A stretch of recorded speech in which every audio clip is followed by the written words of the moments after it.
Hello and welcome back to my channel. Make sure you like and subscribe to my channel. Let's begin. And so he died. Holding his lion plushie up to face level, the tall youth stared deeply into its plastic eyes and silently mouthed a few words to it. "Thank you, Khan." He gently placed the plush toy into his duffel bag and stood up, stretching out, ruffling his spiky orange hair back into the controlled mess it usually was. Getting up, he quickly looked around one last time at the dilapidated shack that had served as his home for the past year.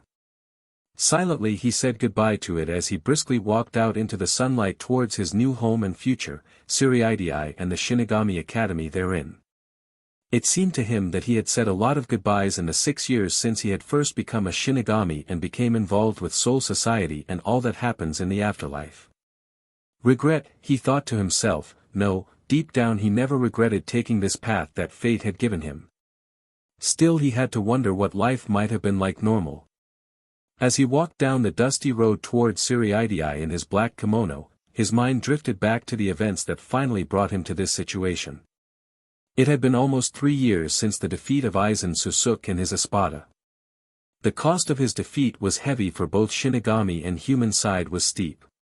Even after his defeat he had unleashed havoc upon the human world, creating hundreds of powerful Arrancar before he was finally caught and executed. Regret, the word came to him again. He regretted not being the one to finally kill Aizen himself, especially when just 6 months before his capture, he had killed his good friend Inoue Orihime. "Kurosaki Ichigo," a familiar female voice called out to him. "Kuchiki Rukia," he answered before he had even turned around fully to face her. They began walking down the path together towards Unreality. The white tower, Senzaku, was visible now, getting closer, bringing back memories long past. Ichigo glanced over at Rukia. She still looked the same as the first day he met her 6 long years ago, same black, shoulder-length hair, same deep brown eyes, same single bang partially covering one eye, and even the same small lithe body that spent almost a year in his wardrobe. He smiled to himself, grateful that Rukia had arrived at Orihime's death when she did, preventing Aizen from completely destroying her soul. "Thanks, Rukia." "For what?" she asked, confused. "For burying Orihime when you did." Ichigo replied. "She's my friend too." Rukia smiled. "She'll be so happy to see you again. You know she's only got a year left before she graduates the academy." "What unit would want her?" Ichigo asked, more as a joke than anything else. "Hey. She's strong now, you know." Rukia scowled. Part of her was actually happy that they hadn't lost their usual routine with each other. "She's been invited to so many units already." "Really? Soul Society must be really getting weak nowadays." Ichigo frowned. It was the wrong thing to say. With the number of Arrancar still scattered around the globe after Aizen's defeat and Soul Society's heavy losses during the war, Soul Society really was getting weaker. A moment of uncomfortable silence passed before Rukia finally spoke up. "I think she wants to join the 4th Division. With her power she'd be a perfect candidate."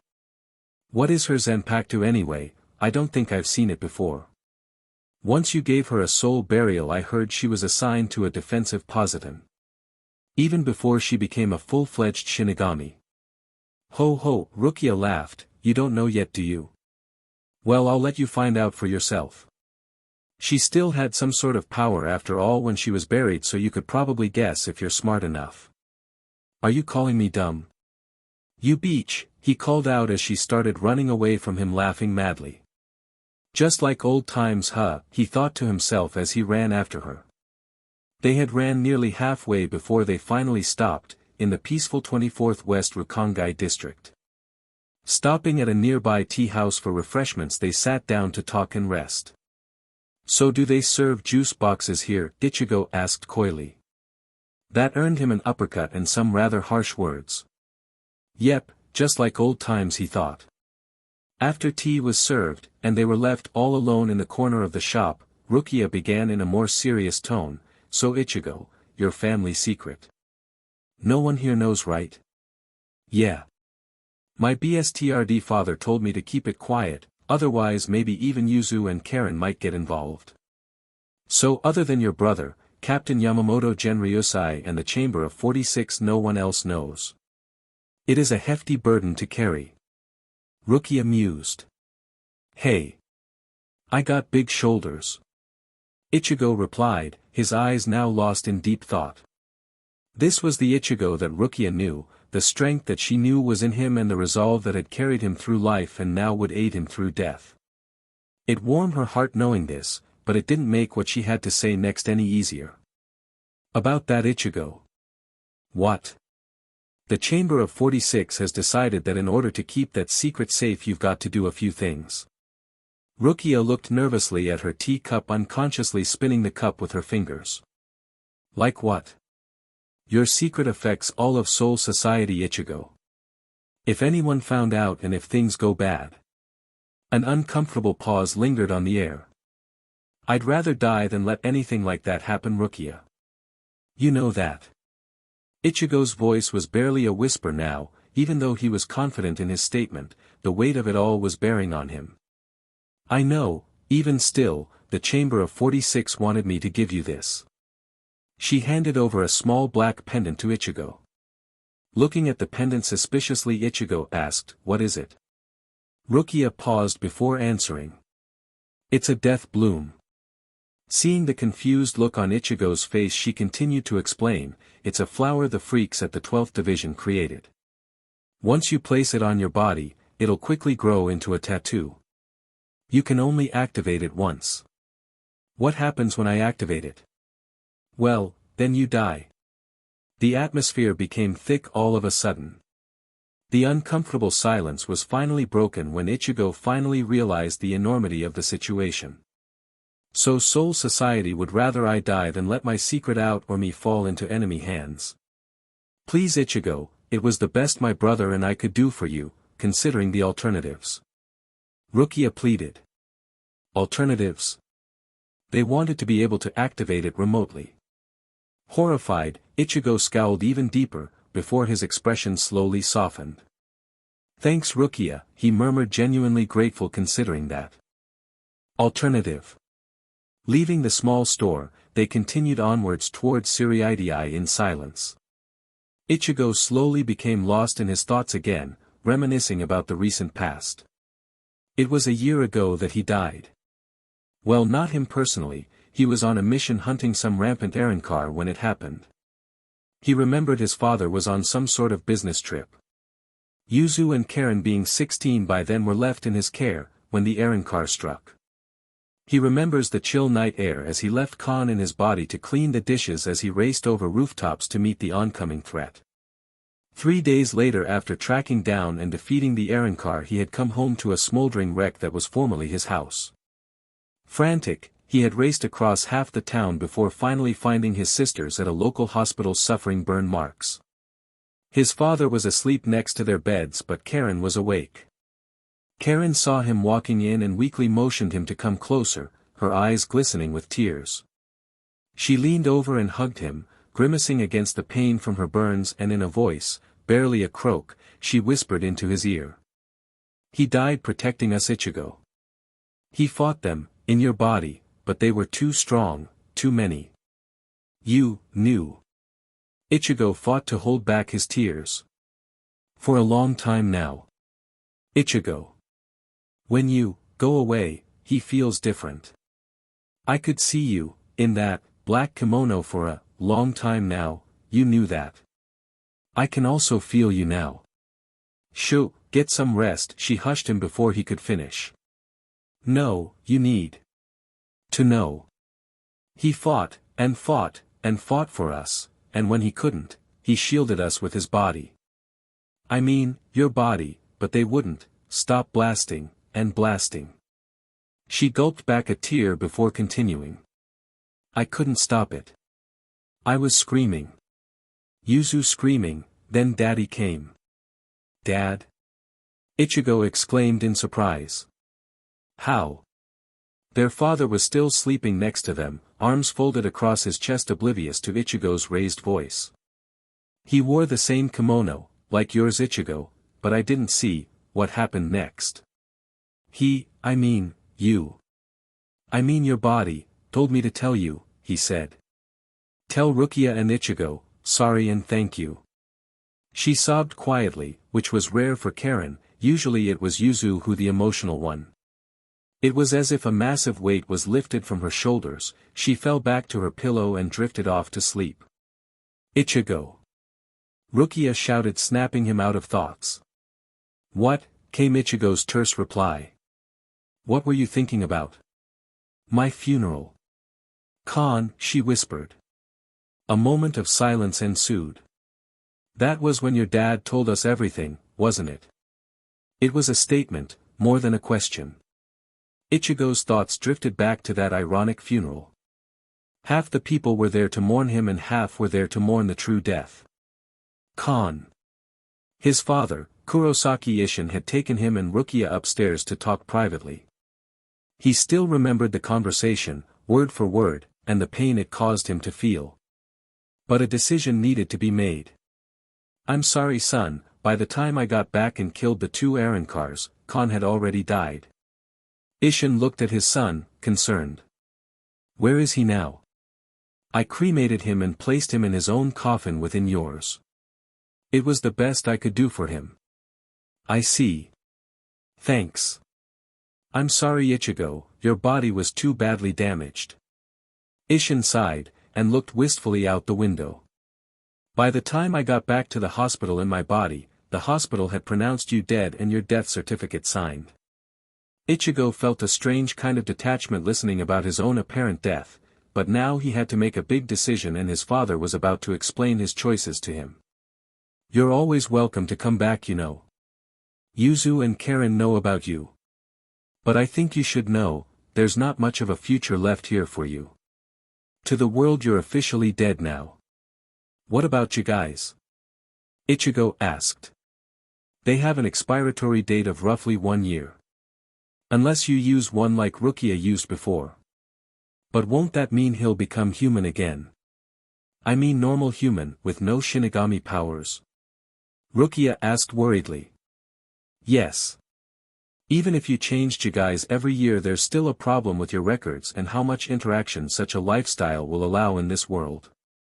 It's totally your choice Ichigo, but keep in mind that you're dead on record, so there's not much you can do. No jobs, no university, no marriage, no driver's license even. Not only that, there's more. More. Ichigo flushed angrily. Your sisters Ichigo. They are high-spirit beings as well.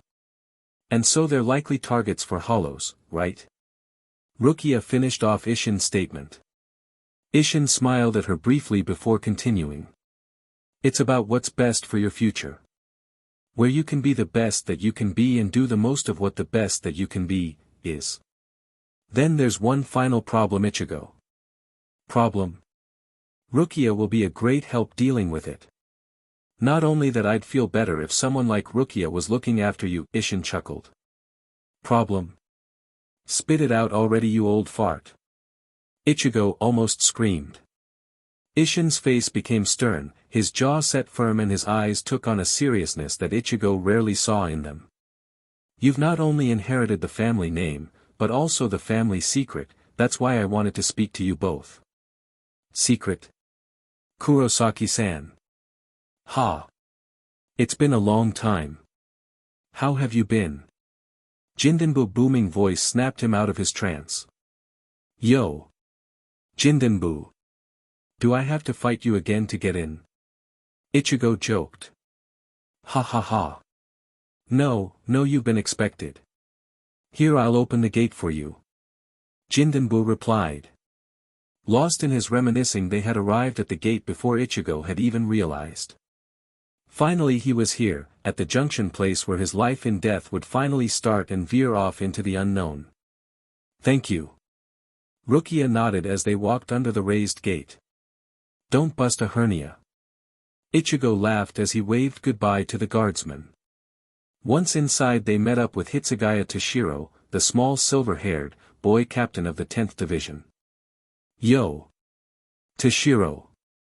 What's up? Come to meet me? Ichigo waved. That's Captain Hitsugaya to you. Toshiro replied angrily.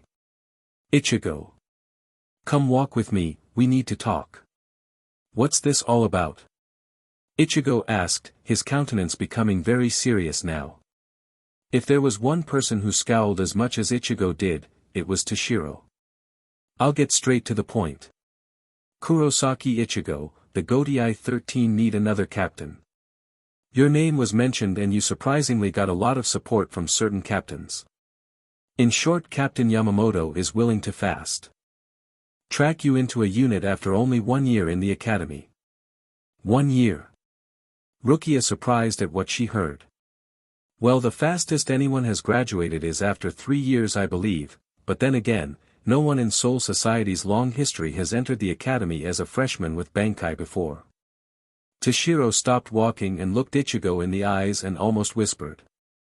As you know, the Arrancar war has hurt us immensely. We need all the manpower we can get, especially high-caliber manpower. The choice is yours, but know that you have the support of most of the captains and vice-captains. Pausing only slightly, Toshiro, satisfied with the look of understanding in Ichigo's eyes, turned around and waved before heading off in a different direction. Think about it. You can answer us any time within the year. It was nearly an hour later when Rukia and Ichigo finally made it to the academy compound. It was a small room in one of 3 large barracks located within a walled section of the compound. The room was sparse but clean, made entirely of wood and contained 2 double bunks on either side. 2 tall lockers were situated at the foot of each bunk and each was clearly labeled with names. Ichigo started unpacking his clothes into the locker marked with his name. Rukia sat on a bunk bed watching Ichigo slowly unpack into the locker. Ichigo, for training you won't be using your Zanpakuto. It's just too powerful to train with. Not only that, but you won't need it for your theory lessons. What? What do I use then? I'll bring you an Aswachi tomorrow. A soulless Zanpakuto for training purposes. Why? What's wrong with Zangetsu anyway? Why can't I just control its Ryatsu while training? Rukia sighed. Look, moron, you're pretty famous round here. Not Kurosaki Ichigo, but the orange-haired human Shinigami, with a sword as big as his body, who took out captains and the Espada. Try to keep a low profile for a while, that way you can at least make friends before you start waving Zangetsu around and showing off. Friends, huh? Ichigo mulled over the word. It was true now, he had to start all over again, making new friends and fitting into a new world. Her world now. The irony was not lost on Ichigo as he smirked in the reversal of their roles, guardian, ward, guardian. He put his Zanpakuto into the locker and decided that he'd give it a try, just until he was sure what was going to be happening in his future. The bed's mine, you can sleep in the locker. Ichigo teased. Memories came flooding back to the pair and they laughed a little before Rukia added her retort. You're under my care now, boy. Would you like to borrow my pajamas? A dress maybe? Kurosaki Ichigo will never wear a dress. So it's the pajamas then? Ichigo flashed an evil stare at Rukia, who merely pretended to look innocent, one hand covering her mouth in a fake laugh. It was then that the door was opened and 2 tall male Shinigamis stood at the doorway. Rukia quickly got up and whispered to Ichigo in a tone that no one else could hear, I'll show you to school tomorrow morning, then louder she said, I will let you get settled in Kurosaki-kun. Kuchiki-sama, the other Shinigamis bowed as they let the girl through the door. Yo! Rukia! Ichigo shouted out, to the surprise of all. Thanks. Rukia pinked slightly, nodded, quickly turned around and marched off towards the Kuchiki mansion. End Chapter 1. Turning the rumor mill. He came in at night surprising everyone in the small room they shared. Yo! Ichi bro! I found out you were joining this year so I transferred over to your room. He stood there grinning. Shiba Ganjiu was a tall broad-shouldered man. His squared jaw and pug nose worked well to hide his childish playfulness. Ichigo stared at him, shocked that Ganjiu was standing in his room dressed in a black Shinigami uniform. What are you doing here? Didn't you read the locker names? Man, you are dumb. I'm training to become a Shinigami bro. I'm in your year, annoyed by Ichigo's lack of attention. You are. I thought you hated Shinigami. A little surprised, Ichigo fought to keep his face from showing it, pursing his frown ever so slightly tighter. Ganjiu merely shrugged. Long story Ichi. I'll tell ya another time. Let's just say that after all that's happened everything is forgiven and forgotten. Ganjiu smiled at the confused look Ichigo gave him. Sis told me everything in the end, and after, influenced by certain people I met, I decided that Shinigamis ain't that bad after all. Certain influences. Ichigo smiled. Ganjiu wasn't the type to admit anything directly. Anyway, so who's the other roomies? Ganjiu folded his arms behind his head trying to change the topic. Hi, my name is Hayu. A muscular, young dark-haired teen, nodded slightly to Ganjiu. He had taken the top bunk opposite side of Ichigo and was lying in bed reading. Yo. Hayu. I'm Shiba Ganjiu. Ganjiu greeted him. No family name? No, a lot of people in Rakangai don't have family names. I was too young to remember mine when I originally died. A sadness crept into his dark eyes. Hayu was given to me by someone I knew, so it'll do, I guess. Besides, I like the name. Fujiwara Saito, a young ash blonde sitting at the only table studying textbooks, stated. Shiba Ganjiu. Ganjiu repeated, slapping himself across his large chest. Shiba, as in the noble house Shiba? Yeah, Ganjiu replied, eyeing the Shinigami warily. Problem? Saito merely smiled, shook his head and went back to his textbooks. Hey Ganjiu, Ichigo, trying to break the uncomfortable silence, help me put up this altar. Need you to hold it while I nail the DMN thing in. Ganjiu turned around and saw the large photo in a slender black frame. He recognized the photo, his face solemn, replied, sure Ichigo. Rukia arrived early morning, the next day, just as Ichigo was still changing. Saito had already left by then, so it was Hayu who opened the door. Good morning, Kochiki-sama, he bowed politely. She bowed in response and her eyes drifted over to the orange-haired youth struggling to get his uniform on quickly. Late as ever I see, she quipped. Shut up, was Ichigo's flat reply. Stepping into the small room, she noticed a small altar was set up on the wall next to the door. A small lion plushie was sitting beside an enlarged photo of the plushie's face. A small incense urn sat beside a tablet with the deceased's name, Kon. May I? She whispered to Ichigo. Ichigo nodded and took out a bag of incense, taking 3 for himself. He passed it over to Rukia, who did likewise before giving it to Ganjiu.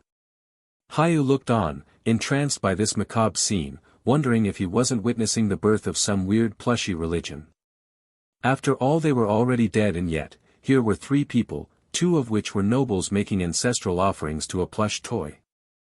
Finishing the ceremony with a clap and quick prayer, they stepped back and started to converse. Dumb butt. Get your shoes on already. She was starting to get angry again, seeing Ichigo still not fully ready. The steam was building in her eyes and it was only a matter of time before it blew up. And what's with you socks, they stink. Don't you ever wash 'em? Shut up, Bleach. They're new. Ichigo starting the shouting match. Secretly inside, however, he smiled, grateful for the familiar routine. You smell. Did you wake up too late to bathe this morning as well? Ichigo cursed under his breath, making sure she wouldn't hear, but unfortunately for him her ears were very keen. Ganjiu laughed at this and quickly excused himself from the room, heading out to the dining hall. Hayu raised an eyebrow, curious as to what the relationship between a first-year academy student and a noble Shinigami was. He quickly excused himself and left after Ganjiu. Ichigo lost all the air in his lungs as a small fist found itself embedded in his solar plexus. He struggled to maintain his footing as this same fist dragged him by collar out of his room. Hurry up all or there'll be no breakfast left for you. Shiba-san, a voice called out behind him. Half jogging to catch up to Ganjiu, Hayu took a moment to catch his breath before asking his question to his bemused peer. Are they always like that? Smiling Ganjiu replied, yup, always. Who is he anyway? He must be fairly important if he's so close to a Kachiki. Ganjiu, having promised Captain Yukitake not to reveal anything about Ichigo, grinned inwardly. Outwardly he strutted, posing with his thumbs pointing at himself, He's not as important as me. Seeing the confused look on his comrade's face, he added in an even bigger voice, I am the self-proclaimed shining star of West Rukongai, self-proclaimed master of justice of the Shiba nobility and the self-proclaimed future greatest Shinigami of the Godai 13, Shiba Ganjiu. Surprised eyes were drawn to him but seemed to have little effect on his humility. Hayu didn't know whether to run or hide from embarrassment. The dining hall was large and its ceilings were high. In total there were 3 rows of tables laid out in parallel, along the length of the hall. The smell of miso soup permeated the air, wafting from several bubbling cauldrons of the stuff. As with most buildings in Siriidii, it was made with polished timber floors and had one main double door, at its entrance, left open for meal times only. Reaching the dining hall they grabbed their breakfasts and took seats at the end of the long wooden table row nearest the back window. Ganjiu grinned as the hall seemed to get suddenly quieter. 2 familiar figures stood beside the doorway arguing, oblivious to the whole world it seemed. Hayu looked up from his meal in interest. Stupid Ichigo. You don't wear your aswachi like that. You slip it through the first and second wrap of your sash, not the inside. Rukia pulling the sword back out and slipped into Ichigo's sash for him. I can do it myself, Beach.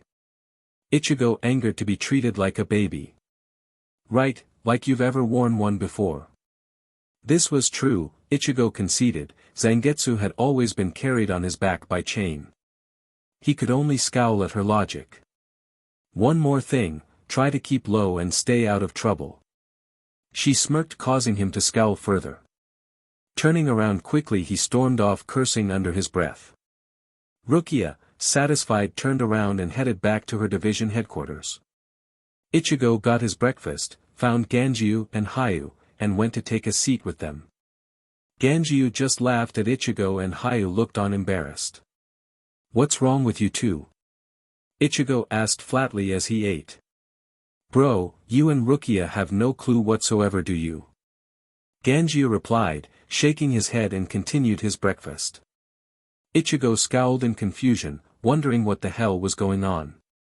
He took his timetable and glanced at all his classes as he tried to match up the various rooms and outdoor locations to the map Rukia had given him. DMN that Rukia. She can't even draw a decent map. His roommates looked over at the map and laughed. Ichigo couldn't help but laugh either. The map had several faces on it, each with a name scrawled beside it.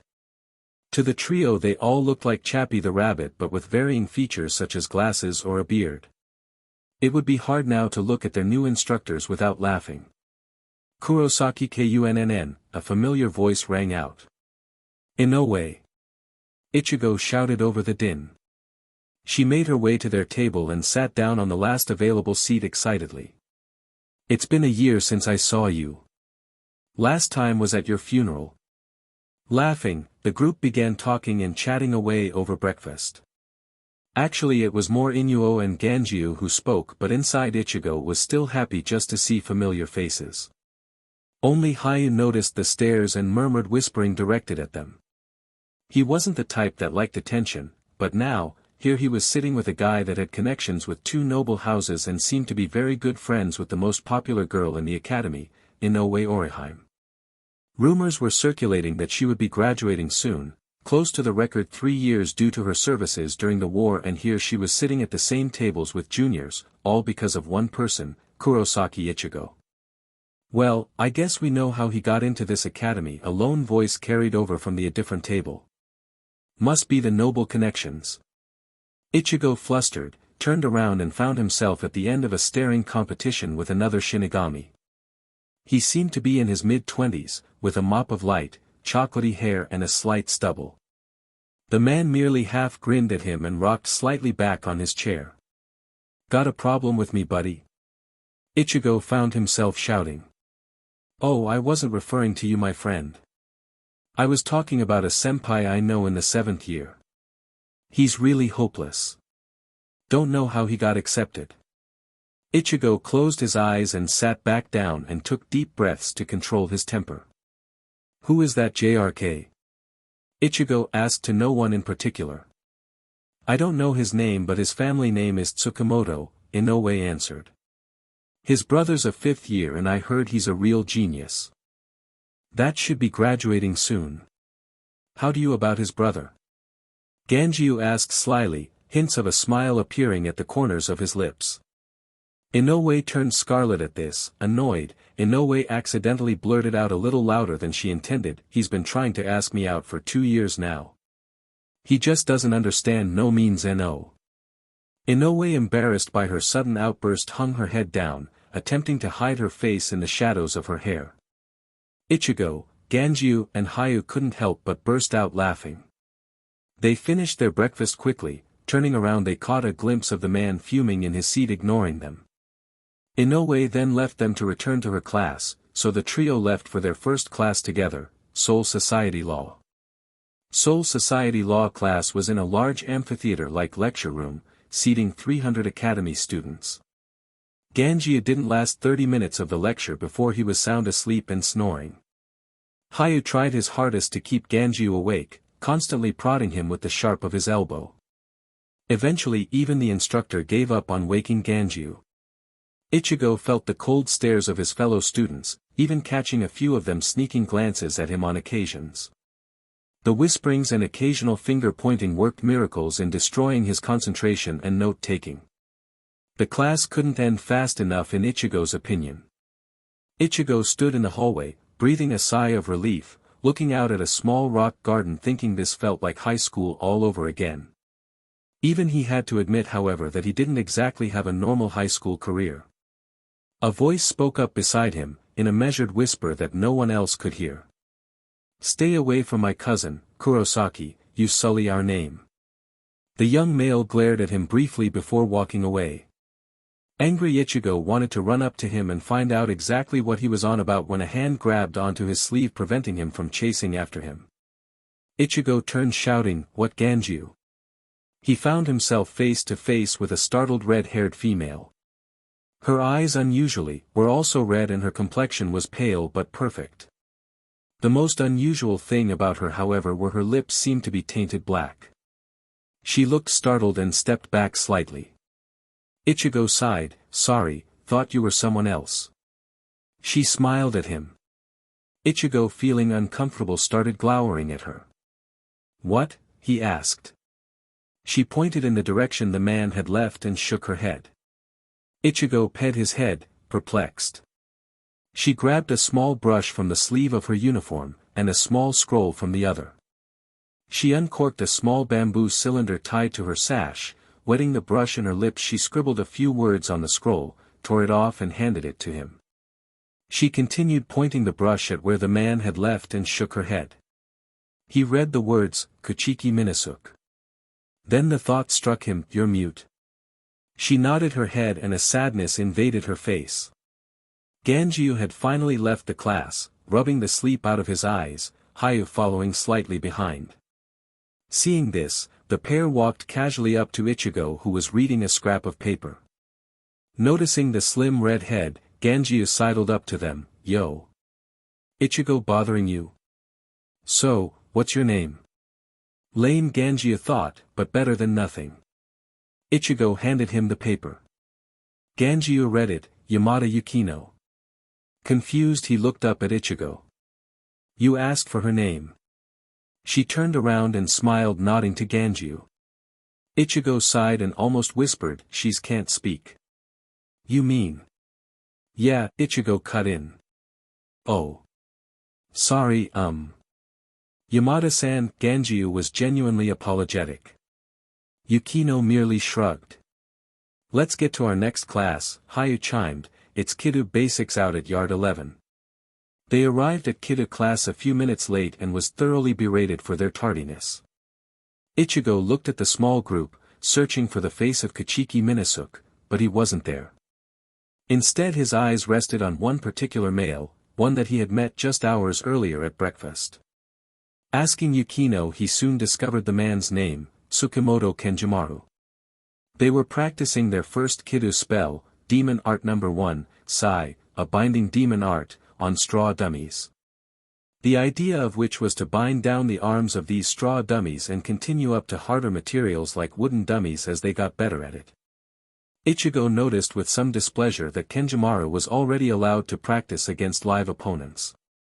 Ichigo, Hayu, and Yukino was still struggling with basic Ryatsu preparations for the demon art.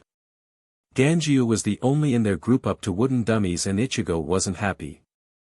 Even though the Shinigami passing requirement was a minimum of 1 Kidu spell only, Ichigo didn't like to lose or be seen as undeserving.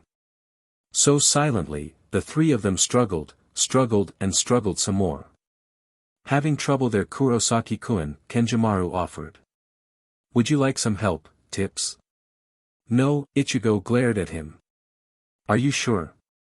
Wouldn't want you disappoint your sponsors." Ichigo went to lunge at him. Ganjiu grabbed Ichigo from behind and swiftly pulled him away. "Instructors watching, he's not worth it." Kenjimaru walked back to his spot laughing to himself. Really, knowing the right people isn't enough to become a real Shinigami. Ichigo swore to himself. He silently made up his mind, this would not finish here. Calming down, he turned back to his practice and continued his struggle by himself. The class ended with no success. Only Ganjiu seemed to be capable of handling Kidu. Hayu had at least gotten up to straw dummies, but Yukino and Ichigo still couldn't get the hang of Ryatsu preparation yet. The last class was maths. Ichigo thought that was unusual until Hayu explained that it really wasn't a pass or fail subject, just merely a way to weed out potential candidates for the technologies-based 12th division. In later years it was a totally optional subject. Surprised though he was, he had finished high school, so all this work was fairly simple for him. It seems you didn't have to be a maths whiz to become a Shinigami at all. Instead, Ichigo used this time to practice his Ryatsu preparation for Kidu. "Kurosaki-san," the instructor boomed out. "I understand you want to keep practicing your Kidu lessons, but not in my class. If you think you already know all this without having to pay attention, why don't you come up and show us then?" Resigned Ichigo went up, and surprisingly, he did know all the work. After all, it was basic algebra. Returning to his seat, he saw Ganjiu struggling to do his work. Furiously copying down everything Ichigo had just written. But he also saw everyone giggling and laughing at him. He heard whispers of 12th division and nerd. All this he could take, but what hurt him the most were the whispers of he SCKED at Kidu and sponsored by nobles. As he passed Yukino, she smiled warmly and flashed him a small sign reading, "Ignore the losers." Ichigo chuckled at this. He didn't know she had it in her. Thinking logically, she wouldn't be to win any swearing matches if she had to write everything down, and they could always refuse to look. Sitting down, one pair of eyes demanded his attention and he stared angrily back at them. Only one more hour, Tsukamoto Kenjimaru, one more hour left of class. As the day finished, Ichigo made the excuse to his friends that he was to meet Rukia elsewhere. Because it concerned her, they believed him as he walked away from them. He circled the building and followed after one particular person. Finally, when they reached a quiet spot of grass, just outside a first-year barrack, Kenjimaru turned around. "What can I do for you, Kurosaki-kun? I just came to tell you you're a real a-hole." "Well, at least I'm here because I deserve to be and not because some noble beach is all over him." "What the hell do you know about me anyway? What the hell's your problem?" Ichigo shouted. A couple of doors opened, the inhabitants inside stepping out to watch the spectacle. "My problem is I don't like you." Kenjimaru smirked. "I don't like you, or people like you who get by because they SCK up to the nobility." Ichigo fumed. It was true that his application for acceptance was seconded by Rukia, but only because she knew he truly was capable. He didn't ask her to, she offered. "Your Ryatsu's so weak," Kenjimaru continued. This was true too, due to Ichigo intentionally trying to hold it down all day. "You SCK at Kidu, and you can't even prepare Ryatsu properly. What are you going to do when you face a hollow? Maths it to death. What the hell can you do? I can kick your butt, punk. Ichigo shouted, bringing even more people out. Right, with what? That Aswachi. You can't even call your Zanpakuto out yet, can you? With your Ryatsu I doubt if you'd ever be able to, he laughed. If it wasn't for your little girlfriend we know you wouldn't be here playing Shinigami. Some of the crowd that was now gathering out to watch, chuckled, some nodded agreement, infuriating Ichigo even further. He drew his Aswachi, pointing it at Kenjimaru. Say what you want now, cause I'm seriously going to kick your butt. Kenjimaru leered evilly at Ichigo. Is that a duel challenge then? Ichigo smiled. You're on. End Chapter 2. Friends and Enemies. Madarame Ikiku leaned against the door waiting, impatiently scratching his bald head, his other arm folded against his muscular chest. His friend and fellow seated officer Isagawa Yumachika leaned beside him, playing with his black hair and one long, curly eyebrow, pouting into the mirror in his hand. They had come to this door early hoping to catch a certain, orange-haired Shinigami to invite him to some sparring practice, just for fun. Such was the mentality of those men and women in the 11th Division. Ganjiu and Hayu turned the corner to their barack and headed tiredly to the door of their room. They were surprised to find Ikiku and Yumachiki leaning against the door, staring absent-mindedly into the yard in front of them. As they approached, both of them turned over, recognizing Ganjiu. Yumachika greeted them. Well, hello, ugly and friend. Well, if it isn't Baldy and his girlfriend. Ganjiu drawled. Ikiku, offended, went to draw his Zanpakuto. His hand only just touched his hilt when Ganjiu interrupted him. If you're looking for Ichigo, he went that way. Pointing his thumb back over his shoulder. Said he had to see Rukia. Yumachiki smiled casually and stepped forward. Come, Ikiku, we really shouldn't waste time with such ugly creatures. Seeing the reaction on Ganjiu's face, Ikiku satisfied himself with a smile and walked off after Yumachiki. You got guts, Ganjiu, come round to the 11th Division and we'll spar sometime. It'll be fun, Ikiku laughed over his shoulder. Ganjiu and Hayu watched as the two officers walked off, down the hall in the direction pointed. Ichigo knows those two? Hayu asked. They're friends of his. For some reason those two love the guy and buddy around with him heaps, Ganjiu nodded. Hayu, feeling more and more intrigued about his new roommate, chanced a question, just how many people does Ichigo-san know and how? Who exactly is he? Ganjiu stifled a chuckle, turned around and proceeded to open the door. Just a friend, just a friend. Intending to walk to the 13th Division headquarters where Rukia was stationed, Yumachika and Ikiku proceeded casually down the hall. That BSTRD Ganjiu. He's got ball talking to me that way. Ikiku muttered darkly, then slowly a smirk creased his face, but he might just become strong one day. It'll be fun if he joined the 11th Division. We could fight each other every day. It's a shame he's so ugly though. Yumachiki made a face like he had just ate something horrible. Shaking his head, Ikiku could only sigh. Yumachika, how many times must I tell you it's better to be strong than good looking? Yumachika sighed wistfully. This was one point the two did not see eye to eye on. He slowly glanced around the yard as they walked and noticed a group of Academy Shinigamis hurriedly rushing somewhere. Nudging Ikiku, they smiled to each other. This was the Academy, and if it was like anything they remembered to be, something interesting was just about to happen. Utilizing the Shinigami technique for rapid, flash-like movement, Shuanpa, the pair raced across the yard till they came across a small patch of open grass. Ikiku grinned, he liked the scene before him.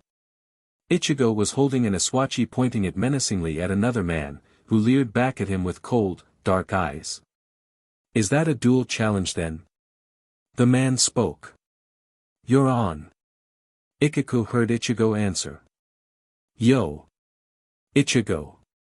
Ikiku repressed the urge to laugh. Fighting? Ichigo turned his head slightly. Ikiku. What? I'm a bit busy right now, gimme a minute. HHNN, Kenjimaru exhaled, shaking his head, now what, seated officers going to protect you as well? Come to call off the duel have they? Kenjimaru was about to walk off when he heard loud laughter. It was Ichigo. Even Yumachika seemed to be sniggering. What are you crazy? This was just getting interesting, Ichigo positively glowed. I just wanted to place a bet before you guys start. Come on now punks, I was in the academy too, I know someone here must be taking them. Looking around at the crowd, one of the older freshmen finally stepped forward and raised his hand, smiling nervously. What happens here? Stays here. Yeah. I know, Ichigo and Yumachika walked casually over to the man. Ichigo focused back on the task at hand. Kenjimaru drew his Zanpakuto and readied himself into a low fighting stance. When I win Ichigo, I want you to withdraw from this academy. When you win. Shithead, you're so full of yourself. Ichigo spat out. Then he grinned evilly at his opponent. Fine. But when I win, Kenjimaru, you have to call me Kurosaki-senpai. Furious Kenjimaru lunged at Ichigo, in a low wide stance, swinging his Zanpakuto horizontally, parallel to the ground. Ichigo saw it coming and turned his sword point down and braced his arm against the back of his blade. Metal collided with metal and the jarring impact awakened Ichigo's fighting spirit. Forcing his sword above his head, Ichigo led Kenjimaru's blade arcing, by its own momentum, over and safely away from his body. Kenjimaru didn't know how he was struck, while his arms were raised as his Zanpakuto was being parried. A foot buried itself in his abdomen as Ichigo allowed his momentum to follow through his feet. His karate training was big dividends. Seeing his opponent stumbling, Ichigo saw an opening he could follow through on. Stepping in with his right foot forward, he aimed a straight move at the man's chest, lowering his stance as he moved, to get better leverage. Just in time, Kenjimaru leapt back to safety, sliding on the grass till his feet found grip again. Ichigo realized doing this was harder than he originally thought. His body, once in motion, yearned for combat. His battle instincts, awakened by his fight for control over his hollow side, screamed at him to raise his Ryatsu and finish off his opponent. He was fighting and also fighting himself to control his Ryatsu. DMN that Rukia. He thought, even when she's not here I get into trouble because of her, and now I can't even fight properly because my DMN promised to her. Even as he thought that, he couldn't help but grin. Kenjimaru looked up at Ichigo's face. I'm going to wipe that smug smile off your med face, he screamed out. Crouching into a low horse riding stance, he raised his sword once more and leveled it, aiming the point at Ichigo. With both his hands firmly gripping the hilt, he slowly drew his blade back beside his face and screamed out, "Hunt, Crimson Tiger." 1. Kenjimaru's blade grew in size and shape until it turned into a large red, double-edged broadsword. The crowd gasped. It was rare that a first-year academy student was able to unseal his Zanpakutos. Ichigo felt the Ryatsu rise around him, but it wasn't his. Leaping to one side, he looked back and saw a red, massive double-edged blade, had sprung upwards from where he was once standing. Leaping backwards again and sliding slowly to a stop, he realized that everywhere he went, blades had emerged out of the ground. The yard soon looked like a twisted, steel thorn bush as blades sprung up and disappeared after a little while. Ichigo, all the while running, looked over at his opponent and noticed his opponent smirking at him. He grimaced to himself, okay then just a little, he thought as he ran to a spot with no obstruction to his opponent. He smiled. Kenjimaru saw Ichigo running around until he was directly in front of him about 30 yards away. He was wondering what the BSTRD in front of was smiling at, as he chose the next point for his blade to spring up from. Then surprised, he saw Ichigo throw his sword at him. He willed another blade into existence, springing up directly in front of him, the broad face of the blade acting like a shield temporarily blocking his vision. He expected to hear the sound of steel on steel, instead, for a split second, he felt the roar of strong Ryatsu. His world shattered as the blade in front of him shattered with it. A fist plunged through the metal like it was made of matchsticks and collided with his stomach, forcing gastric juices to travel the wrong way. Ichigo saw the blade rise out of the ground, like a giant Gothic shield, and he thought his plan couldn't be more perfect. The Ryatsu near him told him that another blade was coming from a foot in front of him, so summoning up just enough of his own Ryatsu he shunped his past, allowing his momentum to carry himself and his fist through the shield blade. He was satisfied with the sound of exploding steel and the feel of fist on stomach. It all looked slow for him now as Kenjimaru's eyes went wide and his body keeled over. Deftly while lowering his Ryatsu, Ichigo planted an uppercut across the man's jaw, one that even Rukia would have been proud of. Catching his still airborne sword, time returned to normal pace and he looked down to make sure his opponent was out. He was cold. Ichigo laughed and collected his earnings from the poor freshman, and then he walked over to pat Ichigo on the back. "So, still wanna come down with us to the 11th Division training hall to spar?" Ichigo's answer to that was a simple glare. Yumachika laughed as he came closer. "Thanks Ichigo, want to go out for drinks?" "My treat," he shouted, holding up his bag of winning. "I bet 6-1 that you take him out with your fists." Kuchiki Byakuya looked emotionless as he always did. His pristine white kataginu, too, looked like he'd only donned it in the past 5 minutes, not all day. His hair tied back extravagantly, held in place by his kensaiken, 3, in varying places. Beside him kneeling was his sister Rukia, who had been telling him about her day. It was not the kind of telling that you would imagine between siblings, but more of a reporting of occurrences within her day. It had become routine for the two. Rukia stood up from her kneeling position beside her brother, excusing herself to go back to her room. It had been a good hour that she had been there tonight, reporting about her day to him and sipping green tea. She stepped outside into the night, stretched a little and lapped in the cold, fresh air. She was tired. Walking towards her from the other direction was a man, much taller than herself, with ash blonde hair and a slight build. Something about the man looked familiar to Rukia. As he got closer she definitely thought she'd seen him before. "Kuchiki-sama," he said, bowing as they passed each other in the hall. "Have I seen you somewhere?" Rukia asked as she winced at the him. "We met in my room." Seeing the confused and almost insulted look on Rukia's face forming, he quickly explained, "I am Kurosaki Ichigo-san's roommate, Fujiwara Saito." "Why are you here?" she asked, now more curious. "I am reporting to Kuchiki Byakuya-sama," he replied. "I am in the service of your great house." "Service? Are you a minor nobleman?" "No, Kuchiki-sama." "Then what service?" Her eyes turned cold when she made a connection. "Ichigo." "I am not at liberty to say," he replied, "perhaps if you ask Kuchiki Byakuya-sama himself." "I think I will," she replied coldly. She cursed, angry at her brother, and formed statements of outrage in her head that she fully intended to say. With that, they turned around and walked back to the room she had just left. When she entered, her anger disappeared when her eyes met her brother's. "Ni-sama," she stammered.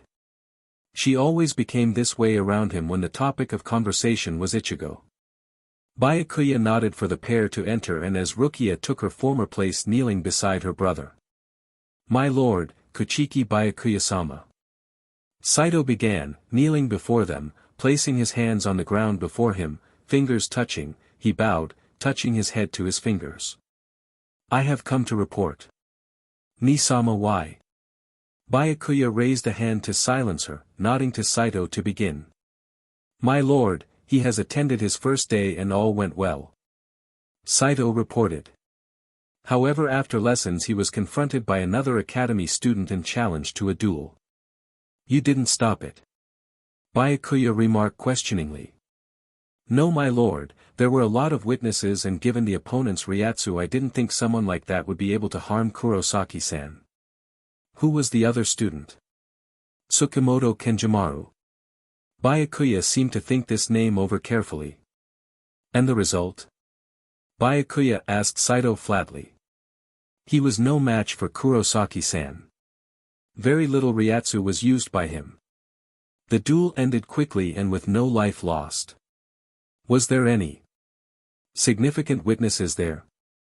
Only Madarame Ikiku, 3rd seat of the 11th Division, and Isagawa Yumachiki, 5th seat of the 11th Division, my lord. Byakuya seemed to mull this over for a second before dismissing the young man and sipping some tea. Ni-sama. Is he spying on Ichigo? Rukia asked once Saito was a fair way away. Ichigo, Byakuya eyed her disapprovingly, sighing. He answered her. No, he is merely a bodyguard. Bodyguard? Rukia was genuinely surprised. How much does he know? He knows Kurosaki is strong and extremely important to the clan. That is all. Pausing to sip his tea again, he added as if reading Rukia's mind. He does not know of his secrets, any of them. Rukia looked relieved. But why? Ni-sama. At this question, Byakuya sighed and momentarily lost himself, thinking about the irony of the whole situation. He drained his cup and chose his words carefully. Because, it is our duty. Our duty to Seoul society and our duty as a clan. But why wasn't informed, she spluttered out quickly. Too late to retract her question, she avoided her brother's gaze guilty. She knew she had been rude. She was usually very careful with her behavior around him, but something about the situation irked her.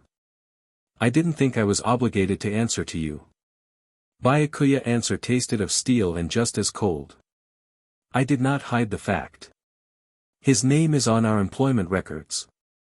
You may see for yourself. Rukia nodded her understanding to her brother, then excused herself for bed.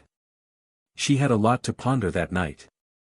Ichigo wasn't much for alcohol, but he had been roped in by an overly excited Ikiku and Yumachiki. They of course, were expounding on the glory of 11th Division and the glory of being part of it. They were of course hoping that Ichigo would choose to join the 11th Division when he graduated. So, can you use Kidu yet, Ichigo? Ikiku asked, already on his 3rd bottle of sake. Man, it's only been 1 day, gimme a break already. At this, they all laughed at Ichigo. Frowning, he went to work on this 3rd cup of sake. Renji should be back today from the real world. His mission was reported successful yesterday, said Yumachiki. He should be here soon. Abarai Renji was as tall as Ichigo, well built, and had a shock of red hair which he constantly tied back in a rough ponytail. However, his most noticeable feature was his tattoos that adorned his face, body and neck. Ichigo perked up when he heard Yumachiki's statement. Coming back from the real world meant he would have news from his family and friends. After all, Ichigo considered Renji as a friend, in a weird sort of way. Renji knew most of the people he wanted news from, so if he went to the real world then he definitely would have went to see them. BSTRDS late then. Ichigo said impatiently. The other two just laughed at him, seeing his newfound impatience affecting him. It was half an hour later that a tired-looking Renji had walked in and plunked himself down cross-legged at the low table. Man, I need some sake, he huffed out. I'm feeling good today, so the drinks are on me. Renji, you're in a good mood. Then that means you got it. Right? Yumachiki asked. Renji nodded and Ikiku smiled. Yumachiki was the first to speak up. Congratulations, Renji. Got what? Ichigo asked, unsure of what was happening. I made captain rank, Ichigo. As of tomorrow you will call me Captain Abarai of the 5th Division. They all congratulated Renji on his promotion as Renji ordered more sake for the table and some pickled side dishes. Renji, Ikiku, and Yumachiki started an idle conversation about the weather and other such important things. Ichigo became antsy, looking for every opportunity to steer the conversation towards the real world. Were they trying to intentionally annoy him with the small talk, he wondered. Finding a lull in the conversation, Ichigo asked as casually as he could, how'd it go? The mission? Great. Renji replied, shrugging his shoulders. Meet up with anyone? Ichigo's patience was already stretched thin from waiting. Maybe. BSTRD. Don't make me knock it out of you. Ha. Renji returned fire, as if you could. Careful Renji, he just beat someone up today. In a duel. Ichigo added in jokingly. Fighting already Ichigo. Renji chuckled. Seeing Ichigo grimace he decided to be kind. Yuzu and Karen are in their 3rd year of high school. They're doing fine and studying hard, so I didn't really get to see them. Your pops, well, your pops, what more can I say about him? Renji handed over a small envelope to Ichigo. It's from your sisters. You'll owe me for that. Fine. Whatever. Ichigo eagerly snatched the letter from Renji and put it into his kimono. What about the others? They're fine. Ichigo. Renji threw his head back, downing the bottle of sake in one pull. Quincy Boy's the real world rep now, that Asano's gone weird. But DMN that Arisawa chick. She's a real beach. Every time we meet we always end up fighting. Tatsuki? Ichigo asked. Yeah, ever since Inoue died, she got active in the war. Beach has got a mouth on her. If she wasn't a human, and girl at that I'd. Renji.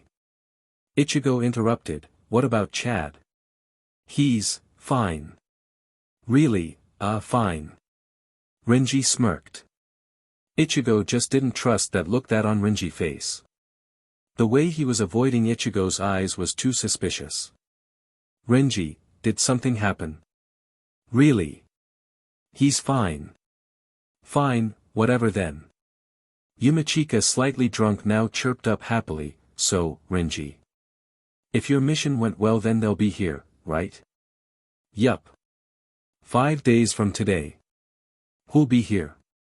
Ichigo asked out of interest. Renji watched Ichigo sipping his tea and said to all those at the table, representatives of the real world. Ichigo spray painted the table a nice color of pale green tea and mucus. Renji had been prepared and so had managed to avoid the sudden burst in time. They all laughed at Ichigo, holding their stomachs and slapping the table. Ichigo could only close his eyes and held his fist up at them menacingly. Renji held up his hand, stopping Ichigo. Maybe I should have waited till you finished your tea. Anyway, the people coming are Ishida, Arisawa, Asano and Yoruchi-san. End Chapter 3. Politics. Inoue Orihime hugged herself tightly, the white on her knuckles showing as she clenched her fist. She was walking through the hallways of the 4th Division, slowly and with a cold, damp, uneasiness drenching her heart. Although she generally enjoyed coming here, she really only hated these particular days. As she entered the door to the small, private room within the hospital compound, she saw the figure of a familiar boy, sitting down leaning over the only bed in the room. Toshiro Hitsugaya held the hand of the lone occupant in the bed. His silver looked a dull gray this morning, as if overnight he had aged dramatically. His eyes took the dull, cloudiness of rain-swept sky as he stared intently at the patient's long, brown hair, cascading into rivulets of pillow. Thank you, Orihime-san. He spoke softly, without turning. Toshiro-kun. Inoue whispered gently, It's no problem, Ranjaku is my friend too. She slowly stepped over beside the bed, sadly watching the vice-captain, Matsumoto Ranjaku's ample bosom rise and fall with her breathing. Thank you for coming every week to heal her, Toshiro's calm voice hiding the pain he felt. You must be tired by now. No, it's fine. 1 week is plenty of time to rest. Toshiro raised his eyes and smiled weakly at Inoue, who politely returned the gesture. It had become a regular and sad routine for the two, spanning almost 5 years now. How is she? Inoue finally asked. 5 years and ever the optimist she had kept on hoping and asking. She's perfectly healthy, her body's perfectly fine thanks to you preventing her muscle atrophy. Toshiro turned his gaze back to Ranjaku. But she's still in a coma and her Ryatsu is low but stable. I'm sorry. It's fine. Toshiro uttered, at the very least I was able to get revenge for her. Jin. Inoue breathed the word more than said it. Would you like to talk about it? No. Catching his uncharacteristic outburst, he closed his eyes and gripped Ranjiku's hand in both of his tighter. Maybe one day. The silence was deafening, the momentary pause interrupted by movement at the door. A small, childlike figure walked in slowly, her dark black hair bobbing gently in its bun. Hinamori Momo slowly stepped over to the empty vase on the small bedside drawer and placed a fresh bouquet of flowers into it. Happy that the flowers were arranged neatly, she turned and placed a small hand on the young man's shoulders. Toshiro recognized the Ryatsu of his childhood friend behind him. He felt the small, warm hands come to rest on his overburdened shoulders and was grateful for the touch. Aren't you supposed to be at Aburai's captaincy acceptance ceremony today? You're his vice captain now. I heard about Ranjiku. I wanted to come by to visit first. Momo fought back her tears, a shudder ran through her body. Toshiro heard the wavering in her voice, her sniffling, and her hand quivered on his shoulder. He felt her sudden rush, her body pressed against his back, arms wrapped around his chest and the soft sobbing from near his face. Shiro-kun. Momo cried softly. Not fighting the hug, nor embarrassed by it, he spoke up gently, as if laying a great burden to rest. The Chamber of 46 have decided 5 years is enough. A date has yet to be announced, but they will be sending her soul back, to the Sea of Souls, to be reincarnated. She'll die here but eventually be reborn into the real world. Inoue sobbed gently at first, but she was never able to hold her emotions in well. Affected Momo started crying louder, hugging Toshiro in tighter, almost crushing his small frame. Isn't there anything we can do? Anything I can do? Inoue uttered between breaths. No. Toshiro closed his eyes tightly, squeezing his lids together almost painfully. No one saw the one tear that formed, grew heavy and traced a path down his cheek, waiting patiently at his chin before falling under its own weight. There's only one thing left that I can do for her. Rukia arrived at the large, brown door of Ichigo's room early in the morning. She had a lot on her mind, but only one subject matter. Ichigo. Rapping the wood of the door loudly, she was soon greeted by a muscular young man. She recognized him as the other roommate, not Saito, and she breathed a silent relief. Exchanging pleasantries, she stepped into the room and eyed the one youth that she had come to see. Ichigo. What? Ichigo, standing defiantly, spluttered with a hint of annoyance. Don't you believe in good mornings? Come with me, we need to talk. Rukia, blunt as ever and to the point. Why can't you just say it, oof? A small fist completed his statement as he doubled over. Ichigo, you look pale. Come, we must take you to the hospital. Rukia was using that high-pitched, fake voice of hers again as she dragged him out bodily by his collar. Old habits die hard. Ganjiu merely laughed at the scene as he slapped a dumbstruck Hayu in the back.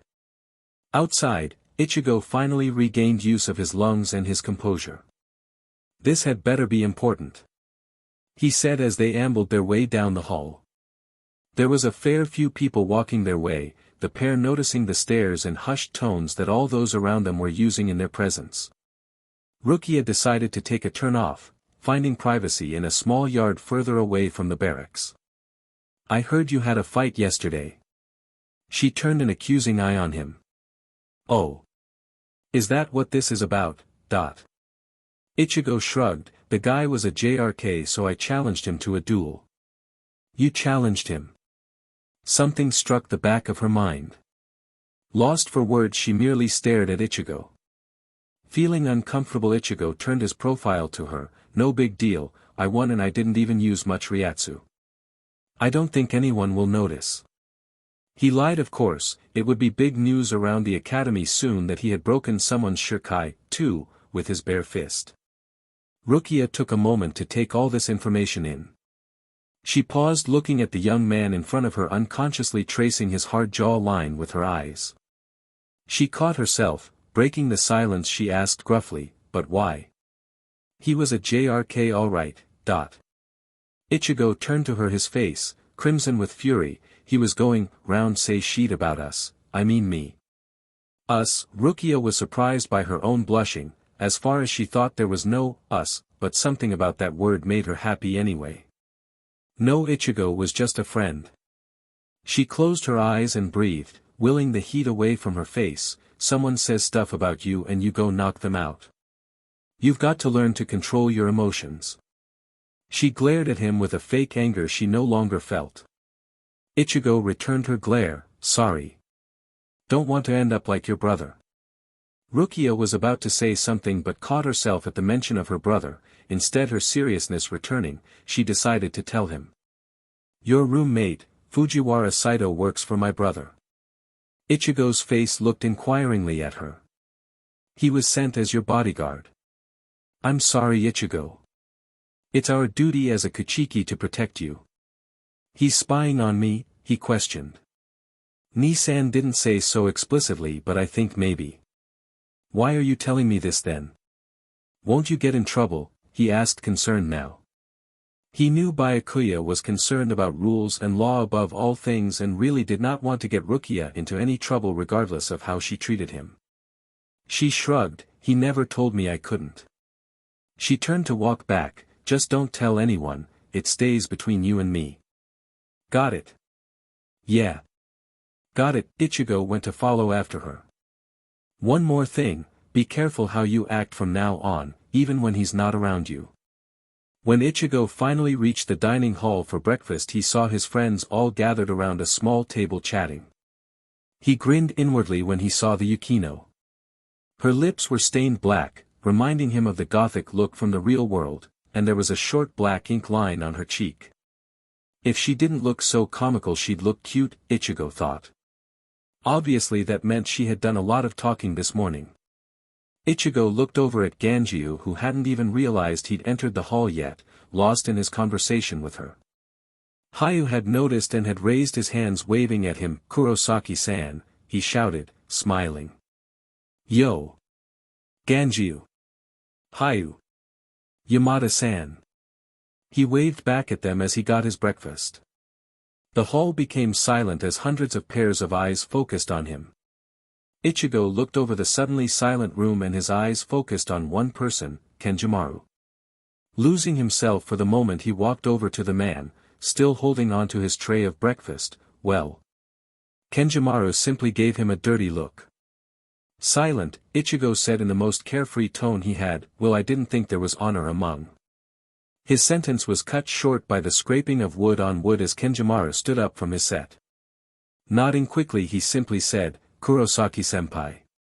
And marched out of the hall. Ichigo, satisfied, turned around to walk over to his watching group. He was accosted halfway, however, by a trio of girls. A tall, lanky, dark-haired woman purred, I heard you beat Tsukamoto-san. Is it true? A shorter brunette, excitedly stated, Tsukamoto-san's supposed to be a real genius. Another well-endowed, black-haired vixen asked, so, do you have a sparring partner yet? Ichigo was unused to this type of attention. Feeling his face becoming hot, he uttered a few ms and ahs, finally resting on, sure. And walked briskly off to his friends. Silently he vowed he would never have breakfast here again. The girls went back to their giggling friends and started whispering in hushed tones. Sitting down, Ganjiu finally broke the tension with his raucous laughter. Ha ha ha. From dunce to dude. Shut up, Ganjiu. He was in no mood to joke. Yukino smiled at him, as did Hayu. Hayu joked, now all he needs is Bankai and his reputation cemented. The slight pause in Ichigo's actions and softening of Ganjiu's laughter didn't go unnoticed to the perceptive Hayu. He wondered at this. No, it couldn't be, he thought, that'd be absurd. Finishing their breakfast, they marched off towards their first class, Shinigami Technologies. The academy buildings, joined by long walkways, surrounded yards with small well-kept gardens. The gardens bloomed flowers in Soul Society's eternal spring, offset by the occasion water feature in some yards. The four were so busy chatting away in this picturesque scene that they did not notice the dark-haired young man approach them from the other direction. His dark brown eyes crossed Ichigo's and their gaze met, recognition flagging Ichigo to a stop. Kuchiki Minazuki spoke first, quite the big man now, Kurosaki. Not as big as a Kuchiki, Ichigo retorted. Kuchiki-sama. Ichigo placed a careful emphasis on the name. Unfazed Minazuki answered. As long as you know your place. Ichigo gritted his teeth, suppressed his rising anger, his thoughts resting on Rukia and the conversation in the morning. Che, he grunted, inarticulately. He clenched his fist and scowled so hard it was difficult to determine whether his eyes were open or closed. Minazuki noticed the change in Ichigo's visage. He noted the way his fists were balled and he was secretly happy he had made Ichigo this mad. He glanced over at Ichigo's companions and saw Yukino firmly clutching at Ichigo's sleeve with both hands. He turned his eyes on her and coldly stated, "Don't worry, I don't accept duels from Riff Raff." Minazuki continued down the hall away from them, quite pleased by the turn of events. What an a-hole. Ganjio laughed when only the four of them were left. That wasn't funny, Hayu added, concern for his friend showing on his face. Why does he hate you so much? Ichigo shrugged and turned to walk to the next class when he felt a tugging at his sleeve. Yukino smiled warmly, a large toothy smile on black lips, and with her free hand she gave him a big thumbs up. Arisawa Tatsuki was a finely cut woman.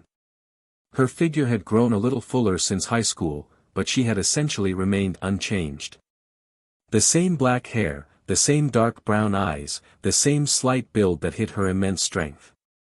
She had kept her short, sharp haircut so that it wasn't in the way whenever she attended the numerous martial arts tournaments that now defined her life.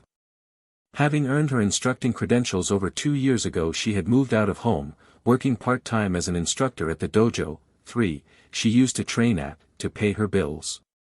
Her tourney wins also went a long way in helping, and she was favored by the relevant press to soon become pro. That was how she had met him, the tall, thin sports photojournalist she was now cooking dinner for in her small apartment. Her boyfriend of 3 months, Nakamura Tetsuya, was sitting at the dining table looking over a set of photos, carefully placing them in one of 3 piles and ruffling his short black hair. He looked up at her through his thin silver glasses and smiled at her as she brought out 2 plates of rice and curry and placed one in front of him. Eat up.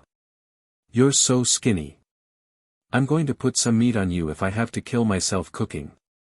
Tatsuki frowned. She was serious about the meat, but at the same time she really didn't mind him being skinny, she loved him all the same. Ha ha ha. He laughed heartily. Not everyone needs to be able to break stone with his hands, you know. She smiled, she liked his sense of humor, even though it was lighter and less jarring than a couple of Shinigamis that she could name. Eat. Or I'll break you in a minute. He leaned over and kissed her before eating. Photos, she said as she started eating. He grinned as he placed the photos carefully away, crisscrossing each pile so that he could find their places again later. They talked while eating, Tatsuki chatting about her martial arts dreams and goals, happy that Tetsuya was genuinely interested. In return she listened intently as he discussed his ambition to break into what he called real news and travel the world, taking photos and reporting the truth, as he termed it, to the world. She liked people with ambition and the determination to match, and he had both. I'm just waiting for my big break. Something big. I don't know. Maybe one day, but it seems like all the luck goes to other people, he exclaimed as he picked up his empty dish and took it to the sink. It will come if you work hard and keep at it. She replied supportively. Luck's got nothing to do with it, it's all hard work, and I know you work hard. I try, he pouted. Don't do that. You're not a baby, she teased. Secretly she liked his pout, and secretly he knew she did.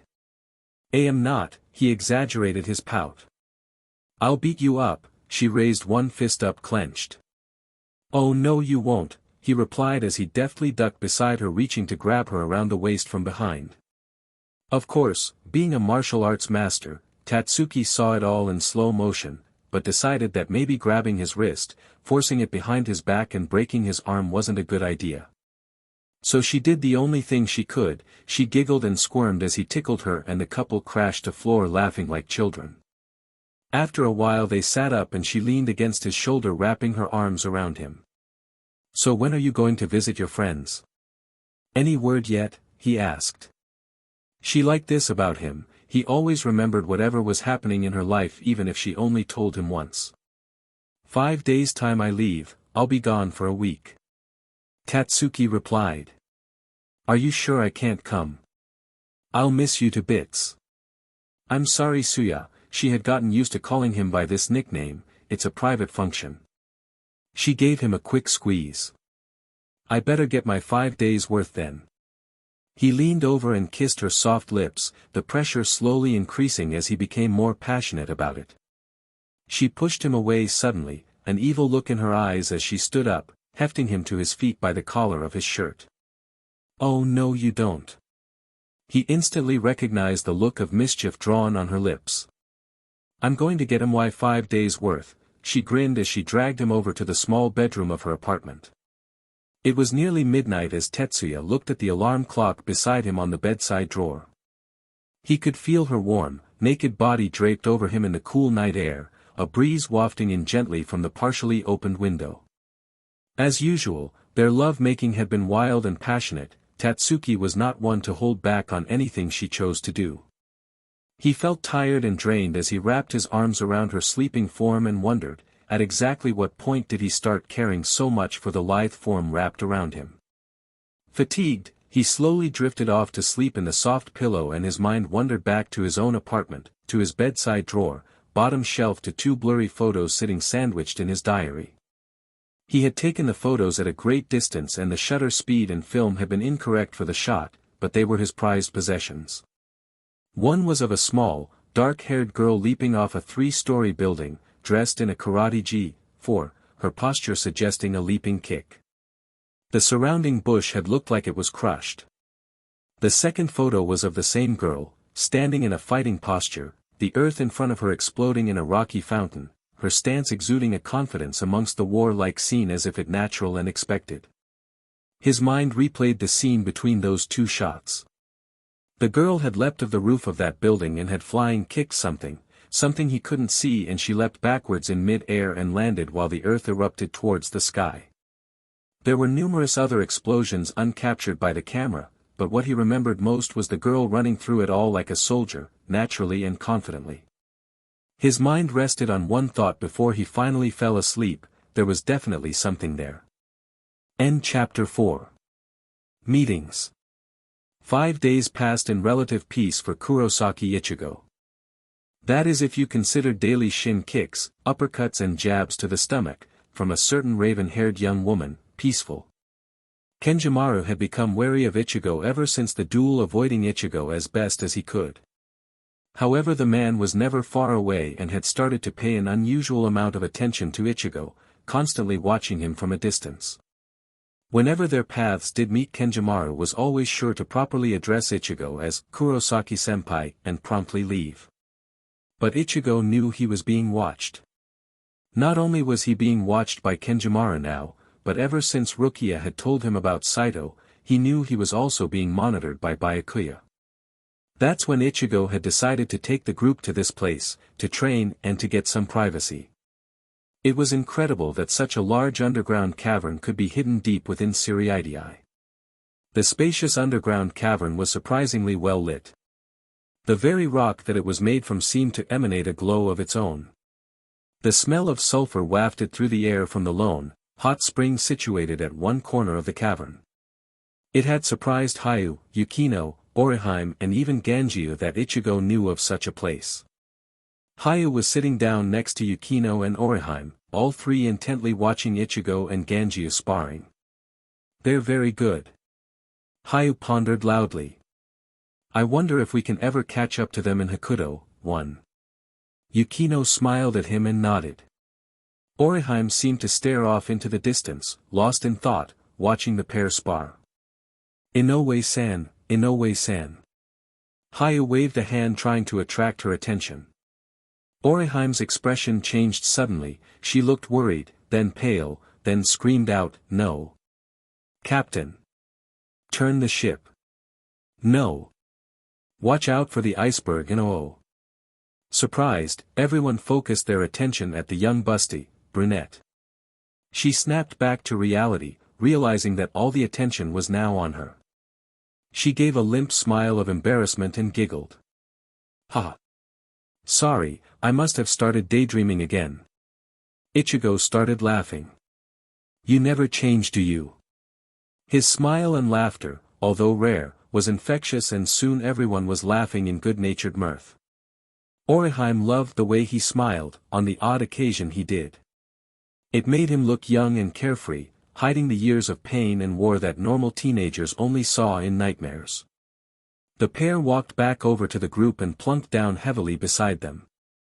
Sitting together in a group, they started on lunch. Conversation soon filled the cavern as the group talked and laughed. "Hey! Stop hogging all the food, Ganju!" Ichigo screamed at his companion through a mouthful of rice. "I knew you ride pigs, but do have to eat like one." "Ha! I'm not the one holding an onigiri, two, in each hand, punk." The two glared at each other menacingly. Yukino waved her arms frantically till the two of them noticed her. She was pointing to the ground where she had scrawled some words with a stick, "Made plenty for everyone." She began pointing to herself and the words and began motioning her hands in a cupping motion. Ganju and Ichigo looked at her guiltily and nodded. Oriheim looked around at her companions and tried to defuse the situation. "Hey, Yamada-kun was very good at Hakuto, wasn't she?" "Yeah. She was very good." Ichigo smiled at Yukino sheepishly. "But not as good as me," Ganju said, pointing his thumb back at himself and puffing up his chest. Yukino nodded and half smiled, her eyes held a kind of pain that Ichigo had seen in himself and few others. Her look was also noticed by Oriheim, who placed a gentle hand on Yukino's arm and asked in a soothing voice, "Yamada-kun, what's wrong?" Yukino shook her head and slowly got up. She gave the group a smile, signaled that she was going for a walk, before bowing and walking away. Ichigo was puzzled at what had just happened. Hayu saw the reaction on his companions' faces and decided to offer an explanation. "You all really don't know?" The blank look staring back at him was all the answer he needed. "Yamada-san can't speak." "We know that already," Ichigo replied testily. Hayu drew a deep breath as he began his lengthy explanation. "She can't speak, so she can't cast Kidu. As you know, Kidu has at least 2 of 3 requirements: incantation, somatics, and material composition. Each has its own unique function in forming Kidu spells. She can handle the somatics and material composition easily enough, but she can't call the incantations. So she can't become a Shinigami?" Oriheim asked with genuine concern on her face. "No. She still can. Not being able to cast a Kidu spell means you fail Kidu class and you'll be unable to advance in Kidu class. That leaves her with only 4 divisions she can join if she wants to become a seated Shinigami. This also applies to you too, Kurosaki-san, if you fail." "Me?" Ichigo asked. He frowned in thought. What divisions are they? He didn't think he'd like the answer, but he needed to know. 2nd, 4th, 11th and 12th divisions. The 12th division will seat officers for scientific research, meaning she's got to be a genius to get into there. The 4th division will allow her to be seated without Kidu only if she has natural healing abilities. The 2nd and 11th divisions accept seated officers due to combat ability, meaning she needs to become really good at Zenjutsu, 3, and Hakuto at the very least to become seated there. Great! Ichigo growled angrily. Psycho-scientist, psycho-killer, psycho-policewoman, or sewerage duty. Ganju felt very guilty about his ill-timed jest. He hadn't realized he'd accidentally hit a raw nerve and his mind raced to think of a solution, some method to make it up to her. Hayu continued, even if she were to get into one of these divisions, she still cannot be seated unless she can call out her Shirkai. Realization struck the 3 listening to Hayu. It was Ichigo who broke the mute atmosphere that had befallen them. So she needs to become strong enough to call out her Zanpakuto without calling before she can become seated. Hayu nodded. She's got it harder than the rest of us. On average it's at vice captain levels before anyone can call out their Zanpakutos without calling. What happens if she can't be seated? Ichigo asked. Well then she'll forever be stuck with menial tasks and be used as a foot soldier for the rest of her life. The pay's also pretty bad. Hayu answered. Orihime wanted to get up and go after Yukino after hearing all this but was abruptly stopped by Ganju. No, you, Hayu and Ichigo should go meet Yoruchi-san. They should be here. Already. I'll go find her, I was the one being a JRK. Shihoun Yoruchi marched regally out of the large captain's hall. Her long purple hair, splayed out behind her, from the ponytail she kept it in. Her dark skin contrasted heavily against her yellow, feline eyes. Looking like a predatory herd, she marched with her entourage towards the 2nd Division headquarters where they had each been assigned guest rooms for the duration of their stay. Her companions comprised 2 young men and a woman. The tall, lanky male dressed in white, with black hair and glasses was Ishida Yuryu, a Quincy. However he had become known now throughout Seoul society as Ishida, the Destroyer, or Ishida, the Grand Executioner. The brown-haired male with slight stubble walking beside the Quincy was Asano Kiego and the short, black-haired female with dark piercing eyes was Arisawa Tatsuki. Together they made up the representatives of the real world. They had just left a meeting with Captain Yamamoto and all the captains. Their escorting Shinigami looked nervously and with a bit of awe at the group, treated as if they were captains or vice-captains themselves. Ahead of them, a group of 4 stood in a line completely blocking the walkway. The grim look they used to eye the representatives frightened the young escort.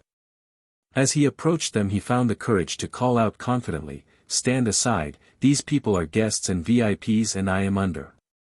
He paused when he felt the hand of Yoruchi grab him firmly on the shoulder.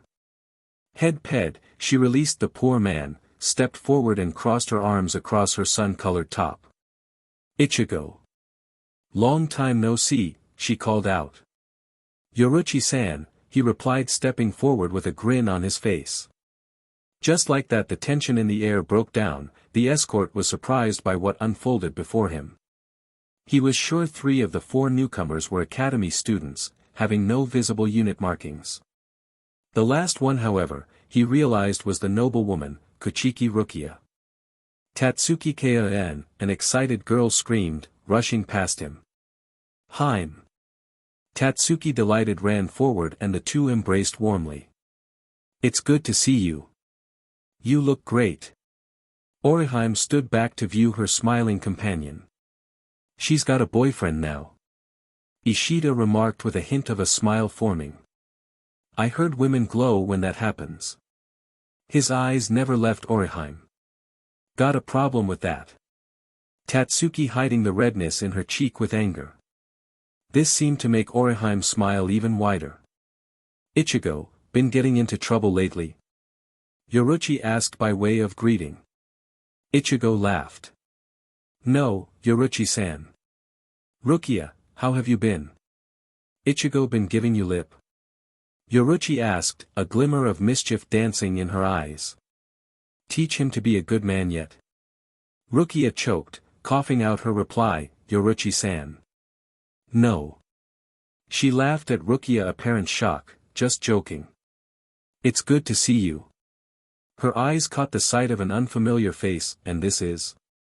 "Hayu," Ichigo answered for him. "He's a classmate of mine at the academy." "Hayu." "Just Hayu, Yoruchi-san. I don't have a family name." Hayu answered her pause. Yoruchi nodded in understanding, returning a sad smile to the young man. "Come. We should all go to the Soifan's place and catch up." To this they all nodded and began walking, chatting like long-lost friends all the way. Hayu noticed the casual way that Yoruchi had addressed the captain of the 2nd Division, but that wasn't surprising considering the woman's history. What surprised him however was that they were going to catch up, implying a long time of prior association with each other. He had promised himself not to be surprised by Ichigo anymore, but the more he found out about his mysterious roommate, the more he felt dragged into the strange, new events. It was just his luck that of all the 300-odd, new academy students in his year, he had ended up sharing a room with two of the most mysterious people in it. He made a secret pact to himself, then and there, to search the academy archives and library to find out. They stayed at Soifan's many guest rooms, eating and chatting away merrily. The short, dark-haired captain was strangely subdued around the group. Haya noticed this. She was nothing like her reputation said of her. On the one occasion that a messenger came to report to the captain, she stood up, her bearing and mannerisms changing completely. Her tone became cold and commanding and her eyes flashed dangerously at the messenger. But around the group, she was rather normal and almost subservient to Yoruchi. "When did you start drinking so much Kigo?" Ichigo asked, eyeing his drunk friend. Kigo was on his 5th bottle of sake and it was barely evening. I grew up, I guess." Kiego replied, a sad smile crossing his features. "Grew up?" Ichigo stared suspiciously at Kigo. "Don't tell me. Girl problems?" "There are more important things in life than girls, Ichigo." "Wah." Ichigo was stunned. "Look, I'm not the girl crazy JRK I used to be, Ichigo." Kigo snapped. Ishida flashed a look at Ichigo, shaking his head slightly. Kigo, ashamed at his outburst, smiled weakly, grabbing another bottle of sake. "Sorry, Ichigo. It's been a long day, so I think I'll go to bed now." He stood up with his bottle as Soifan nodded to him, summoning a guard to escort him to his room. The room was quiet for a moment. Ishida finally broke the silence and adjusted his glasses as he spoke. "He's been like that ever since Mizuiro died." 2 years. Ichigo wondered out loud. He remembered his young effeminate friend's death and the impact it had on the whole group. Kigo had taken it hardest and had become depressed for a long time. 6 months after that he seemed to snap out of his depression. Ishida seemed to be able to read the question looming over Ichigo, and he came to Urahara's shop asking for training. Urahara Kisuke was a shady Shinigami shopkeeper, never seen without his beloved green and white pinstriped hat and wooden sandals. He was also a close friend to Yoruchi, and his shop had become a battlefield headquarters of sorts, to those fighting in the real world. "Urahara and I trained him," Yoruchi added in. "He was very serious about it. Like you once were." "I guess Mizuiro's death affected him badly." "He was serious?" Ichigo asked, surprised. Because of the raging war, Ichigo hadn't had much contact with Kigo and had often wondered what had happened to his friend since. "Yes, very serious." Yoruchi finished off another bottle of milk, preferring it to alcohol. "He put his life on the line for it." She looked away wistfully into the yard through the open doors, lost in thought. "I was the first one to reach him when Mizuiro died. The place was like a war zone. Everything destroyed and the earth ripped up." She turned back to fix her gaze at Ichigo. "When I got there the Hollows had been defeated, but Kigo was all bloodied from wounds. He was cradling Mizuiro in his arms and crying. Mizuiro was dead, the damage to his body was horrendous, but what was worse was Kigo seemed to be on the edge of his sanity. He kept crying and crying, the only words he spoke were, 'I'm so weak, sorry Mizuiro, so weak.' No one could get close to him for a long time." "I see." Ichigo frowning thoughtfully. "If only I was there." Orihime murmured to no one in particular. Tatsuki reached over and patted her friend's hand, comforting her.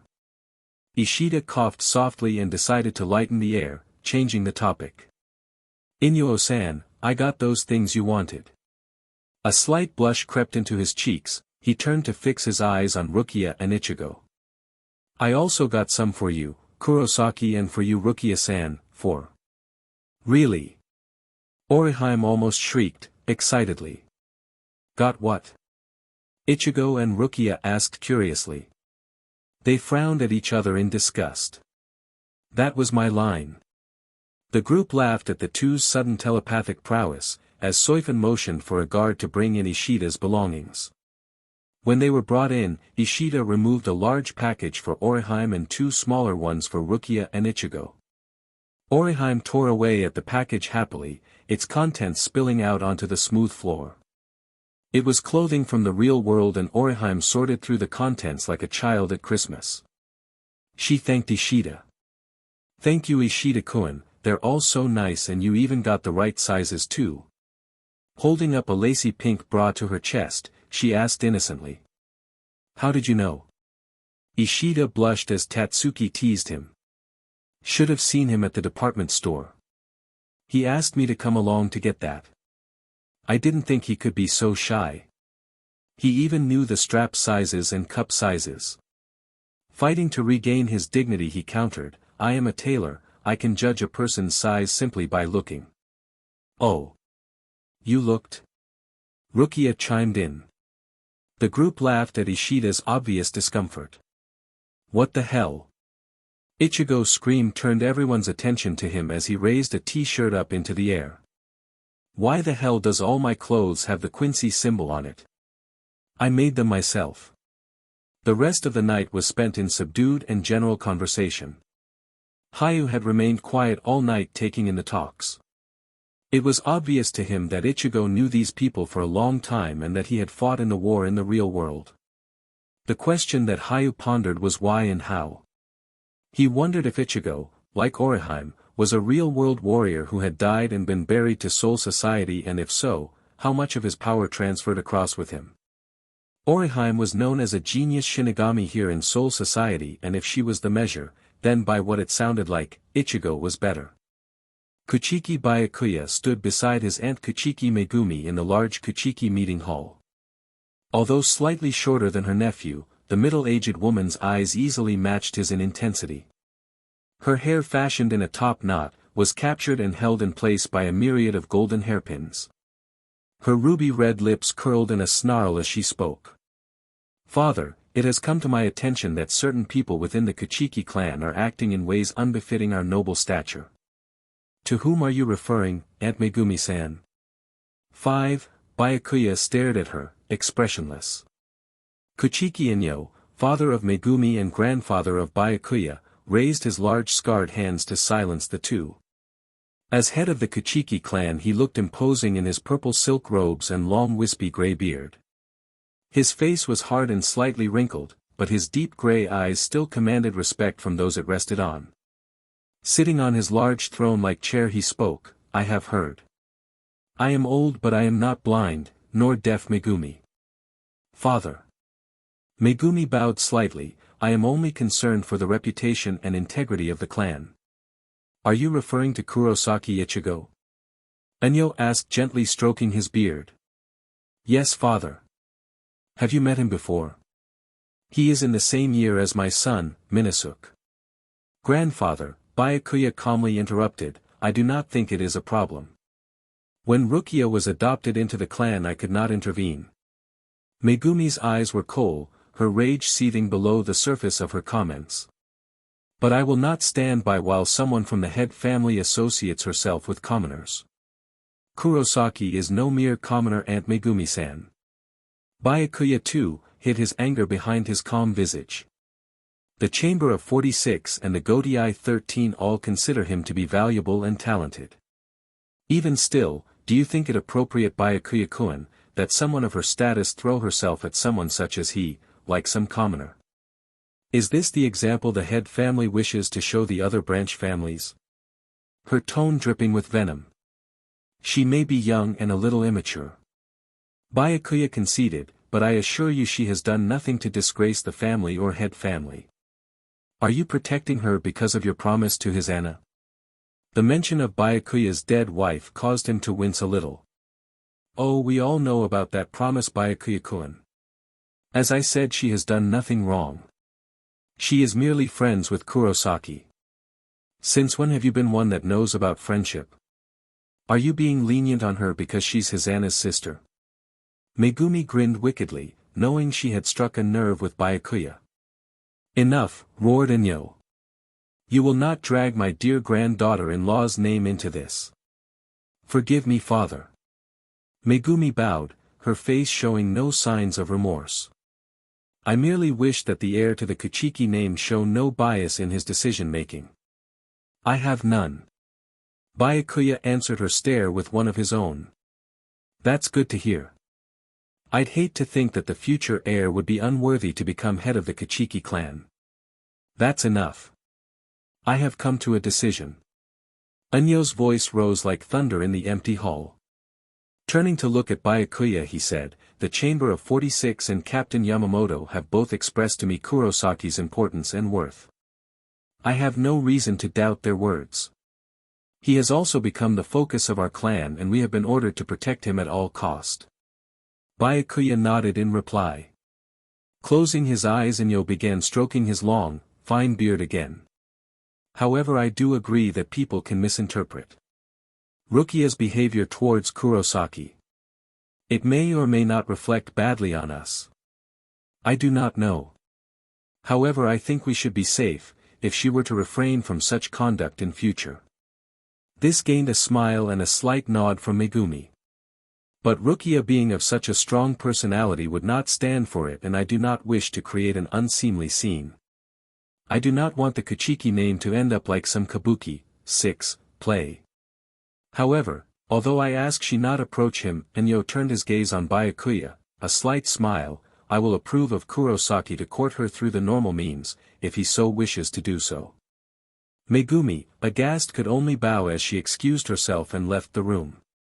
Byakuya took his leave, thanking Anyo for his time, but secretly he wondered how he was going to break this news to Rukia. He was snapped out of his trance when he noticed the form of Fujiwara Saito approaching him. He obviously had more news to report to him about Kurosaki. End Chapter 5. Onigoto. Hurry up, Ichigo.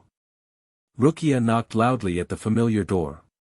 Open the DMN door. Yo. Rukia. Ichigo's voice came from behind her. She spun around to find him half smiling at her. Didn't feel like getting kicked in, arg, he winced as she kicked him solidly in the shin. Beach. That hurt. What was that for, he complained. Ichigo stood before her dressed only in his hakama, a towel under his arm. That's for sneaking up and scaring me. Well, good morning to you too. Ichigo stepped past her and unlocked the door to his room. Get some clothes on, you moron. Rukia eyed the muscles on his back shifting as he opened the door. I just got back from the bathhouse and this is supposed to be an all-men's barack anyway. Ichigo replied without turning around. You're about the only girl who comes here anyway. If I don't come here to pick you up, you'd be late everyday, moron. Ichigo slowly put on his kimono, his body still steaming from the hot bath. He watched out of the corner of his eye as Rukia scowled at him. She turned around, took 3 incense sticks from its package, lit them with a nearby box of matches and made an offering on Khan's altar. Ichigo smiled inwardly. This had become an everyday ritual for Rukia as well as Ganjiu and himself. Khan, you'd be so happy now if you knew how many people care for you. Ichigo thought to himself. As they stepped outside into the crisp morning air, Ichigo scowled. DMN, that Saito BSTRDS annoying. You feel him too? Your Ryatsu sensing has gotten better. Rukia replied as they started walking towards the dining hall. It's so annoying, him following me around like some puppy. At least he's trying to stay out of your way, give you some privacy. True. But I still don't like it. Ichigo turned a glance towards the direction of Sato's Ryatsu before shaking his head and turning back. They soon met with Ganjiu, Hayu, Yukino and Oriheim, who had gone ahead earlier to get their breakfasts for them. It had become a routine now that Ichigo was glad for, and they ate at a nearby yard, on the grass while enjoying the warm morning sun. Ever since Kenjimaru's defeat, Ichigo had found it hard to walk anywhere within the academy without glances, stares and whispers aimed at him. This he could live with, but it was the more daring of the girls and even some guys that constantly approached him for various reasons that he found difficult to handle.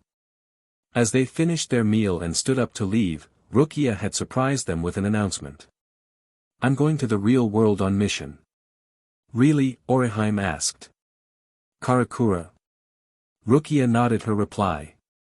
My brother is sending me for a week.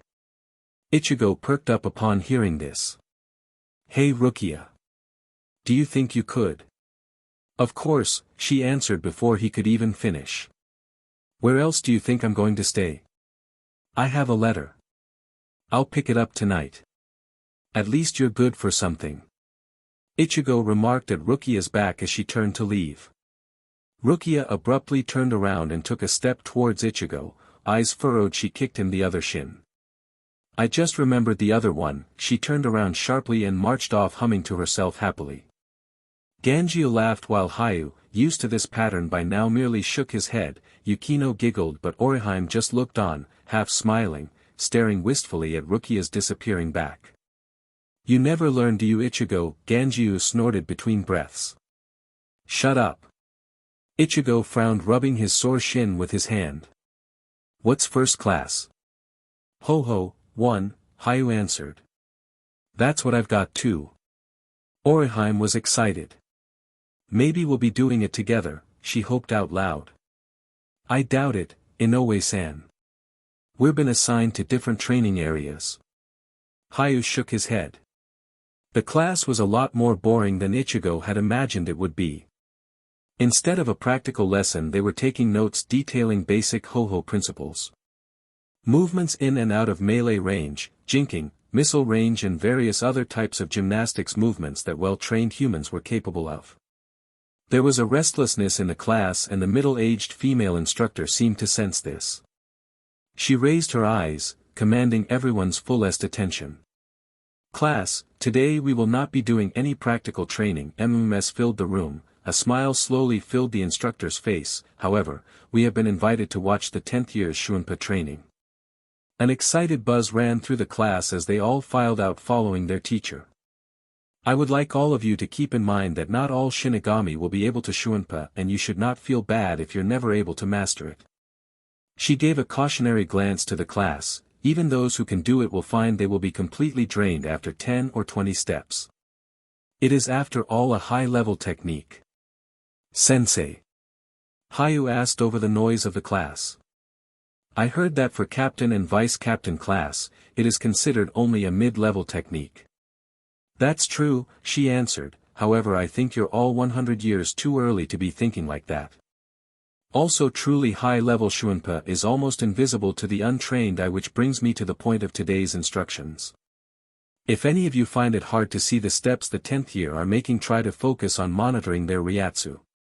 Often a person's Ryatsu will tell you how far, fast and in which direction they are traveling to. As they crossed a long, grassy yard, they finally came to a massive stone building. It was shaped like a perfect box, its length equaling its width and height. Its walls had no visible windows of any sort, and the only opening seemed to be a small door on the wall facing them. Inside, however, was impressive. They were led up some stairs and came to a large room that served like stadium seating. The wall in front of them had a large window cut into the stone wall, with a view into the stadium itself. The stadium was square with a window on each wall, obviously for other viewing areas, but what caught Ichigo's attention was the stadium walls also had row upon row of poles jutting out from them at right angles. Each pole was cylindrical and roughly 40 feet in length and spaced equally from each other at nearly 50 feet apart. There were 12 rows of poles repeating every 50 feet of height, 12 rows high. Ichigo wondered what they were for before his attention was drawn to a single girl on the floor waving madly at his class. Kurosaki-kun. Orihime shouted at him. His whole class turned to look at him as he sought to sink further into his seat. He was saved, however, as Orihime's instructor turned around and scolded her, and she promptly went back to practice. The class watched in awe as the few 10th year capable were practicing straight-line Shunpa over a distance of 100 feet, repeating the exercise 10 times before stopping, exhausted. A familiar voice rang out behind the class, well, I thought I could find you here. Yoruchi's voice dripped with poison honey, then her eyes wandered over the class. Everyone enjoying the lessons, she asked to no one in particular. The class gaped at the traitor-turned-hero Shinigami, standing beside the stern 2nd Division captain.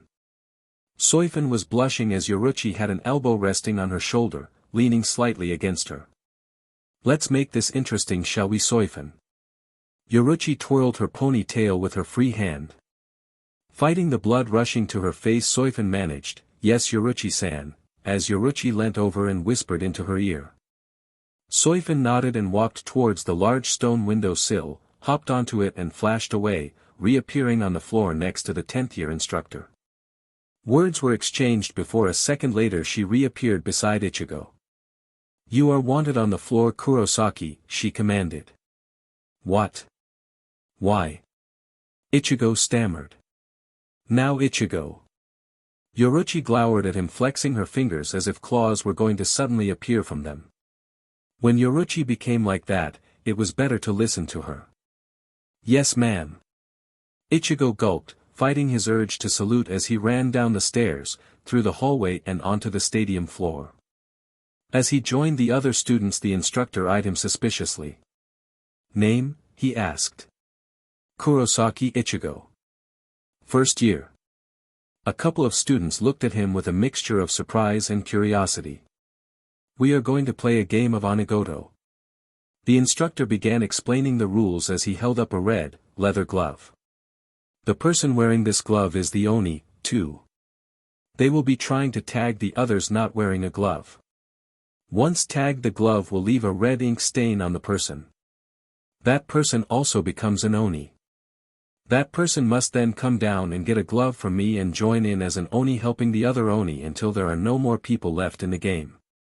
The boundary of the game is anywhere within this room and, pointing to the 4 windows now, he said, the viewing areas are covered by a Ryatsu field strong enough to use.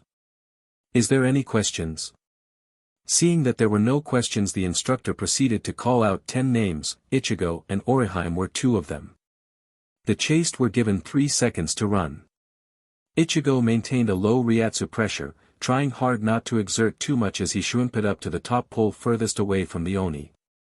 He turned around to see that the game had begun as the Oni leapt furiously from one pole to another, chasing down one of the slower students. "I never knew Kurosaki could shunpa," the first-year instructor exclaimed. "Such high-level technique. Why am I not surprised?" Hayu smiled, mumbling to himself. Ganjiu slapped him on the back and laughed loudly. "Not really." Yoruchi answered the instructor. "This is still merely low-level shunpa." So said Yoruchi, Shunshin, 3, Goddess of Flash. By now 3 people were Oni, and Orihime stayed close to Ichigo, trying to keep up with him. It was harder than Ichigo thought, trying to create speed with as little Ryatsu as possible. A grin decorated his features. "This will improve my shunpa efficiency." "That Yoruchi." His thoughts were suddenly interrupted by movement to his front and side. Orihime had seen the movement too late and had flashed heavily to the side, getting tagged in mid-air across her chest. The Oni turned around and flashed a blushing smile at her and put his hands together, bowing by way of apology. Summoning up the Ryatsu at his feet, Ichigo deftly flashed backwards. "They're too slow," he thought to himself. "The Oni aren't gonna get me at all at this speed." The first-year instructor breathed in, shocked. "Backward shunpa. That's a high-level technique." "Bah." Yoruchi waved away her comment, mid-level at best. By now there were 6 Oni and 4 people left. The speed had dropped dramatically, all except for one person, Ichigo. He was too absorbed in the game to notice the chorus of voices coming from his classmates. He had unofficially become the representative for the first-year students in this game, and they were loudly supporting him. "Fight O. Kurosaki. Fight OH," became their mantra. The class was still able to keep up and see the spectacle before them.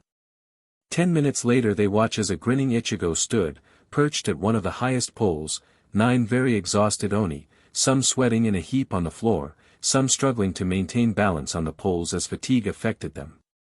Outclassed, the 10th-year instructor decided to call in the class and surrender to the freshmen.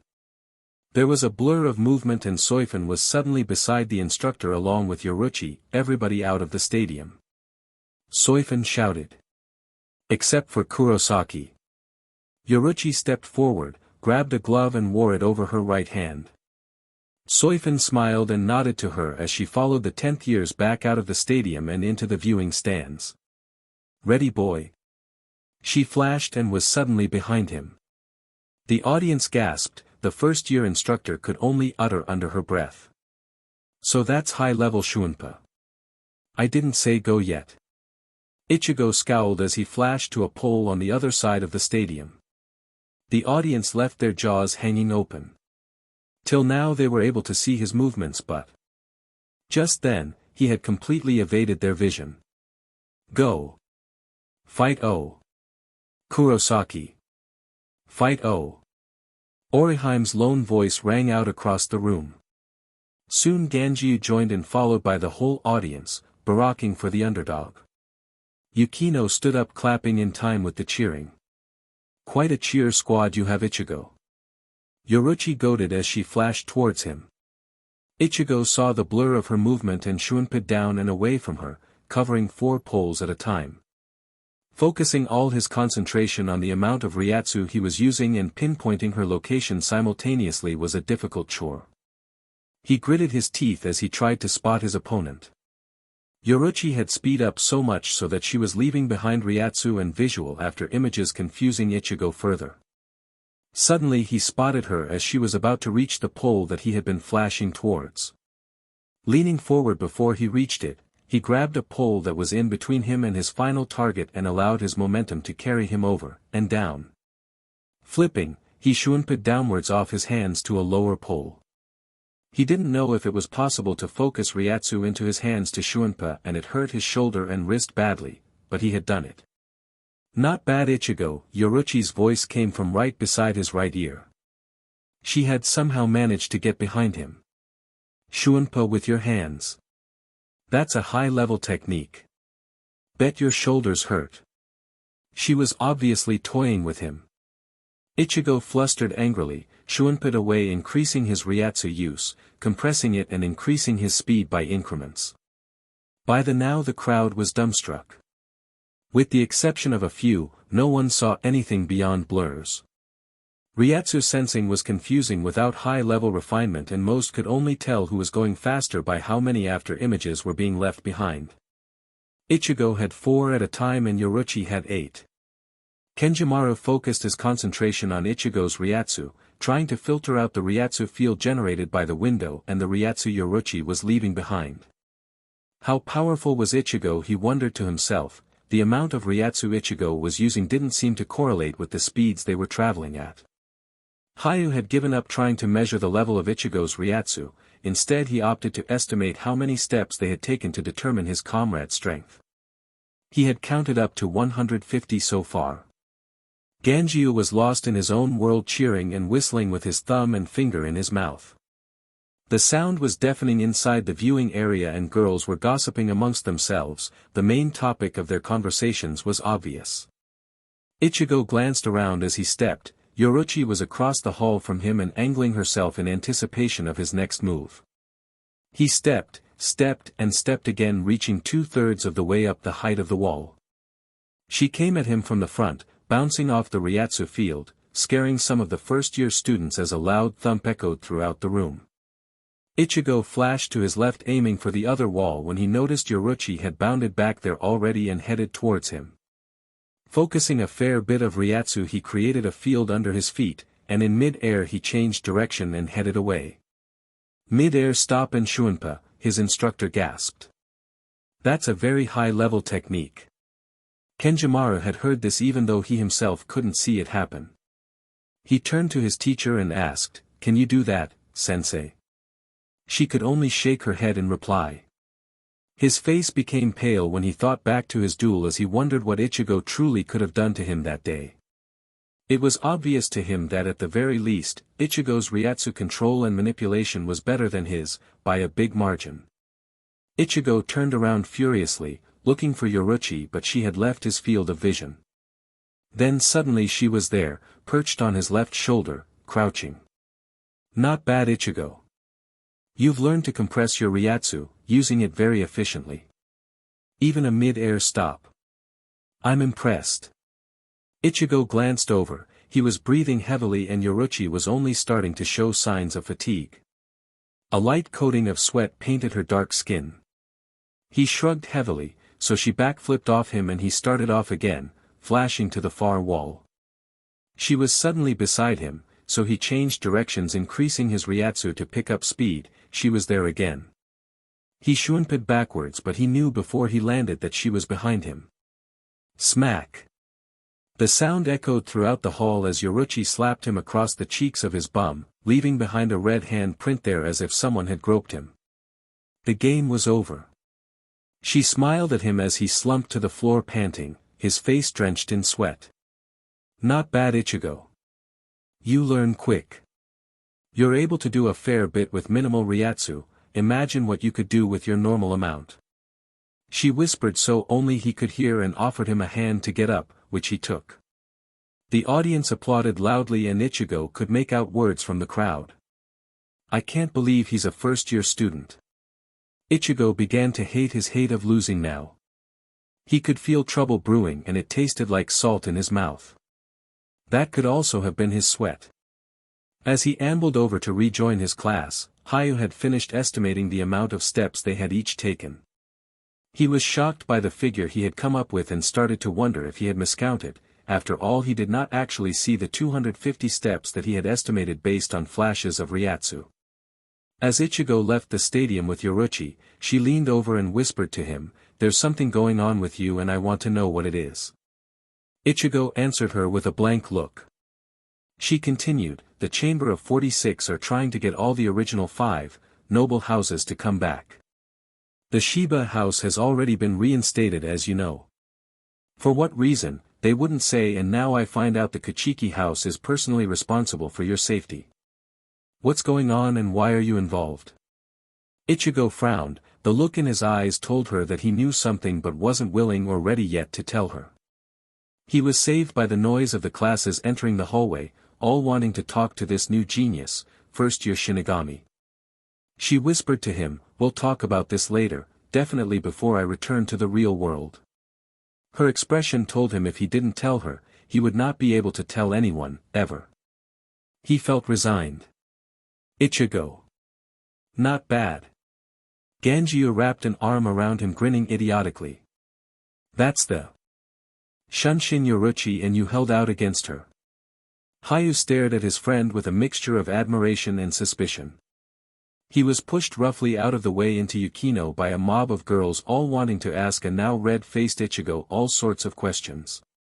Ichigo thought to use Shunpa to leave the hallway quickly and hide, but in the end all he could manage and answer was, "Ah, sure."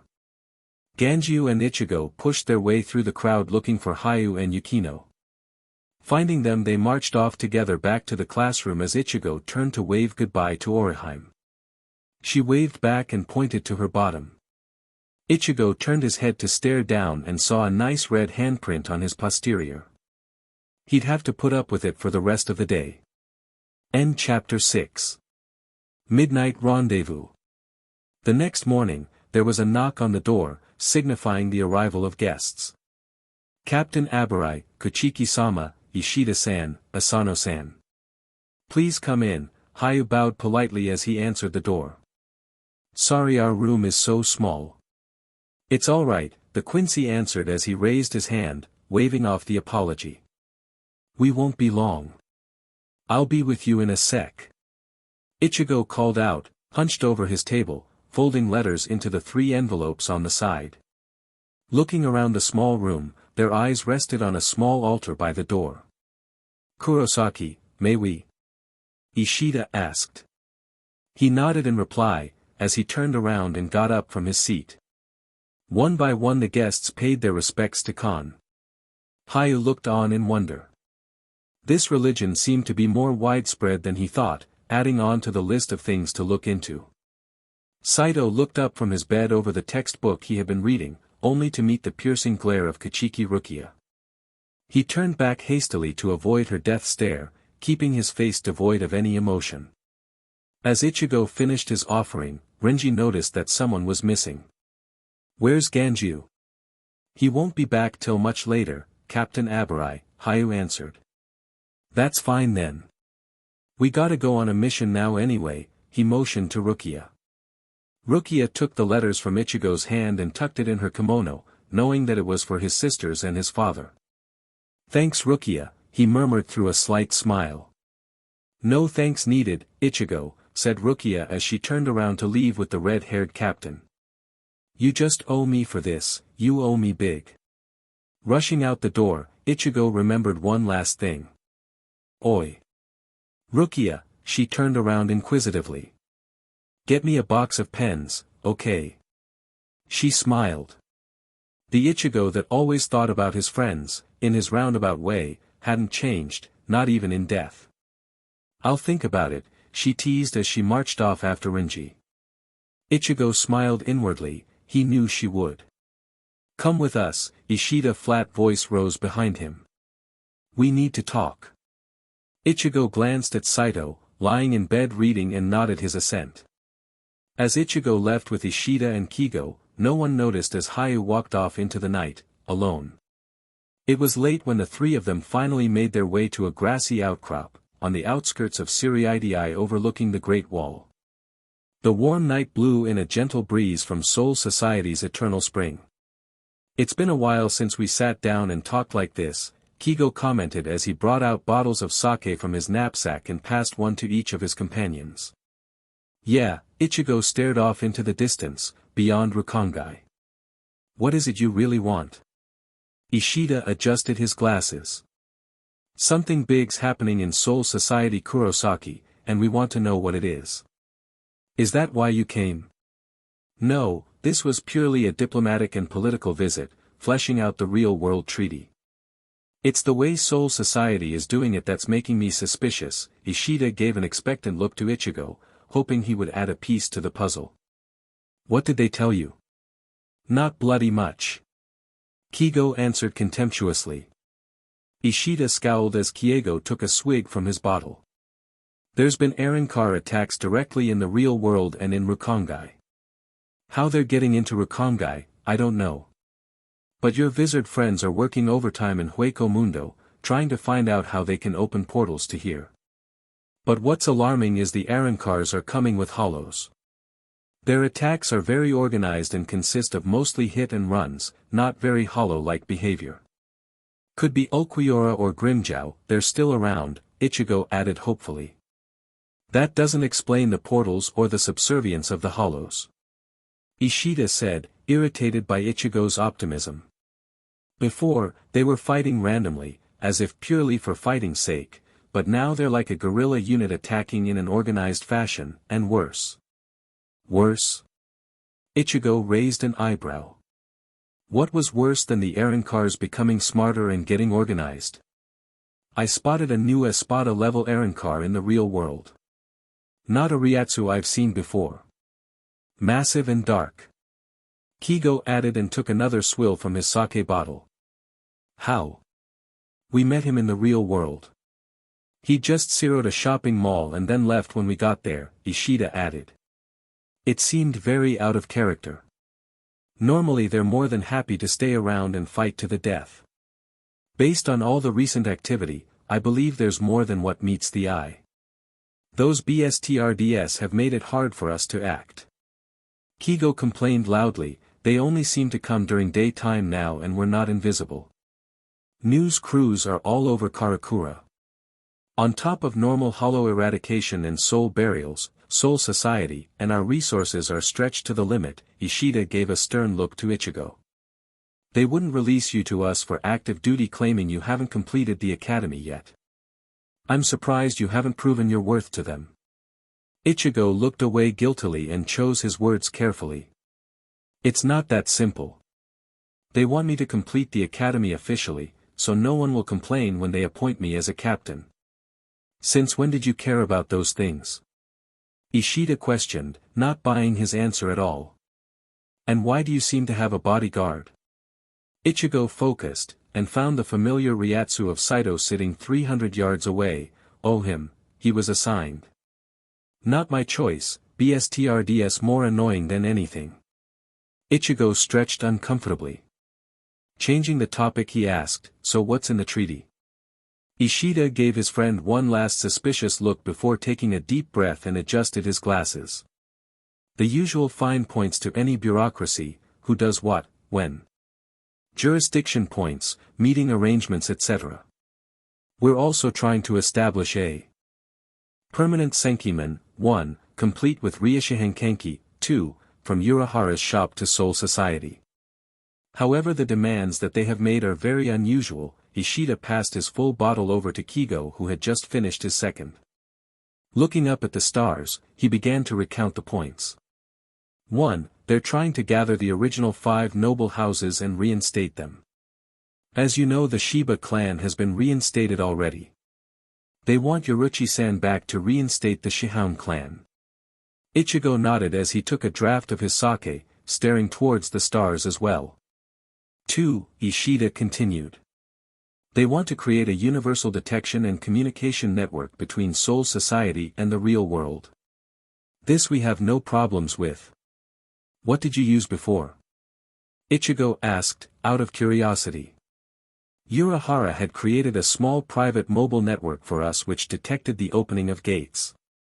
Soul Society's detection method is based on tracking hollows and Ryatsu and is independent of ours, so they couldn't contact or inform us directly. They want to collaborate on that and I have no problems with it. The last point's a beach. Kigo growled. He was lying down now, looking at the stars, having finished his third bottle. Ishida looked hard at the ground before him, his face scowling in slight anger. They want to limit Quincy's. Limit? What do you mean? They want me to agree that there shall be no more than 4 Quincy's in existence at any one time. 1 in Soul Society. Whoa, 1 in Soul Society. Yes. Permanently stationed here, meaning they'll eventually lose their link to the real world and become a permanent spirit. Ishida turned to face Ichigo. It's not that bad. Just like you, they'll still keep their Quincy powers and have the longevity of spirits. It's the 3 in the real world I'm worried about. Why? Well, it'll be a succession line, Grandmaster to Master to Apprentice. No new apprentice can be trained until one of these 3 die. This way, the Quincy power will never disappear and Soul Society gets a permanent executioner. The concern is the fineness of this succession line, but it is easier to monitor with less people. Ishida's expression changed to one of worry and deep sorrow, unusual for one usually so confident. I don't like the idea of signing on behalf of future generations, making up their choices before they can. If anyone in the future decides to train extra apprentices or train people in secret. Ichigo waited a while but Ishida didn't continue. What happens then? Soul Society will kill every last Quincy and send the executioner to train a new line for succession, Ishida replied flatly. More Quincy blood. For the balance of the 2 worlds, huh? He whispered bitterly. Yes. The warm air became sandpaper in Ichigo's throat and the 3 companions sat quietly for a while. Looking to breaking the stifling silence, Ichigo turned his attention to Kigo. I heard you started to train seriously. What happened? Kigo mulled over the question, one hand unconsciously rubbing the stubble on his chin. He seemed to be remembering something horrible, his face went pale before relaxing slightly. He scowled, a rare expression indeed, before finally opening his mouth. I was stupid. I knew they were coming but I was too late. Mizuiro died in my arms. I should have died with him, but I was spared. He paused, then finally whispered. Everyone was fighting their hardest, but I was lazy, and weak. His eyes became focused, but his voice was stronger and more confident. I swore that day that I would never be weak again. I swore that I will never let my friends die again. Kigo turned to Ichigo, his eyes burning a flag of determination. A look he's often seen before, in his own reflection. Just don't do anything rash and get yourself killed, Ichigo spoke seriously. We're your friends, you nakama. 3. When we swore to protect, we swore to protect you too. They stood up slowly and brushed the grass of their clothes. It was time to head back.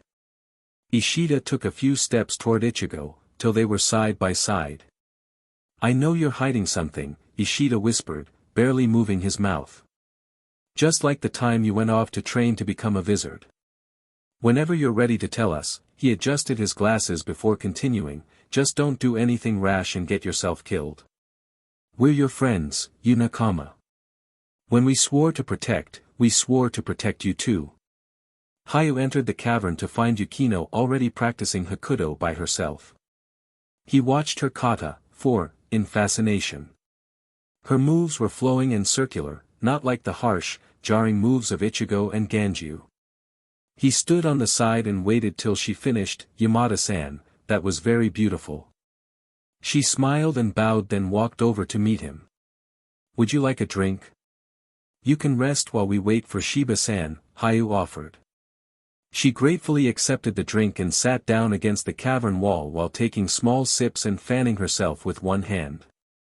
Hayu sat down beside her, his mind running through all the events that had transpired over the past week. His kept returning to one thought, Kurosaki Ichigo. "What do you think of Kurosaki-san?" Hayu asked with a wry grin, feeling the need to confide in someone. She turned to look at him through crimson eyes before taking out her brush and scroll, writing out 2 words, "Good man." Hayu smiled back. "I know, but doesn't it seem like he's mysteriously powerful or experienced or both?" She shrugged and wrote down, "Doesn't matter, he's our friend and classmate." Hayu could only nod in agreement. "I heard you met him in the hallway. Why did you decide to greet him?" Her eyes dulled a little. "He was picked on, so was I. He could imagine what the life of a mute was like in Rukongai and he didn't like it. The subject looked like it pained her, so he decided to go no further. He realized he didn't know very much about his companion, through no fault of her own, yet he felt he could trust her. Can I talk to you and can you keep it a secret?" She gave him a look of curiosity before putting her hand across her chest and nodding vigorously. "Thank you." Hayu was genuinely grateful. A dam burst as all his thoughts struggled to flow forth. "When I first met Kurosaki-san, he seemed to know a lot of people, for a freshman." Yukino nodded in agreement. "I also thought maybe he was some noble's pet project. He was very close to Kachiki-sama and was very informal around her, and Shiba-san." He paused to collect his thoughts. "But then I heard about his duel.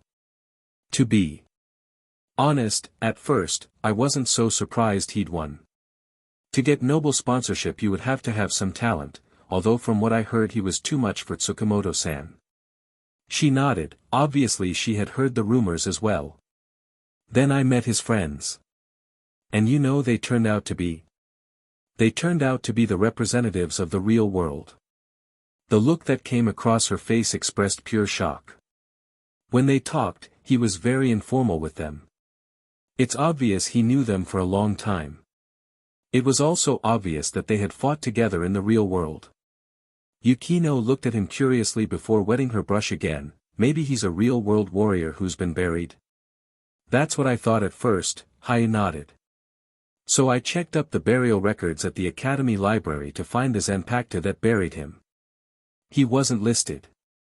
So I checked under souls buried by unnamed or unknown Zanpakutos and he wasn't there either. According to Soul Society records he was never buried, so how did he become a Shinigami?" Yukino couldn't hide the surprise on her face and merely shrugged. Hayu scratched his head. "Then there was that game of Onigoto. No one can deny Kurosaki-san's performance was high level. He outstepped the 10th years with not a problem at all. Then he paced against the Shunshin Yoruchi.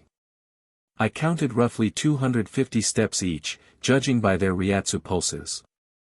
I did some research and apparently that seated class Shunpa skill. But the way they were both using it, even though I can't prove it, I get the feeling he's above that level as well." Yukino nodded slowly, absent-mindedly skiing on her wet brush as she followed his train of thought. "Then there was the time that I joked about Bankai to Shiba-san and Kurosaki-san, and there was a very short pause as if I'd stepped on their foot. Do you think they'd let a Shinigami who can do Bankai into the academy?" he suddenly asked. She shook her head and wrote on her scroll. They'd make him a captain or vice-captain. That's what I thought too, Hayu said slowly. I know he was in the recent Arrancar war, fighting in the real world. When I went to research, all the information was classified. It was open to seated Shinigami only. I have no way of finding out anything.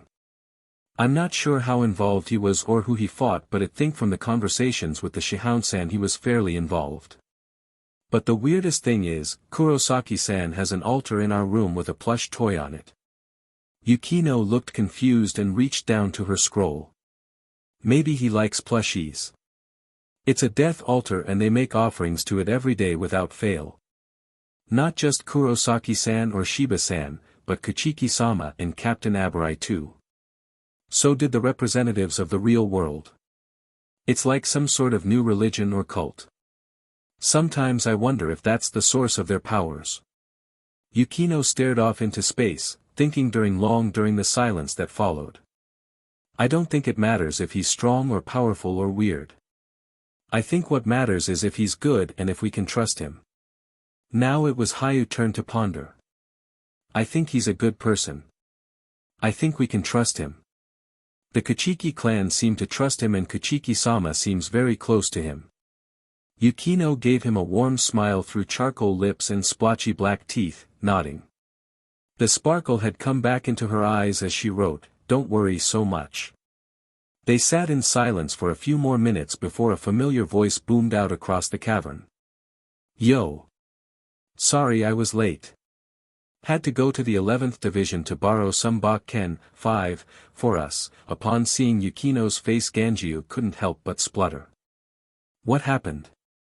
You look like you ate your ink stick. Tsukamoto Kenjimaru prostrated himself on the ground before the grand lady. It was late and he came to the mansion in secret. Kuchiki-sama, I have come to give my report. Go on. Kuchiki Megumi answered, taking a sip from her teacup. Kurosaki Ichigo is very strong, his Ryatsu and Ryatsu use is above my own. Forgive me for being rude, Kuchiki-sama, but I believe it's even beyond your son, Kuchiki Minazuke-sama. Kenjimaru stated. I didn't ask for your opinion, she snapped, patiently finishing her tea before continuing. Did you find out why my dear nephew is using so much of the head family's resources to protect him? No, Kuchiki-sama. What else? She asked as she calmly eyed the man before her. He seems to know the representatives of the real world and is on very good terms with Shihun-san. He also seems to know Captain Aburai very well and on investigation, demonstrated known association with 11th Division seated officers, Madarame Mikaku and Isagawa Yumachika. Them, she snarled, tapping a finger against her cheek. Anything else? No, Kuchiki-sama. That is all then. As Kenjimaru took his leave, someone else stepped into the room. Did you hear all that? She asked. Yes, mother, replied Minazuke, with an icy tone that matched his mother. It seems he is the one from the reports, her voice, merely a whisper. Most likely. Now why would your BSTRD cousin protect someone who defeated him, she wondered out loud. I have men trying to answer that question for you, mother, he replied in an even tone. I find that interesting as well. He seems like the kind of boy who will do exactly what you tell him not to, she thought for a while. Do you think they're trying to use him as a showpiece for the old man, referring to her father? Will he get in the way of our plans? Does it matter? A wicked smile curled up her lips. What do you suggest? Minazuke matched his mother's grin. Why don't we just include him into our plans? You really are my son, she said as she got up and left with him into the darkness. End chapter 7. One lucky day. It was 3 days later that Ichigo had found himself in another quandary. It started the afternoon before as he returned from a late-night training session with Ganjiu, Hayu, and Yukino. Tired from their workout and sleepy from the relaxing bath he had taken, it took an elbow to his ribs from Ganjiu before he realized there was commotion just outside their door. As the figures approached, Ichigo recognized the tall, dark, long-haired woman, the shorter busty black-haired woman and the equally busty brown-haired one. He never did remember their names, but he had remembered them from the dining hall incident. It started to annoy him when he realized their Ryatsu was following him around in the academy. He remembered the laughter and guffawing in his room afterwards as the three pushed past him, to see how the object of their admiration lived. They gushed when they spotted the small lion plush toy altar and stared love hearts at him as Ganjiu explained that it was a very important item to Ichigo. It had taken all Ichigo's power to hustle the three out, claiming fatigue and needing an early night. In exchange they had made him promise to remember their names, which he complied. By the time he had punched Ganjiu in the face and gone to bed, he had forgotten. Ichigo marveled at the capricious nature of fate and how it had now dragged him by the nose, sweating in the cool morning air, following the head maid of Kachiki Byakuya as he was led through the Kachiki mansion. It was as he woke that trouble really started. There was a knock on the door and as usual Hayu answered it. It was a DLVRY Shinigami and he had a large package for Ichigo. Dragging the box into the room, Ganjiu and Hayu had gathered around curiously to see what Ichigo had received. As the box opened, an explosion of felt and softness covered the room as more than 20 plush toys expanded from their compressed state. Ichigo's face did a fine impression of a ripe tomato as Ganjiu fell to the ground beating the floor with his fist as his other hand fought to contain his kidney, which threatened to explode from laughter. Even the usual more reserved Hayu could not hold back, and his soft snigger became a raucous laughter joining in the cacophony. Ichigo could only glance over at the room covered with over a dozen Chappie the bunnies and other plush toys. Damn it! What next, protection groupies? Ichigo thought to himself. As he reached the large reception hall, a feeling of apprehension swept over him. He hadn't thought far enough about what to say and how to explain it. Now it was a bit too late. The old maid motioned for him to take his place to the right. Ichigo took the cushion and knelt down on it beside Byakuya as another maid entered the room carrying 2 cups of tea, which was placed carefully on the small, low table between them. As the maids left, Ichigo sought to a way to begin. Byakuya, as patient as ever, merely took his cup and began to sip his tea. Baya. Kuchiki-san, Ichigo gulped. Byakuya was surprised at his sudden politeness and thought this might be interesting. I've come to give your sister some gifts I thought she might like. There, he said it. He waited for a reaction from Byakuya but was surprised to find the noble calmly drinking his tea. A couple of maids slowly entered the hall and took the large box from him, carefully taking it to Rukia's room. Putting down his cup, Byakuya asked the heir in front of him. What do you think of Rukia? Ichigo was stunned. He wondered what Byakuya was up to as he gave his answer. She's a good person, very. Stuck for words, he tried to use one that he thought Byakuya himself might use. Honorable. Pleased with himself, Ichigo reached over to take his cup and drink his tea. Are you in love with her? The tea halfway down Ichigo's throat came sharply back up. Byakuya. What the hell? Ichigo sputtered. Byakuya sighed inwardly as he closed his eyes, finishing his tea. It had taken all of 3 sentences for Ichigo to forget his manners. Calming himself, he thought to explain to the young ruffian. Rukia is 158 years old. She is of marrying age. Byakuya paused, letting the information sink in. Secretly he wondered if Ichigo would be able to understand his inference, through that thick skull of his. Ichigo started to sweat heavily. What did Rukia being of marrying age have to do with him? A maid had come in during the silence and wiped up the floor. Another maid followed her and poured another cup of tea for each. Byakuya continued nonplussed. It would be unseemly for a man and a woman to be seen together so intimately if there were no intention. Acting improperly in public is frowned upon, and as a noble, one must act as befitting a noble.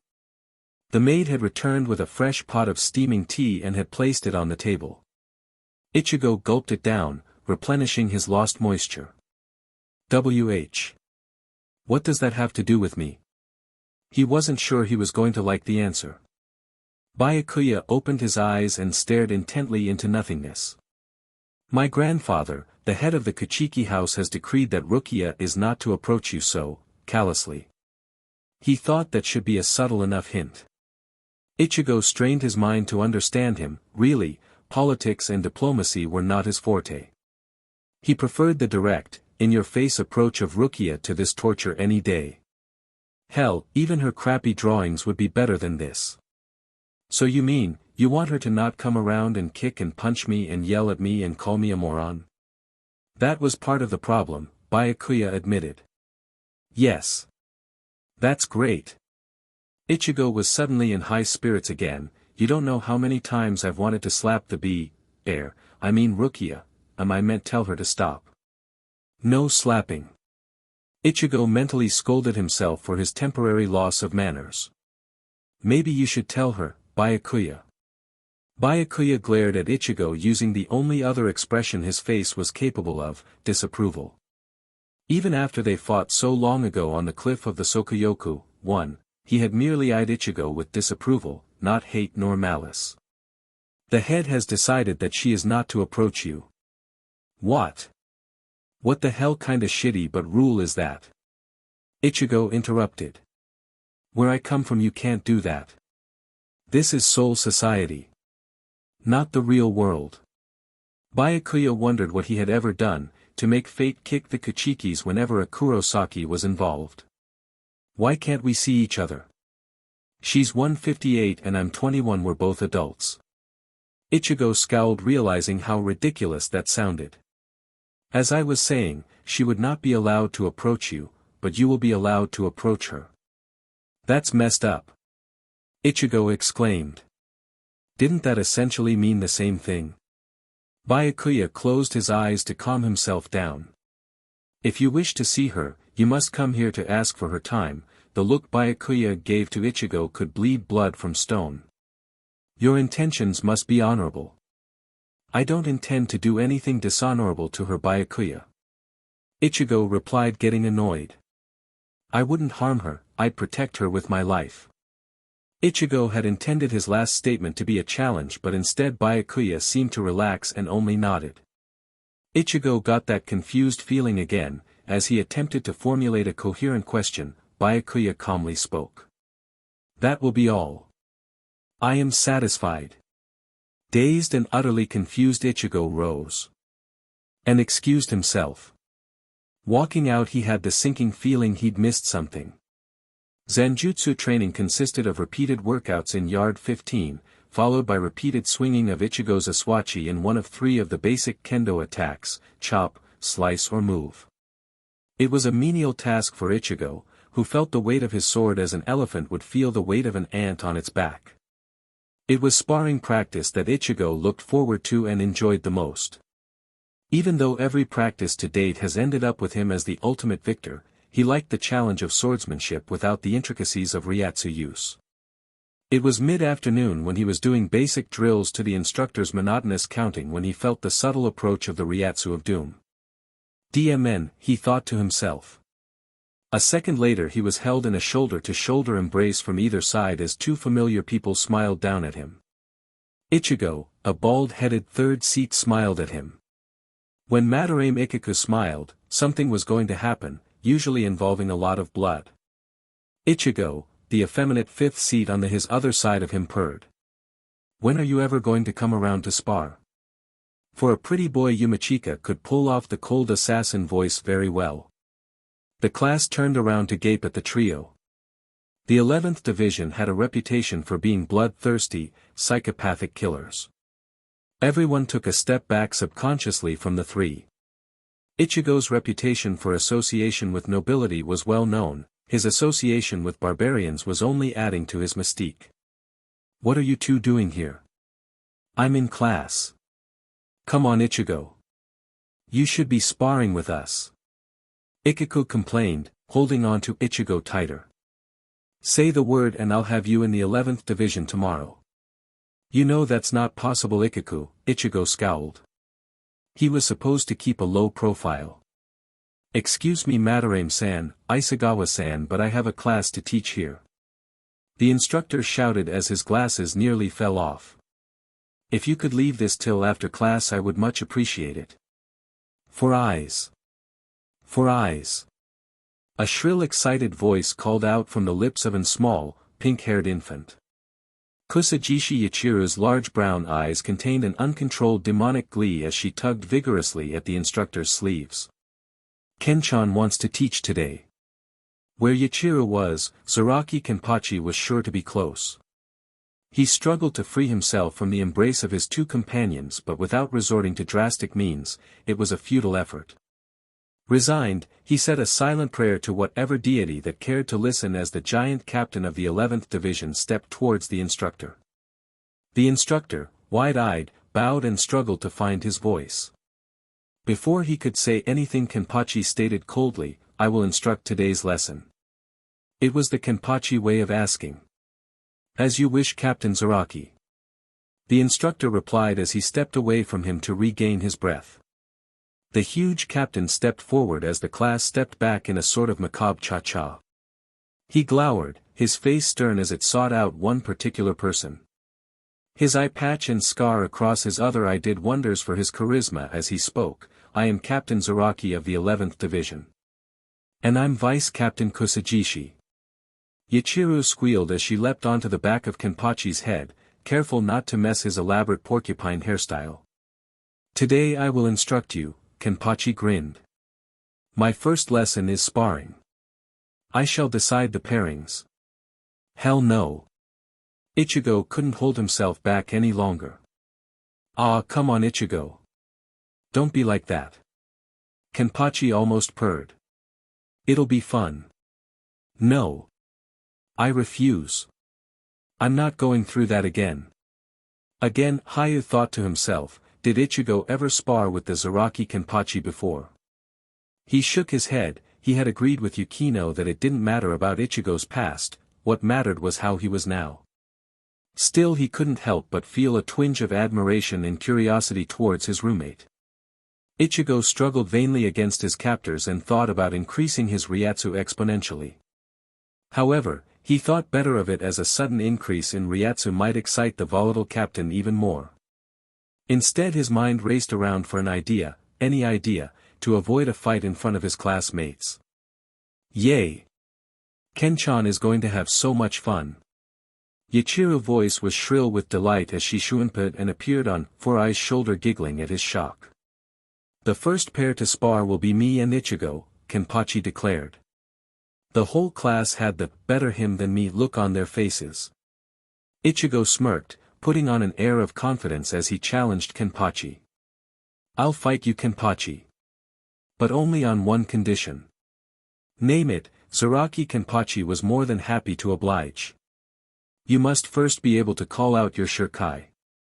What?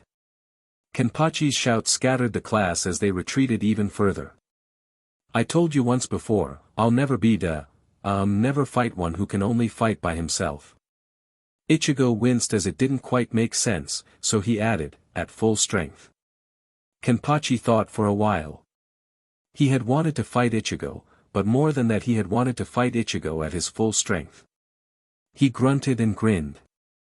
Very well, we'll fight then. He leered. There'll be blood and carnage for us to enjoy. The whole class breathed a sigh of relief as Captain Zaraki and his division members left the training grounds. They seemed to be rather jubilant after their little stunt and chatted happily away, except for Kenpachi who seemed to just smile for the rest of the day. Sensei, a rather tired Ichigo managed to utter, I feel sick. I need to go to hospital's sick bay. Yamada Yukino lay in the rather large hot spring, letting the vapor and heat burn away the knot in her back.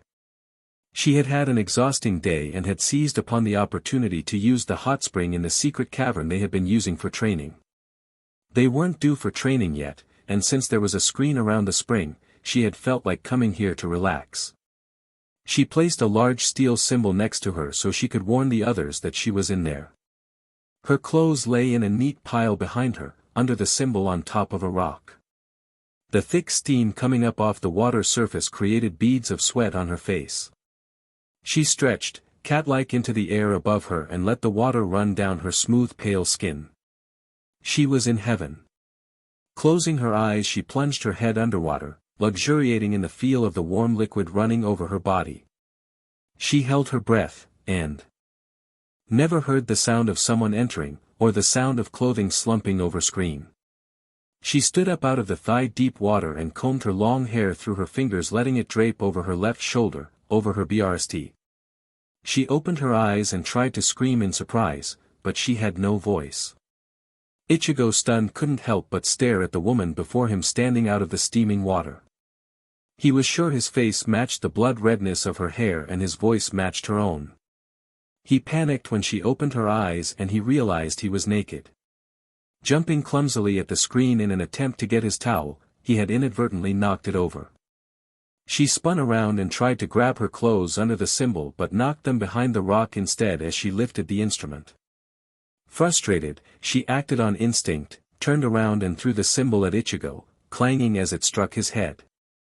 Ichigo became aware of his modesty in the cold air of nakedness and did the only thing he could. He jumped into the hot spring opposite her, sinking into the water up to his chin. She did likewise, and for a long while all they could do was stare at each other in silence. Ichigo finally mustered the courage to speak first, seeing as she wasn't able to. "Sorry, Yamada-san. I didn't know you were in here. And you kinda scared the shit out of me when you stood up." She looked at him and grinned, shaking her then. Then suddenly her mouth opened in a soundless laugh, one hand covering it as she pointed to his face and back to her hair. "Shut up." Ichigo responded, annoyed. He smirked as he slowly took aim and splashed water at her face. She looked at him surprised, then playfully, she splashed water back at him. Very soon they were splashing each other back and forth like a couple of kids in a swimming pool. She had been a little too enthusiastic in her splashing, rising slightly out of the water, and freezing Ichigo. His mouth agape in shock, he was rewarded by a mouthful of sulphurous fluid.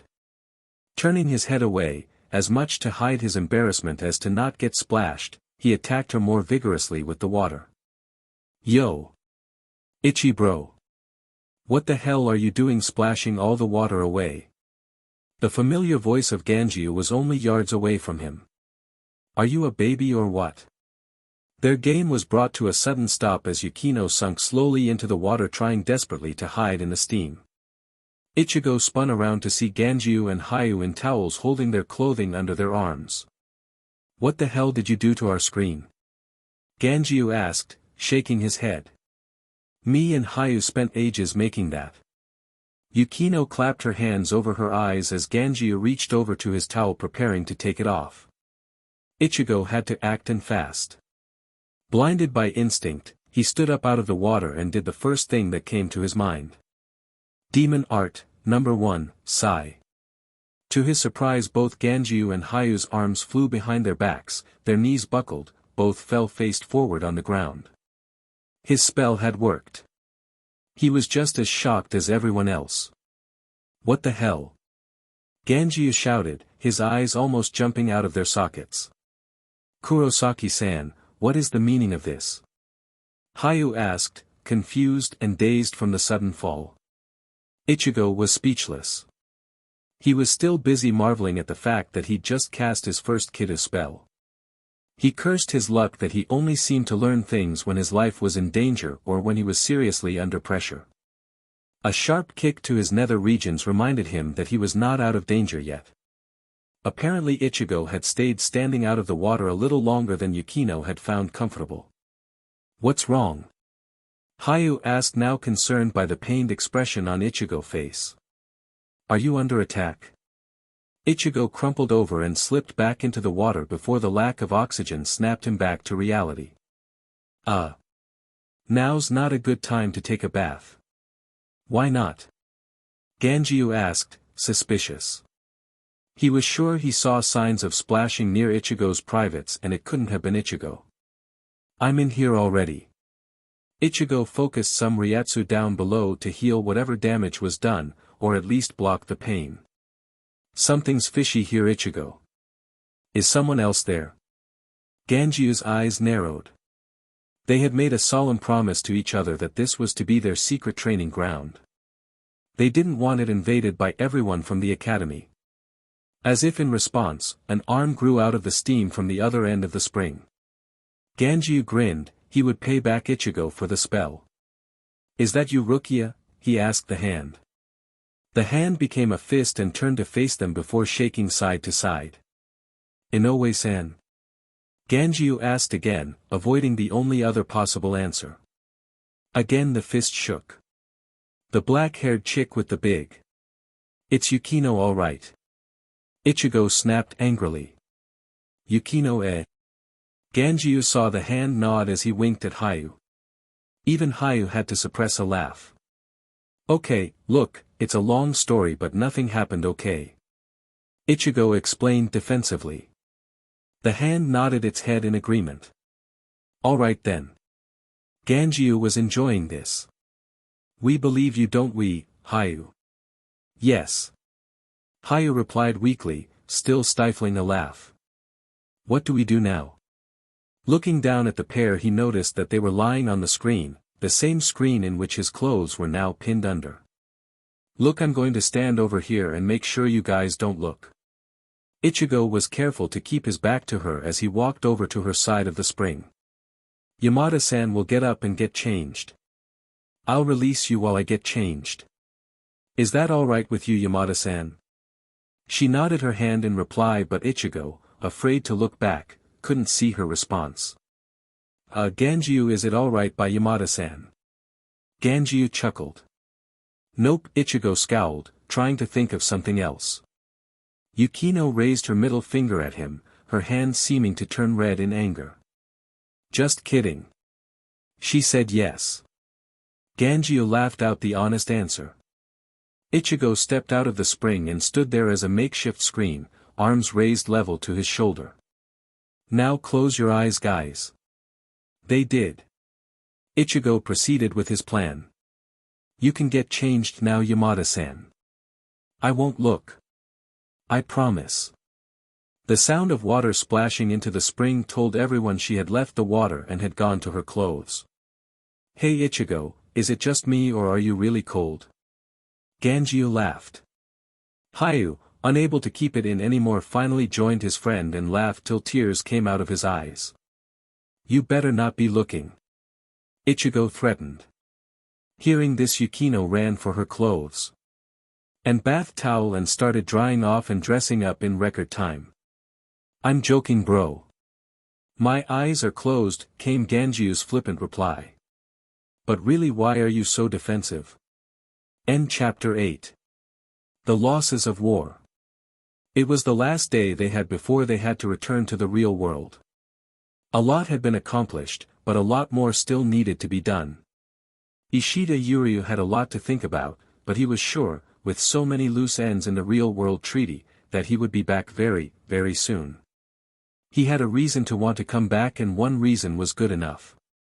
He sat at the edge of Unreality, leaning against the Great Wall. The wave of Arrancar attacks on Seoul society meant that the walls were constantly in place now, a morbid reminder of the war going on right now. He considered the many things that were discussed in the negotiations, but found himself returning to one image, Inoue Orihime. She was the locus of his world, and today he offered to escort her on a shopping trip in Rukongai. It wasn't that she was late, he was very early. It was not a date though, as he had dreamed it'd be. He tried to figure out when he started to feel this way about his former classmate. They were both in the handicraft club together in high school, but back then, he never thought of her that way. Ishida thought about the first time that he had actually fought for her. It was their first time in combat together, 6 long years ago, upon a rooftop in Unreality. Jirobu, the giant airborne weapons specialist, singled out Orihime, because she was the weakest. But he had saved her and promptly dispatched the small fry Shinigami. It was when they finally faced Captain Kuratsuchi Mayuri, that Ishida realized he had first, truly laid his life on the line for her. The thought of Mayuri angered him. He remembered the man's black and white mask-like face, like some sort of stylized skull. His ridiculous lopsided hat that tapered to a very sharp point and seemed to defy gravity. Most of all, He remembered the apathetic look and cold sneer as he made ludicrous offers to entice Orihime to become a scientific test subject. Ishida had won that fight, sending Orihime away, but it had cost him his powers as a Quincy. He had never regretted it, it was against his Quincy pride to regret anything. He clenched his fist, trying to control his anger as he recalled the photo of his grandfather, who Mayuri had experimented on, at least, what was left of him. That brought him back the events of the past few days. Experiments on humans, with or without power by the 12th Division, was a hot topic. The representatives of the real world demanded that they were to stop, permanently. Most of Central 46 had no problems with that, but Mayuri had claimed necessity and the need to know, not only for combat's sake but for medical purposes as well. It had become a contentious issue. Ishida-kun. Sorry I'm late, the melodious voice of Orihime sang out, waking him from his thoughts. No, you're not late. Inoue-san. I was early. Oh. That's good then. I thought I was late. I had to take orders from a couple of girls in class and Momo-kun and Isane-san and... She rambled on as she was likely to do when she became excited. So we got a big day today, so we better get started early, she grinned, full-faced and childlike. Ishida nodded and called out for Jindenbu, the giant gatekeeper, to open the gate. As they stepped out into the streets of Junranen, the first district of West Rukongai, Orihime ran giddily from one store to the next, asking questions to various storekeepers, dragging him by the hand like a rag doll. Ishida blushed heavily, wondering what they might look like to others. Finally, at one food store, he had time to take a breath as Orihime tried to decide which items to purchase. He thought back to a time not long after regaining his Quincy powers, when he invaded Hueco Mundo with Ichigo, Chad, Rukia, and Renji, in an effort to save Orihime. They all fought hard, only to have her captured again. The silly girl had explained her plan to them. She had willingly gone with Okiura to Hueco Mundo hoping to find Aizen, and the Hyogoku, one, and destroy it. He was the last person to leave, refusing to cross the Garganta, two, a portal from Hueco Mundo back to the real world. He wanted to stay behind to cover their escape, allowing passage to Orihime, but she had pushed him through at the last second before it slammed shut. He waited and fought in the real world against an increasing number of Arrancars. The Hyogoku was definitely in use, creating more and more of the monsters. 6 months later, like magic, she appeared in front of the gates of Siriidii, Hyogoku in hand. The charges of treason were dropped when she gave the item to the Godii and in their presence, rejected its existence. She wouldn't tell anyone of how she escaped or what she had been through. She had returned to the battlefront hardened, but at the same time with a sadness in her eyes. Inoue-san. How did you escape Hueco Mundo? Ishida once asked. I had help, and she would say no more about it. The stone pavement soon turned into dusty paths as they walked towards the edge of the inhabited area of the district. Ishida looked over the rolling scenery and thought it looked similar to the hillside in which his father, Ishida Ryukin, died. He started to remember his father, through a mix of admiration and hatred for not approving of him becoming a Quincy and admiration for the knowledge and strength that his father had. He had often thought about the words his father spoke during one of their many training sessions. Ryukin's voice was as flat as his own. Do you know why I never wanted you to become a Quincy? No, father, he had started to be more respectful since he joined the war. You told me it was because it earned no paycheck and that the Quincy's were a dying breed. That is partly true, but it's more than that. You are a genius, Yuryu. One day soon, you will surpass me. Maybe, you'll add a new technique to the Quincy arsenal, alongside those of the first Quincy, Ishida Soken. I knew you were going to be strong from the day you were born. So did your grandfather, but I never wanted you to live life like this. Then why? I have taught you everything I know as a Quincy. Every technique the Quincy's ever developed, you know. Ryukin placed a hand on his son's shoulder. I have always wanted to protect you. I never wanted you in this world of danger. Your mother was a proud Quincy, and she died a proud Quincy. I didn't want to lose. You too. No father wants to see his son go off to war.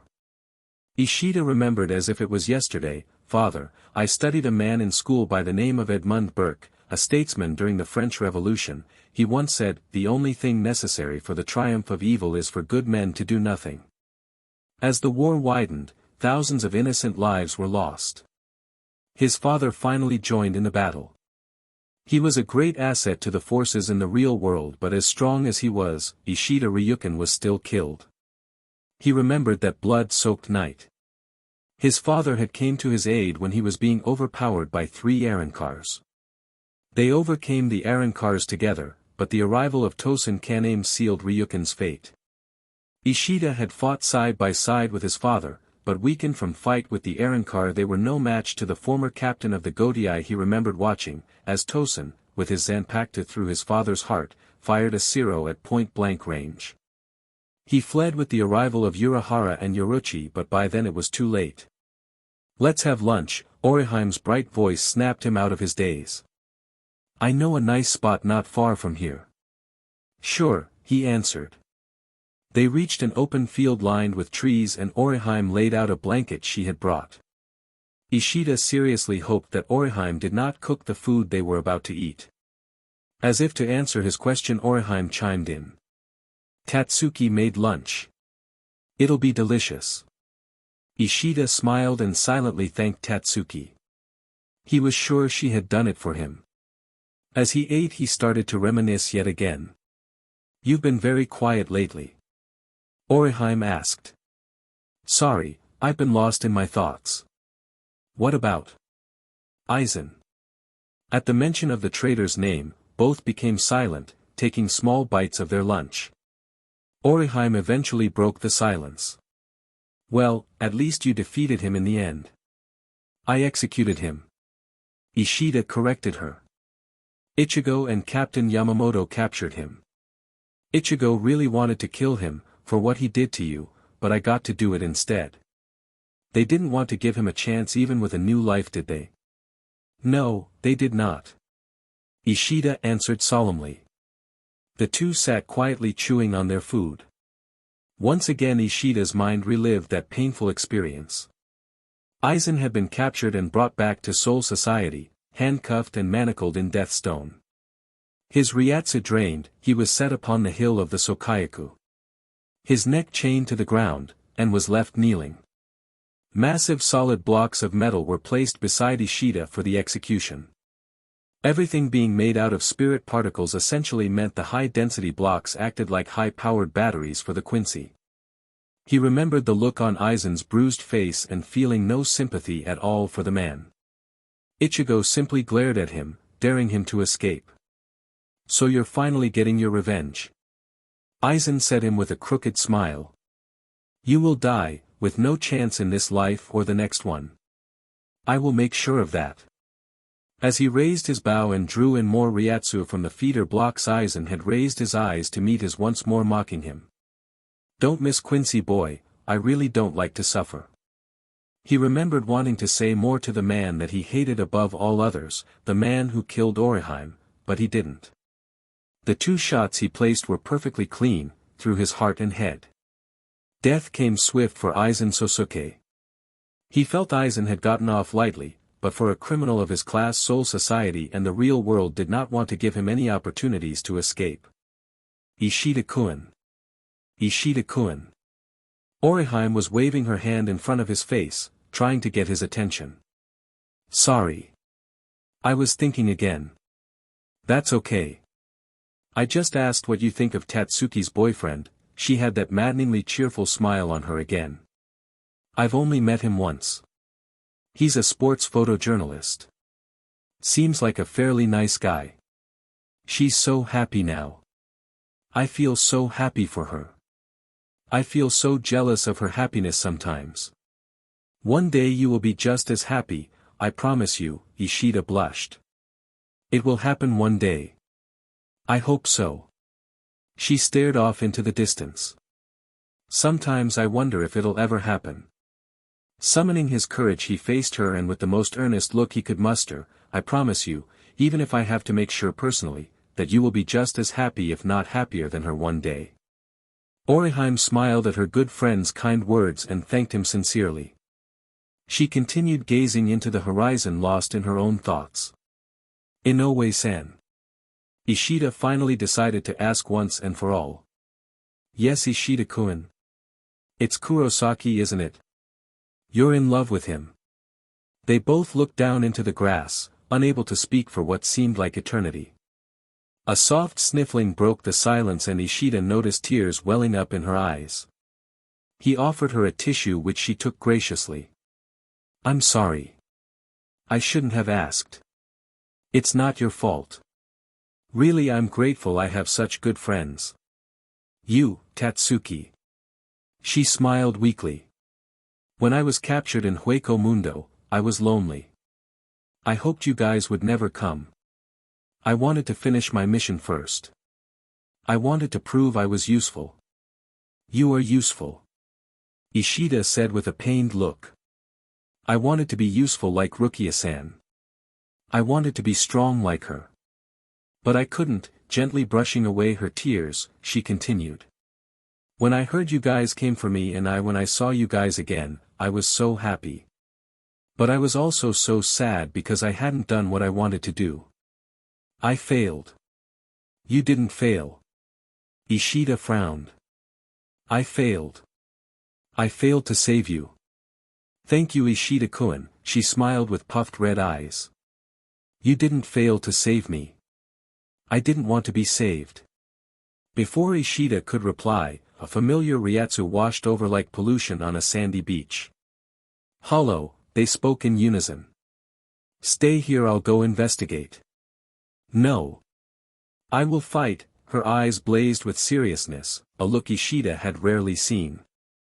Okay then, stay close to me. Can you reach that distance with Shunpa? No. I'll be too exhausted to fight if I did. In one smooth motion Ishida swept her up and carried her bridal style. Summoning up some Ryatsu to his feet, he used Harenkyaku, 3, to move from rooftop to rooftop, toward the hollows. Within minutes they were staring at 5 large hollows. Their masks showed pin-sized red dots in the pit like sockets, where their eyes should have been. They let loose a wail of sheer terror and moved towards them. The destruction around them was evident, as blood washed down the pavement and buildings lay in smoldering rubble. As large as the hollows were, to Ishida, they were just small fish. Inoue-san, see to the wounded. I'll handle this. Okay. He dispatched the first 2 hollows quickly, their screams filled the air before they disintegrated into nothingness. Flashing over the next 2, he fired in mid-air as they spat clear mucus fluid at him. If he knew anything about hollows, it was to avoid anything they spat at you. As he steered away from the spit, a smile of satisfaction tugged at his lips by the sight of his arrows finding their mark. He destroyed the last hollow without too much problem and had begun to survey the damage from the rooftop. He caught another Ryatsu coming at him and leapt away just in time. A sword swung through the air to where he stood a split second ago. As fast as he was, he could not avoid the full assault. His shoulder bloomed blood from the deep score mark. A second swing came just as fast. Aware of his new opponent, Ishida readied his bow, releasing 3 arrows simultaneously. His assailant leapt back onto the next rooftop, waiting. He did not need to see the face leering before him nor hear its maniacal laughter to know who it was. Yuryu. My lucky day. How's Ichigo? He asked. Grimmjow. End Chapter 9. The Tides of War. They had crossed paths before, in Hueco Mundo and the real world. Today they had finally met in every reality. Grimmjow Jaggerjack the Sixto Arrancar stood in a self-assuring pose, arms folded, his white open, jacket showing his lean but well-toned chest. His green-gray hair matched his icy blue eyes, which was boring deeply into the quincy before him. Only the hole through his stomach and the remains of his bony mask hinted at his hollow heritage. Ishida Yuryu, the Grand Executioner. Ishida glowered menacingly at Grimmjow. He gripped the familiar seven-pointed bow, Jinrei Kojayaku, 1, firmly, and aimed squarely at his opponent's chest. He broke the spirit particles free from the surrounding buildings, drawing them in like a magnet. Slowly he formed a shining plate over his shoulders and down one side of his newly formed hakama. A wing of pure Ryatsu formed over his right shoulder. It was a technique he finally mastered without the risk of losing his Quincy powers. Here in Soul Society it was even more powerful. Didn't know ya used armor. Grimmjow's grin had a touch of insanity to it. Jinsazomo Yoroi. 2. It's made of condensed Ryatsu, spirit particles. You won't strike me so easily again. Although he spoke confidently, he knew the Arrancar was one he could not be relaxed with. Their hatred filled the air as they both continued to increase their Ryatsu. Grimmjow, from within himself and Ishida from his surroundings, extending the size of his wing. As the Arrancar took off drawing his sealed sword, Ishida flashed back, preferring to keep his distance. Grimmjow's Sonido matched Ishida's Hirenkyaku step for step, slowly closing the gap between the two. Ishida let loose arrow after arrow, but it seemed to do little more than bounce off Grimmjow's sword as he swatted them away like flies. A rapid firing rate is excellent against multiple hollows, but for an enemy of this caliber, he needed firepower. Concentrating on increasing the amount of Ryatsu in each arrow, Ishida cautiously chose his target. Leaping onto another rooftop, he took careful aim at where he guessed Grimmjow would land next. He was rewarded by the sound of explosion and cursing, and the sight of roof tiles erupting like fireworks. Now was his chance to act. Grimmjow was gaining on him.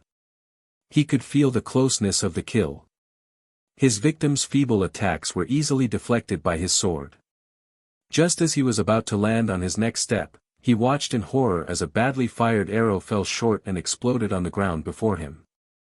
He cursed as the roofing and dust temporarily blocked his vision. He had nearly a second to survey his surroundings, but his prey was nowhere to be seen. Its Ryatsu, however, had reappeared on the house below him. He leapt to avoid a vicious injury as a massive arrow launched itself through the roof and rocketed away into the sky. Blood trickled down his forehead. He blasted the building beneath with Bala, 3, flushing the game out to the open street. Grimmjow saw an opening. Using Sonido he stepped behind his foe as he swung his Zanpakuto. Ishida scarcely had time to react, turning to meet his assailant's blade with the arm of his bow. He saw his opponent's open palm. Using his armored shoulder, he braced himself for the oncoming impact. Bala. Pain shot through Ishida's arm as if they were plunged into molten lava. He didn't have the time to scream as the air was punched out his lungs when he hit a wall, and another and another. His armor across his shoulder and torso has almost disintegrated. He felt the warm trickle of his life fluids running down his face flooding his eye. His body was numb. His breathing was fast and shallow. He tasted ferrous bile in his throat. His vision was blurry, but he could make out he was lying in the rubble. Several houses collapsed in front of him. He could feel his adversary's Ryatsu getting closer and heard him wail out. "Is that all you got, Quincy?" Grimmjow chased after the disappearing body through the buildings. His body burned with a fever, enraptured by the thought of a near kill. He flashed through the last building to find his quarry, trying to limp away. In its desperation it threw a small, silver cylinder at him. As his Zanpakuto touched the object he heard one last word from the dying lips of his victim, Grites, 4. Ishida knew he was gambling with his life. Forced to use Ransatengai, 5, he was draining away what little Ryatsu he had left. Throwing his silver pipe at Grimmjow as he emerged from the rubble, he had to time his incantation perfectly. As he said his last words of the spell, a massive cross-shaped envelope engulfed Grimmjow. As it began to tighten, a blast of Ryatsu from his nemesis tore away the spell like a piece of paper. It was all the time Ishida needed to summon one last arrow. He watched in slow motion as Grimmjow jumped back and pivoted, the brunt of his arrow slamming into the Arrancar's shoulder.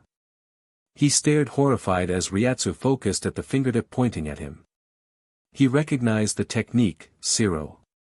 Captain Hitsugaya, what brings you here? Yoruchi asked, surprised by the young captain's private visit. Shihuin-san. Toshiro bowed politely. Please call me Yoruchi. Yoruchi-san. Toshiro eyes flitted about the guest hall at the guards. Yoruchi noticed and dismissed them. What little she knew about the prodigy, she knew he was a serious person. Now, we have some privacy. I take it this is not a social visit? Yoruchi-san. I have come to ask, no, beg a favor of you. Beg? She appraised him for a moment, intrigued. This happens to be anything to do with Matsumoto? Matsumoto was my vice-captain. More than that, she was a good officer and served Soul Society well for a long time. Toshiro said in a pained voice. More than that, she was a friend, he almost whispered. I understand. What can I do for her? I have spoken with Central 46 and Captain Yamamoto. They have given me permission, because of her long service to Soul Society and dedication during the war. They have given me permission to use a spirit guide. Toshiro held out a small necklace in his hand. Yoruchi was astonished but did not show it. Central 46 permitting the use of a soul guide was unheard of. Until now, just recently, it was illegal. It seems Soul Society itself was going through massive restoration. Usually souls that died in Soul Society would disappear to Surienkai, the sea of souls, waiting till it was reborn to the human world. The process was random and similar in nature to the action of osmosis. No one knew who was reborn as whom, the only clue would be the gender. With the spirit guide, it was possible to directly place a soul into a human for rebirth. It was used in the past by rogue Shinigami, leading to legends of spirit births and childs from heaven in many cultures. Claims of favoritism led to it being outlawed, preventing Shinigami from knowing who their friends were being reincarnated as. Being given permission by Central 46 to use it was a first. You must have had a lot of help persuading the old men. I had the support of a lot of people. Captain Yukitake, Captain Unohana, Captain Abarai, Hinamori, Kira, to name a few. You want me to find her a good family? Toshiro nodded. They don't need to be special. I just want her to have a good life, loving parents, and not have to suffer as she did here. I don't know if I have the time, Yoruchi answered sternly. Seems like a war's about to happen. Toshiro examined the hard countenance of the woman before him. He knew a trade when he saw one. It is not only the real world that has made contact with new Espada-level Arrancars. Soul Society has as well. From reports, they are not as mature as the ones created by Aizen, but they are still a threat. You're aware that that level of Arrancar rarely exists naturally. Their numbers should be tiny. This can only mean that someone is helping them. Another traitor? Yoruchi asked. Maybe. Soul Society sent a small group into Hueco Mundo to investigate, headed by Vice Captain Kuratsuchi Nimyu. None have returned. How long? It's been a month now. Yoruchi reflected briefly on the information. She would have to discuss this with Urahara when she returned. Looking into the pleading eyes of the young captain, she finally took the necklace from him. I'll see what I can do. Toshiro thanked her. As he was about to leave, a messenger arrived, kneeling before them. Captain Hitsugaya. Yoruchi-san. The messenger announced, eyeing Yoruchi nervously. Toshiro followed his gaze. It's fine. Report. Yes, Captain. There's been confirmed reports of hollows in the 1st District of West Rukongai and 4th District of East Rukongai. Forces have been dispatched. What's the damage so far? Minimal. Evacuation of the areas has already started. Thank you, Toshiro replied as the messenger bowed and disappeared. The two started running to the Great Wall, West Gate. Ishida and Oriheim are there, Yoruchi stated, looking for a reaction from Toshiro.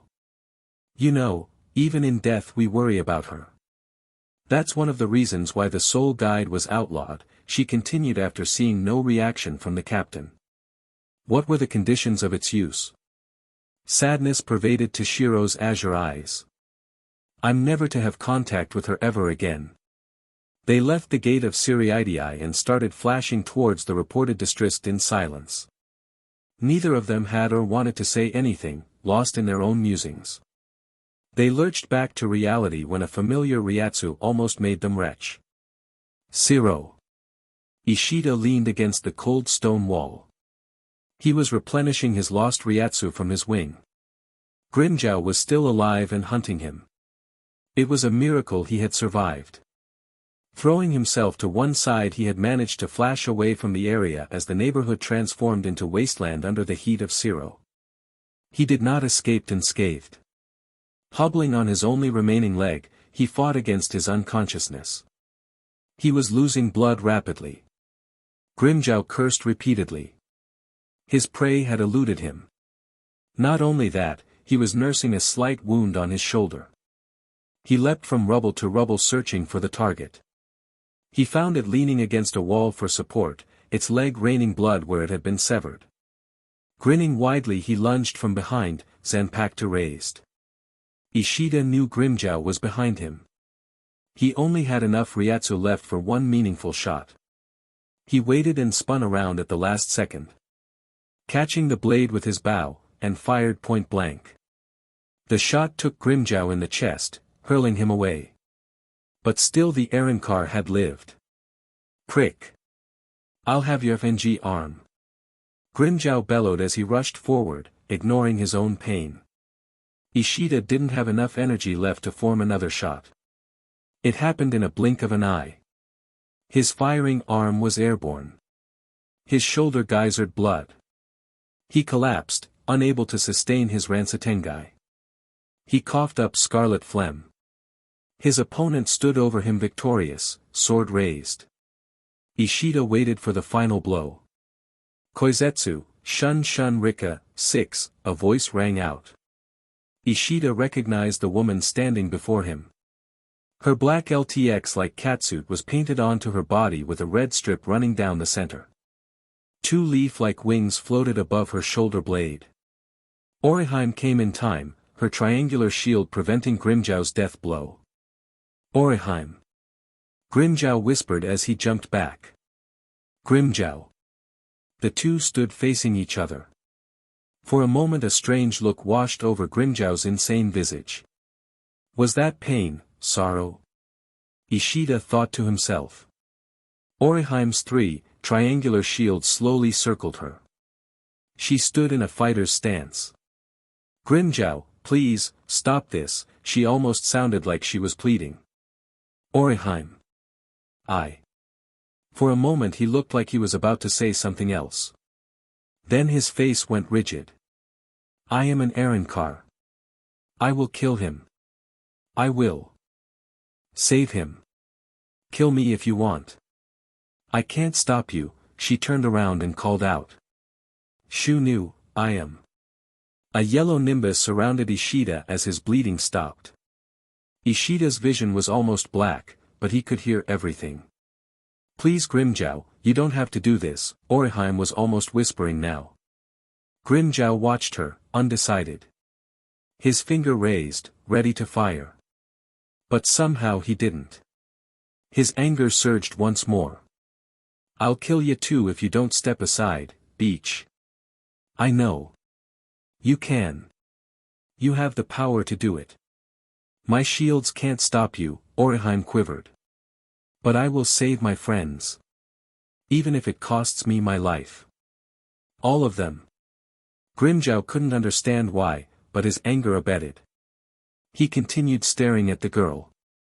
Her light brown hair dancing to the wind of her Ryatsu pulse. Orihime. You could leave this war. You could be safe. I could. No, she said firmly. I will save everyone I can. One day I hope to save everyone. A lone tear fell down her face, no one would see it, but Ishida felt it land on his cheek. Grimmjow was about to move forward when he felt the Ryatsu of 2 captain-class Shinigamis coming his way. Sheet! He cursed as he took a final glance at Orihime and fled. Inoue-san. Toshiro called out. Orihime. Yoruchi scanned the horizon for the fleeing Arrancar.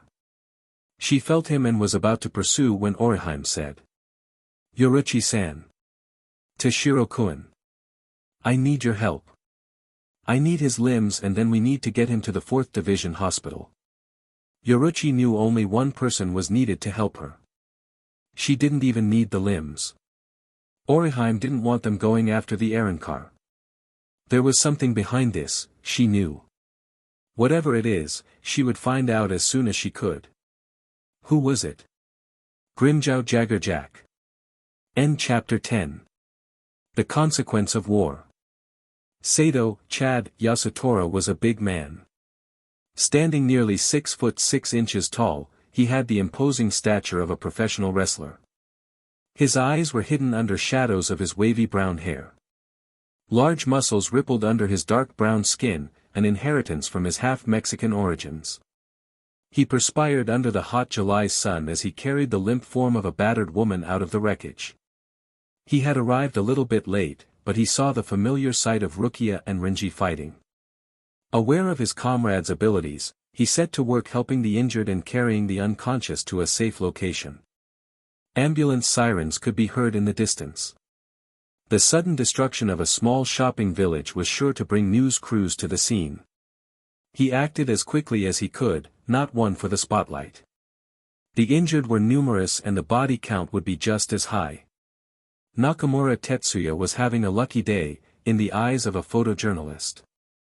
He happened to be near the small shopping center when the explosion started. Racing to the scene, he was greeted by an apocalyptic landscape. Buildings lay in ruin. Bodies were everywhere. He fought his urge to retch and began snapping picture after picture. Small explosions were still heard in the background. Blasts from ruptured aerosol cans and soft drink bottles detonating completed the battleground. He stayed away at a safe distance, utilizing his telescopic lens to its fullest. He noticed a tall man running around and captured him with his camera. His eyes were hidden but his composure reminded him of someone. He didn't seem to balk at the bloodshed or the bodies. Methodically, as if done hundreds of times before, he carried the injured, the unconscious, the frightened, out of the war zone. His demeanor was that of a soldier. He paid little attention to the myriad of noises or dangers that would have frightened a civilian into paralysis. But he was plainly dressed. Maybe. He mused. Ever since he had met Tatsuki, his paranoia radar was on a hair trigger.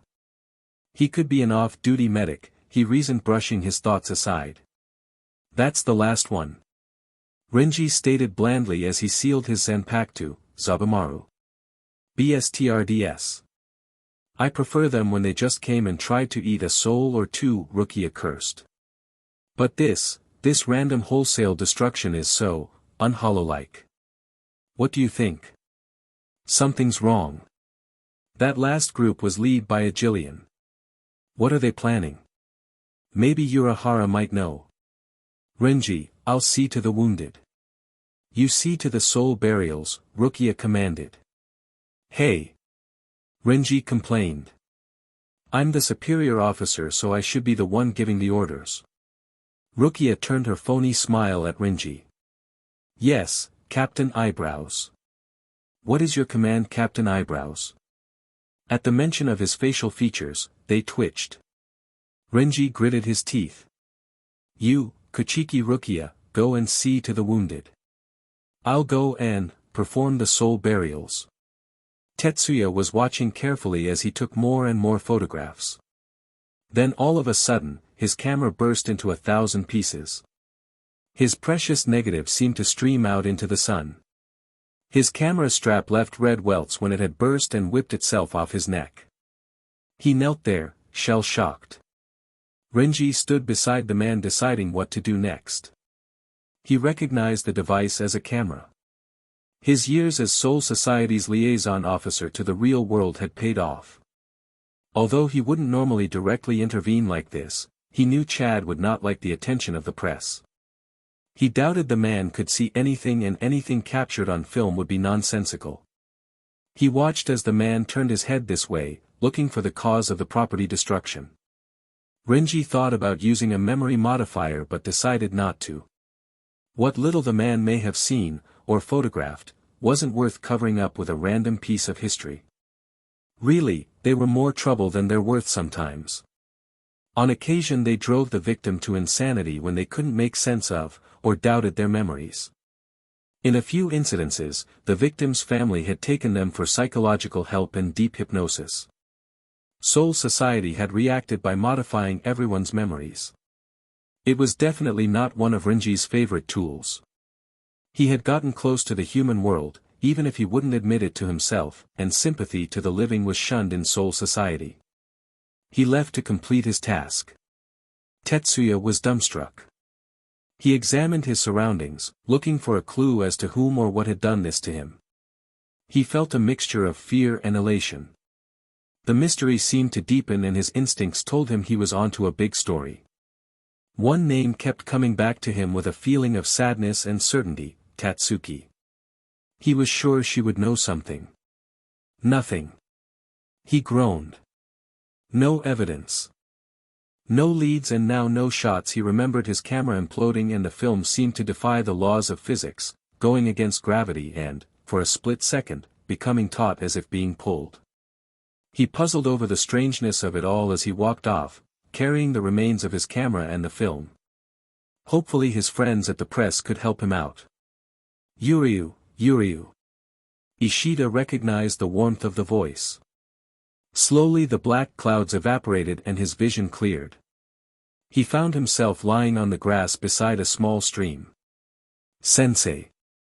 The sight of his master and grandfather before him, sitting peacefully on a rock made his spirit soar. He wondered where he was and how he had come to this place. Am I dead? He asked. His grandfather smiled affectionately and shook his head. They sat there, staring at the flowing water and listening to its song as it played across the surface of rocks and reeds. Have you found what you wanted to protect? His grandfather's voice was gentle. Ishida felt the heat rush to his face. Yes, Sensei. How do you feel about being a Quincy now? I need to get stronger. Not just for me. I need to protect everyone, Ishida said with determination. I have something I want to protect. The old man sat there nodding sagely, drinking the words of his pupil and grandson. Your father had something else to protect, his sense of justice was different. Do you understand now? I have forgiven him, Sensei. They sat on that bank for what seemed like an eternity, in the quiet but comforting presence of each other. You have to go now. His grandfather broke in. The world turned dark once more. Ishida's vision vortexed to one point. Wait, Sensei. Sensei. Grandfather. Ishida-kun. It's okay, I'm here, Oriheim's voice greeted him. He looked around the room. Everything was blurry, but he could make out his bed, and a bedside drawer. Seats were scattered around him as if many people had come to sit in this small private room. The smell of disinfectant stung his nostrils and he started retching. Oriheim sat at the edge of Ishida's bed rubbing his back as he emptied his stomach into the bucket she held out for him.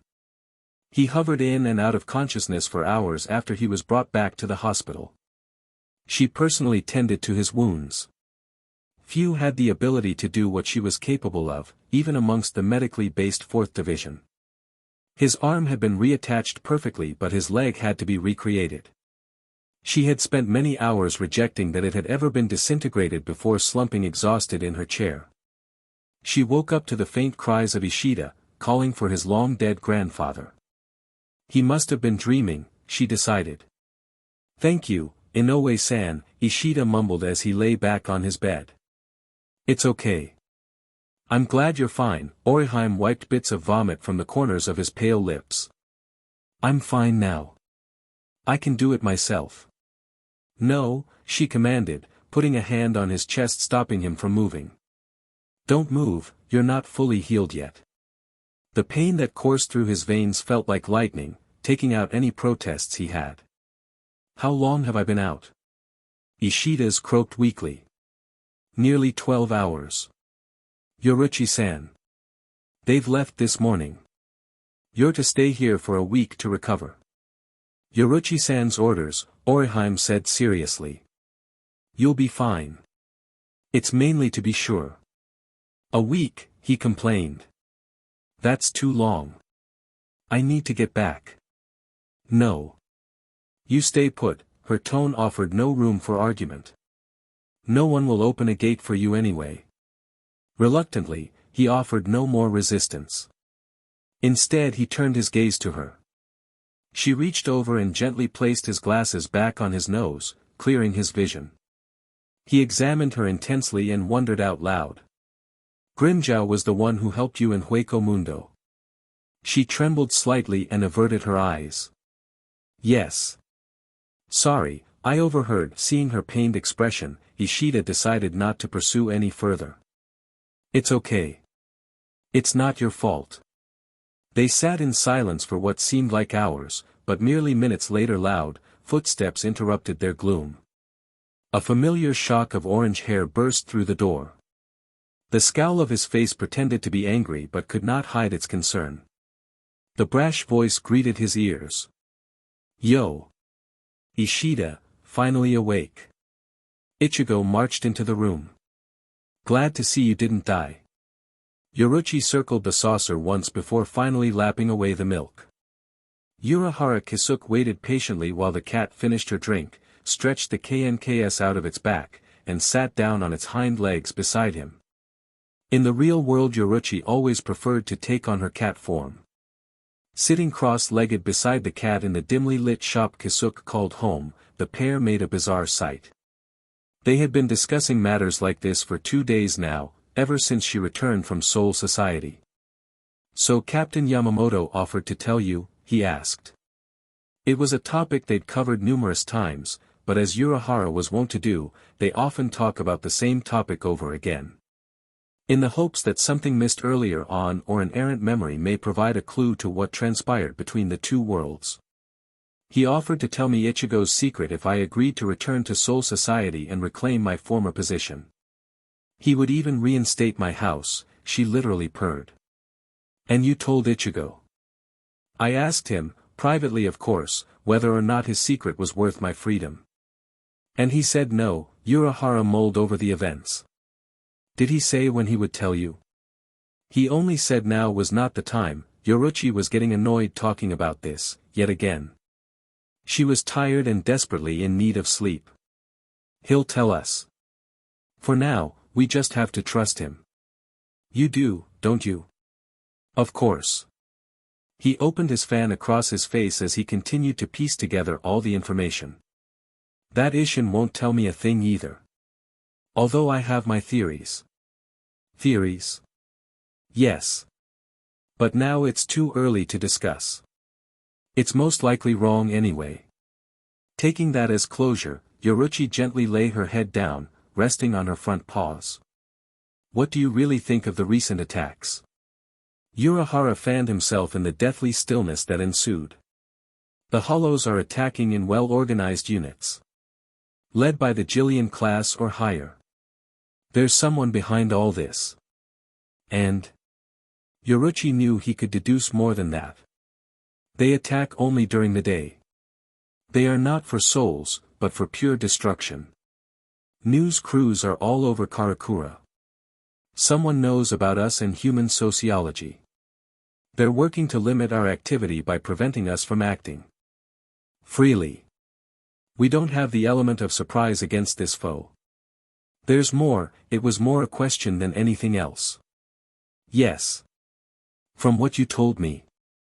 If Soul Society has also spotted new Arrancar and we have spotted one, then the numbers are too high for natural Arrancar development. Someone is helping them create more. If they're opening gates to Soul Society, then that's a captain-class Shinigami technique. Traitors among the Godii? Maybe. That would explain information leaks. But there's also the possibility of someone hiding, someone strong that we don't know, within Soul Society. There's also the matter of the disappearing team that went into Hueco Mundo with Kuratsuchi Nimue. Yes, Yoruchi sighed. But there's no bodies confirmed yet, so they're simply missing. Although death is highly probable. Yes. Even our wizard friends haven't been able to offer us any new insight into the recent events. They've been awfully helpful to us. Especially considering it was only by request from Ichigo. Why do you think they're on such good terms with him? It can't be simply because they're fellow wizards, Yoruichi ruminated her thought out loud. One can only guess. Another theory? Urahara closed his fan, revealing a large knowing smile. He began scratching Yoruichi's ear as he spoke. Another time maybe. They sat like this for a while longer, comfortable in each other's presence. Like long-time friends, each to their own thoughts, yet understanding of the other's silence. Tetsuya sat on the edge of the table waiting for his colleague to return. The office of the Tokyo Times was as busy as always. People came in and out, talking to one another and discussing things in quite serious tones. Papers and photographs lie strewn everywhere, near computer screens and coffee mugs. Finally, a short, professional-looking woman approached Tetsuya. Her dark hair was tied neatly in a bun, her sharp, mouse-like features gave her a rather timid look. Kishimoto-san, Tetsuya greeted the woman. Despite what her looks may say, Kishimoto Reika was not timid. You didn't get anywhere in the press world by being timid. Tetsuya. Here's your coffee. Tetsuya gratefully accepted his drink and stirred absent-mindedly. So, did the lab boys find anything from the camera I gave you?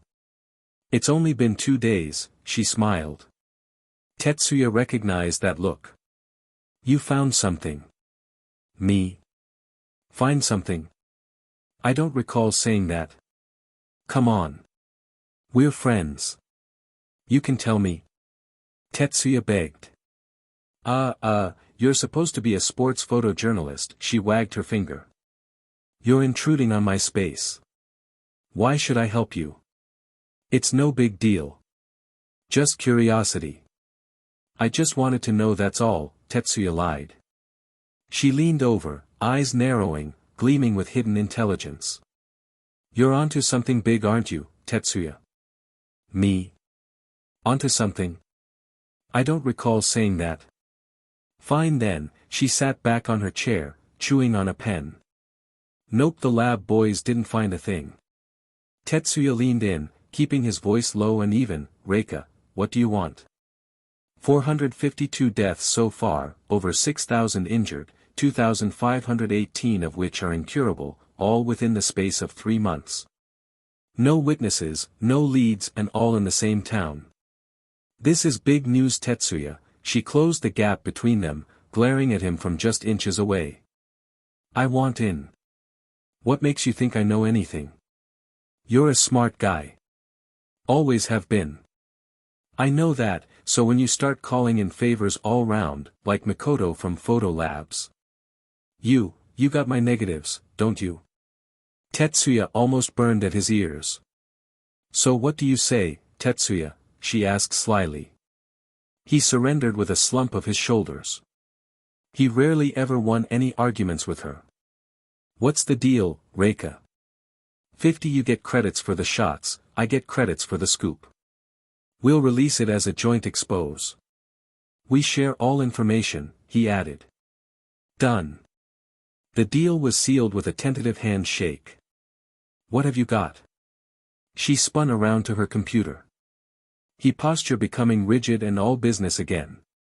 Clicking with her mouse, she brought up a series of enlarged grainy images. These shots were salvaged.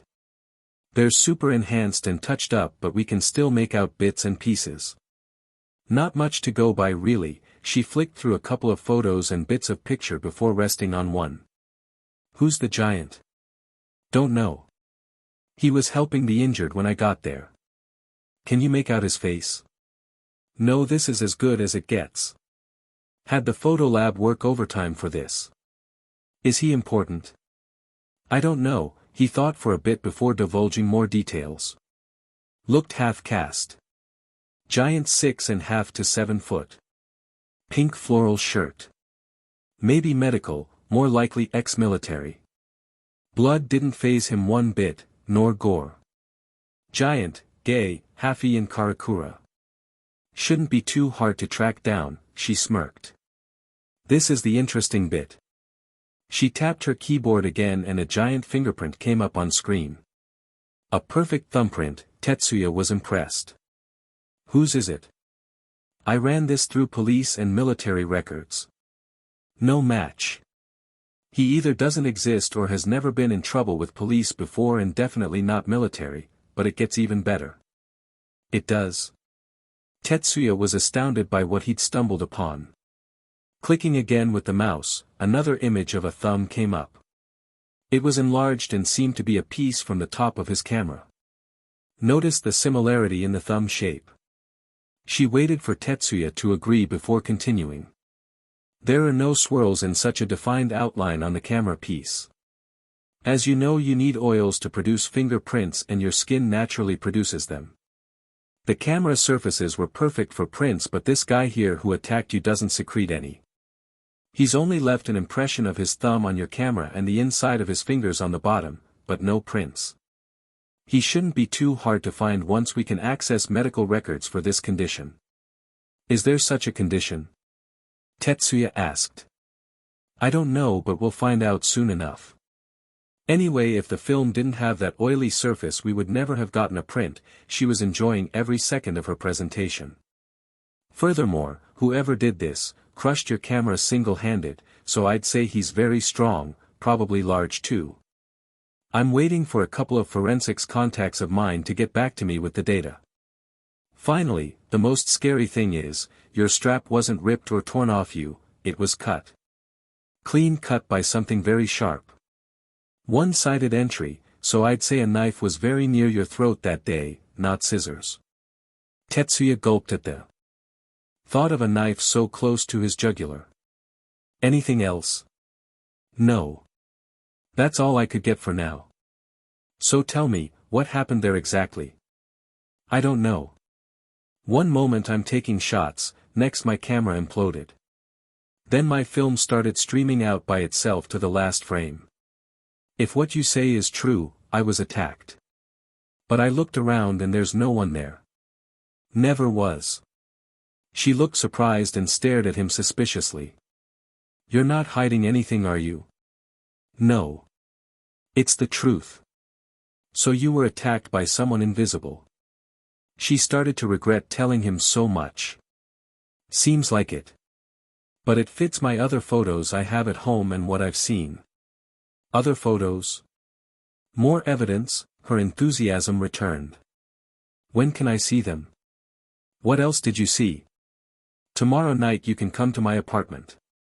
I'll tell you the rest then, or else it won't make sense. Satisfied, she took a sip of her lukewarm coffee. Why not tonight? She asked. I can't. Going over to Tatsuki's place. She just got back not long ago. He replied. How is your little girlfriend?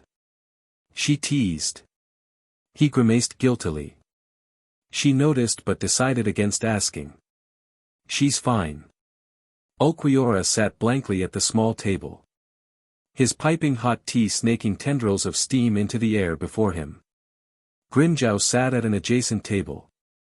His feet on the tabletop as he rocked back and forth on his chair. Ulquiorra sipped his tea, patiently biding his time. His deep green eyes set in his pale skin avoided contact with Grimjow.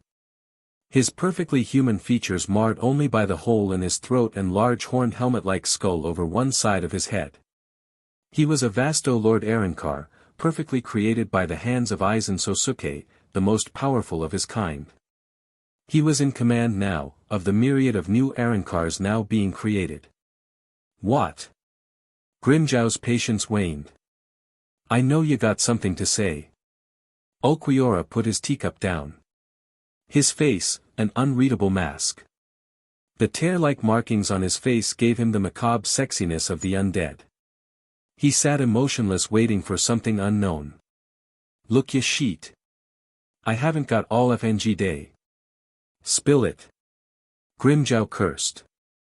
Ulquiorra sipped his tea again. Riled and cantankerous Grimjow pushed his chair away, ready to leave. You met a Quincy. Yeah. So. Grimjow turned back. You failed to kill him. His pride hurt. Grimjow retorted violently. I didn't fail. I just didn't want to kill him. You showed him mercy. Ulquiorra's lips barely moved. In no way Orihime was there. I didn't show mercy. She got in the way. She has become powerful enough to stop you. Grimjow grounded his teeth, seething at his implication. Ulquiorra knew better than anyone else what the battle strengths of the enemy were. His Pesquisa, 1, was the best among the Arrancar. I can have her removed from the battle. Touch her and I'll rip your head off, threatened Grimjow. You misunderstand. I do not mean by harming her. Look, we have a deal. I help you, you help your crappy lord and I get the girl. What do you want with the girl? None of Yadmed business. Grimjow finally stood up, his patience depleted.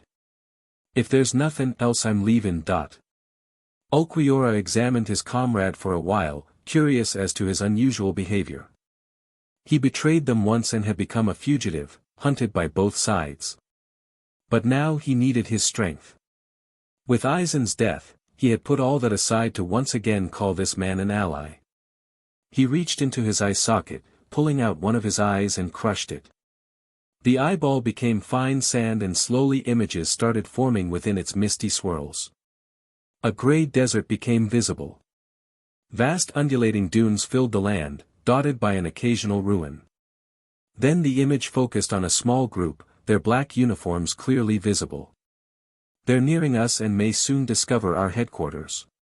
My lord has ordered you to intercept them at once. You will be assigned 3 Arrancar of your choosing. Grimjow smiled. At least this was a task he understood, and relished. End chapter 11. Explanations. Rukia and Renji arrived back to Soul Society late at night, utterly exhausted. Nevertheless Renji walked Rukia home before departing for his own quarters. They discussed the captain's meeting the next day, preparing what they were to report on. Although he wouldn't admit it, it was Renji's first report as a captain, and he was a little nervous.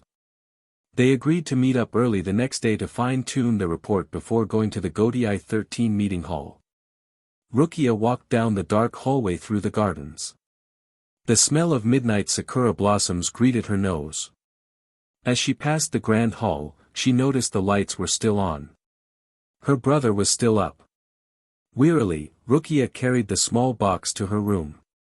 She barely had enough time to buy the pens and writing pad promised to Ichigo. Knowing that it was a gift for someone else, she couldn't help but smile at the thought of Ichigo hiding his kindness under that veneer of ice.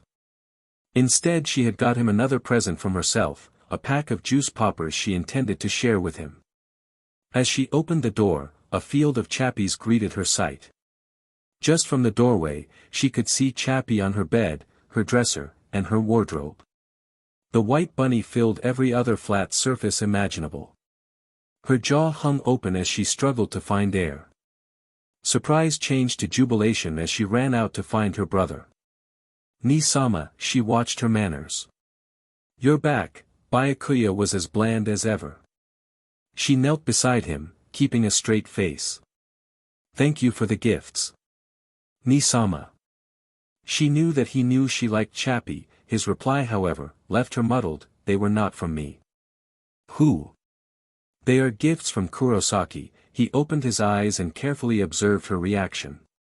Ichigo, she staggered, then suspicion crept in. What did he want? Nothing. He arrived one morning, unannounced, simply to give you those gifts. Speechless, she was perplexed by her own emotions and hoped it didn't show on her face. She fingered the box she had brought in. Byakuya noticed her fidgeting and broke the silence. Is that a gift for Kurosaki? Yes.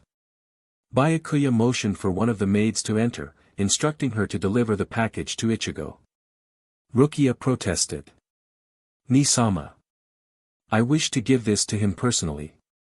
You are forbidden to approach him. What? Seeing the disapproval in Byakuya's eyes she softened her tone. Ni-sama. But why? She was sure, ever since the war, Byakuya had started to tolerate Ichigo. Not necessarily like him, but at least tolerated him and allowed her to maintain contact with him. Byakuya watched her expressions like a hawk. He wondered why it was Ichigo and only Ichigo that could drive Rukia to raise her voice around him. "Hear me out, Rukia," taking a deep breath he sought to explain. "Grandfather, the head of the Kachiki house, has ordered that you are not to approach him. It seems your behavior has been noticed by some other members of the house. Although I did not wish to interfere, I too disagree with your unseemly behavior around Kurosaki. You are a noble and it is best that you act like one." "Yes." Ni-sama, sounding not too pleased with what she was hearing. "However, he has given Kurosaki permission to visit you through the proper channels." "Proper channels?" Rukia asked warily. "He has been allowed to approach you, if he comes here to ask permission first. Grandfather has granted him the right to court you should his intentions be pure." "Court?" Rukia was alarmed. "You mean marriage, Rukia? You should not be so surprised. You are of marrying age after all," Byakuya replied, his face, a mirror of calm.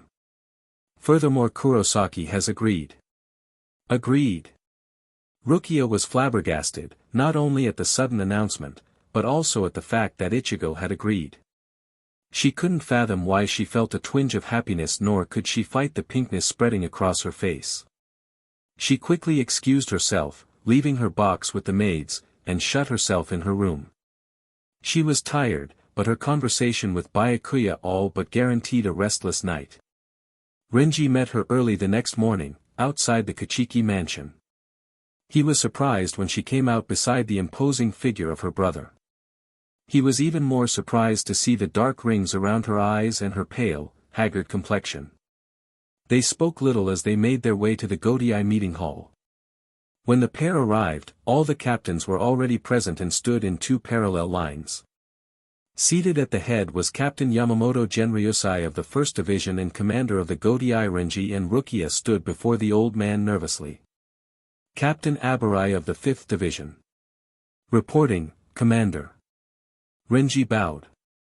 "Kachiki Rukia of the 13th Division, unseated.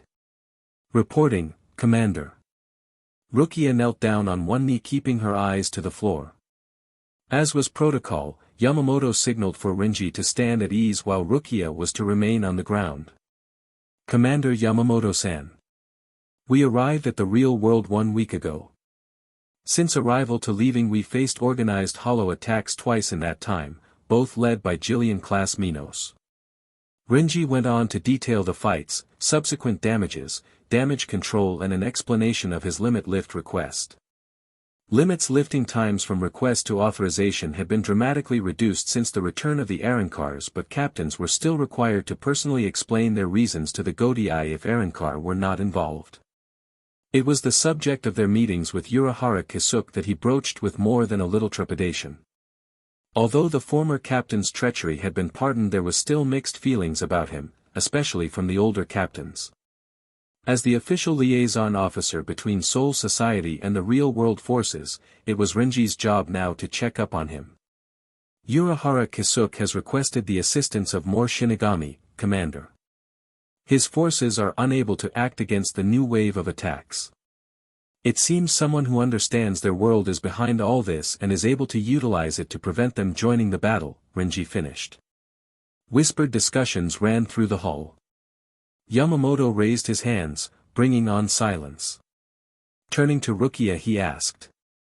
"Is there anything else you'd like to add to that report, Kachiki Rukia?"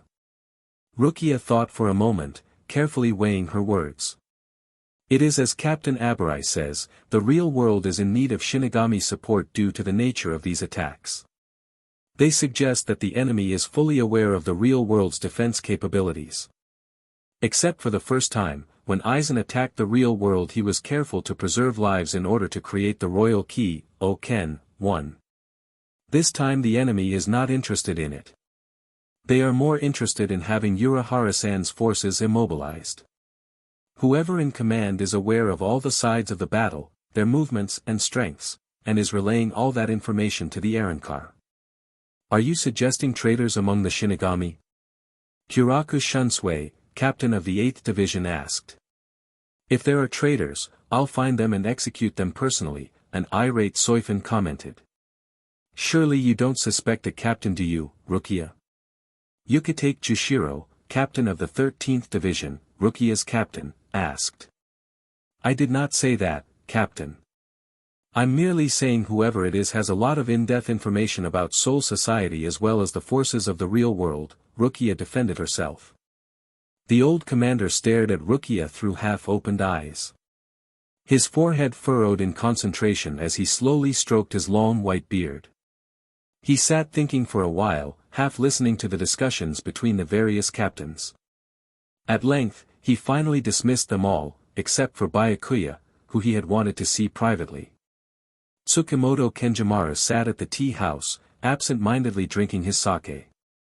He was waiting for his older brother, Tsukamoto Daimaru, to join him.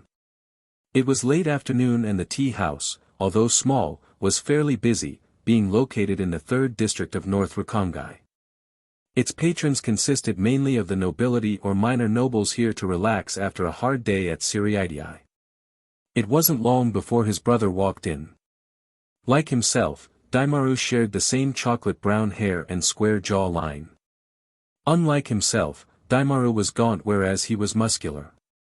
His brother's chalky, tissue-like skin, seemed somewhat translucent, giving him an almost skeletal appearance. So how has it been so far? Daimaru asked as he sat down. Not very good.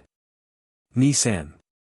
They sat quietly as an attendant brought out another bottle sake and a plate of preserved daikon radish. Daimaru looked at his brother sternly. What seems to be the problem? He is a lot stronger than we thought. Even Kuchiki-sama had not expected him to be this strong. How strong is strong? Kenjimura looked up at Daimaru, his eyes told his brother everything. That's strong. Daimaru said with a hint of surprise. Guess he's not just a show pony then. I wonder what he's doing in the academy then. I don't know his full power yet, but I think he is close, if not already the most powerful. Shinigami among all the students, he whispered. There's also no record of him ever dying, or entering Soul Society via normal means.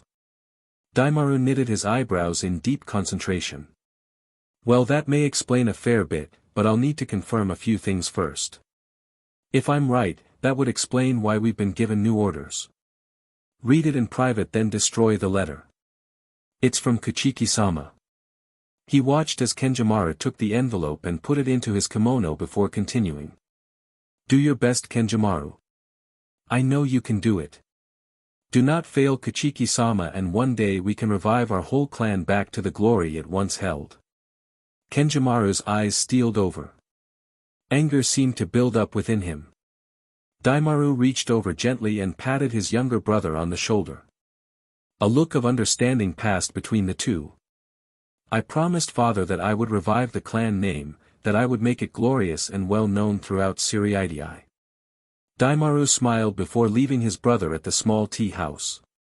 Ganjiu sat down against the cavern wall, huffing. Hayu and Yukino had been already training with him for some time. They were all drained from the evening's practice and beads of sweat lined their faces. Ganjiu had taken it upon himself to train these two in Zanjutsu and Hakudo, especially when Ichigo wasn't around. Tonight was one such night. Where's Kurosaki-san? Hayu asked. I dunno. Ganjiu replied. Then remembering his promise to Ichigo, Ganjiu reached inside his kimono and withdrew a package. Yamada-san. Ichigo asked me to give these to you. Yukino took the package carefully, curious as to what it could be. A box fell out, which she gingerly opened. She knew what the writing pad was for but she was not familiar with the long sticks. Ganjiu, who had spent some time in the real world, knew exactly what it was. Smiling, he took it off her, clicking on the button at one end. It's a pen, he explained as he scribbled on her new notepad. She looked at it in wonder and reached over to put the nib in her mouth. No, no. You don't need to do that anymore. Ichigo got it for you so that you don't have to get dirty trying to talk anymore. She looked at Ganjiu incredulously as if she was just told the secrets to creation. Ganjiu clicked on the pen explaining, these things are from the real world and they can write for a very long time, each, he emphasized the word pointing to her full box of pens. They also don't need you to wet them as the ink doesn't dry easy. You just gotta click M back in when you're not using M so they don't dry. That's amazing. Hayu exclaimed. So Yamada-san will never need to lick any more ink to write. Ganjiu nodded. Yukino's eyes lit up, a look of pure joy overcame her as she realized the implications of what this little tool could do for her life. She bowed heartily to Ganjiu, again and again. Ganjiu raised his hands, laughing. Easy Yamada-san, don't thank me. Thank Ichigo, he arranged it for ya. They sat down together basking in her joy, relaxing from the strict training regime that Ganjiu imposed on them. Shiba-san. How long have you known Kurosaki-san?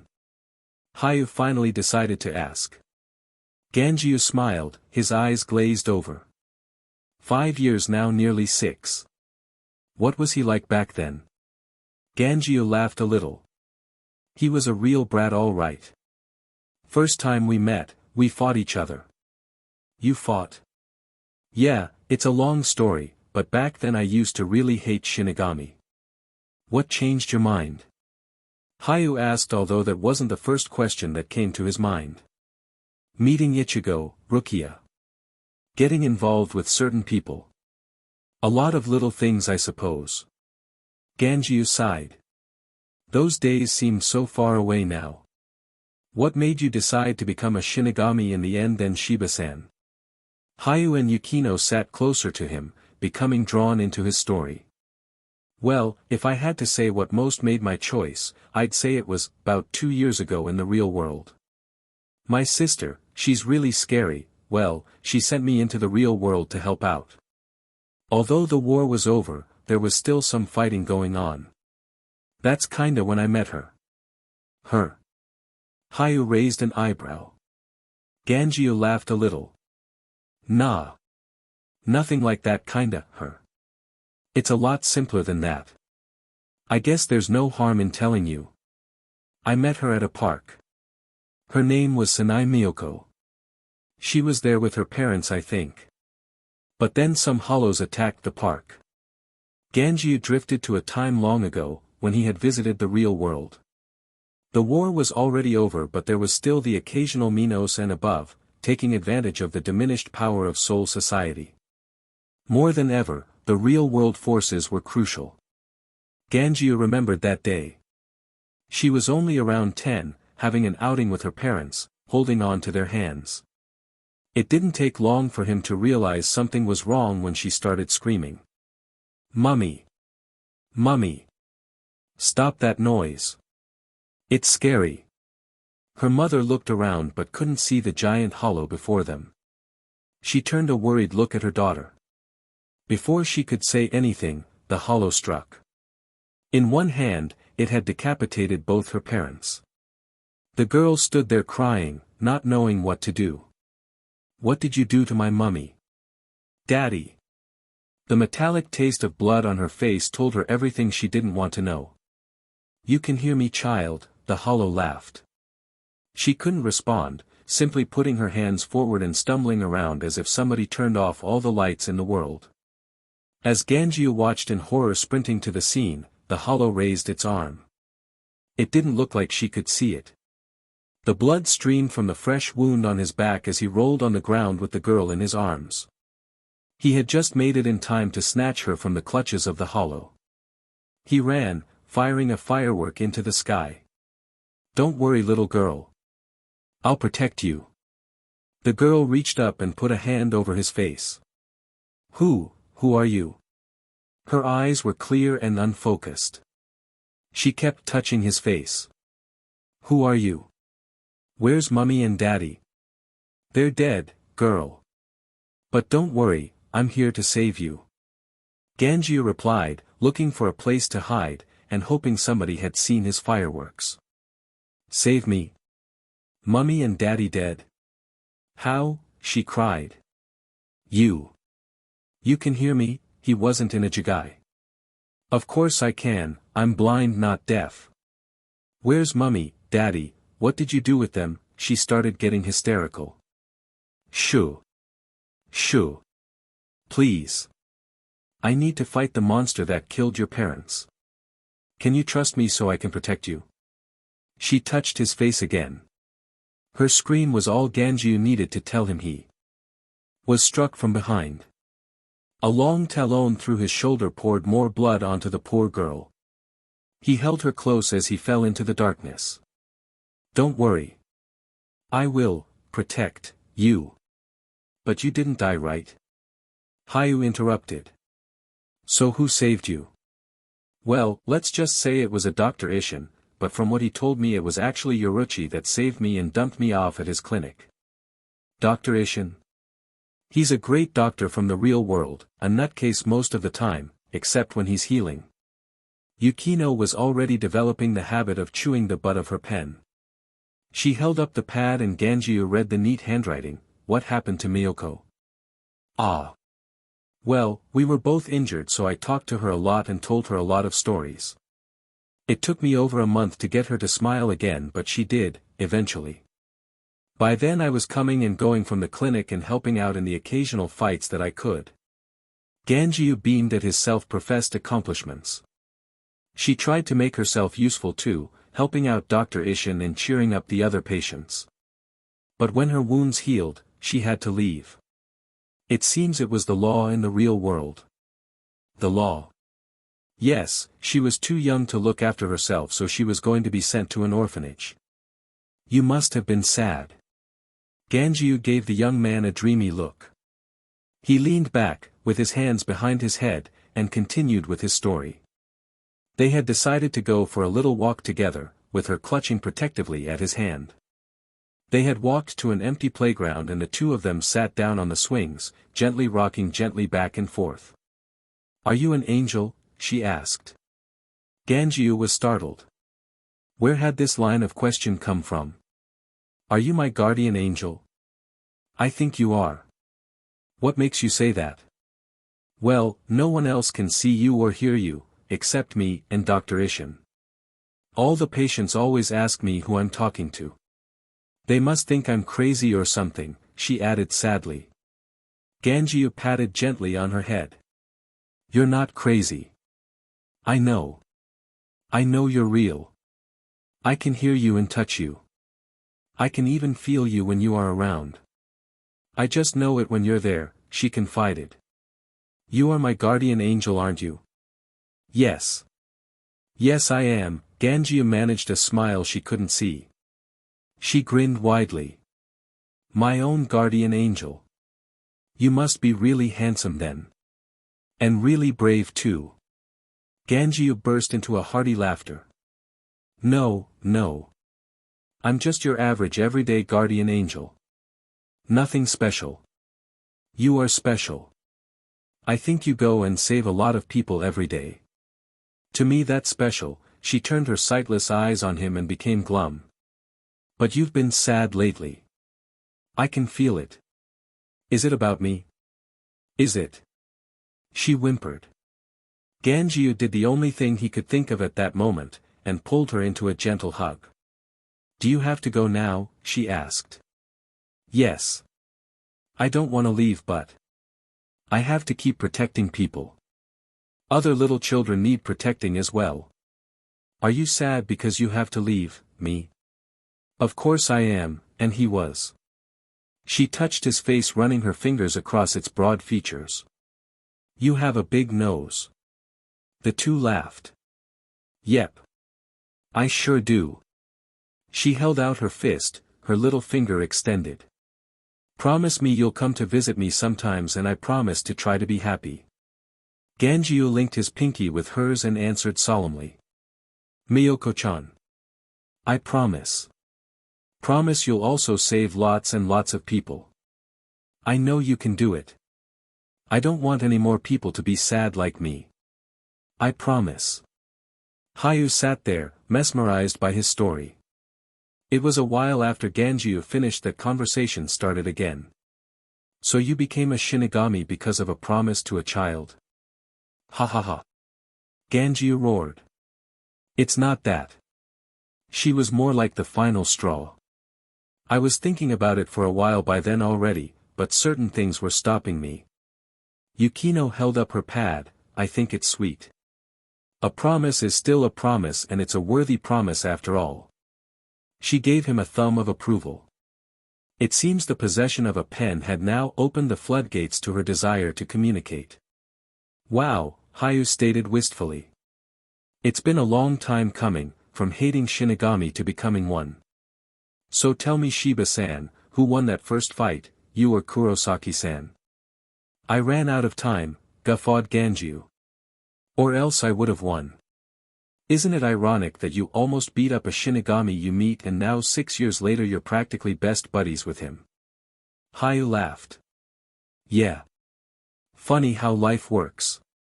So, Hayu turned an interrogatory eye on Ganjiu. Was Kurosaki-san a Shinigami 6 years ago? Ganjiu looked guiltily as if he was caught with his hand in a cookie jar. No.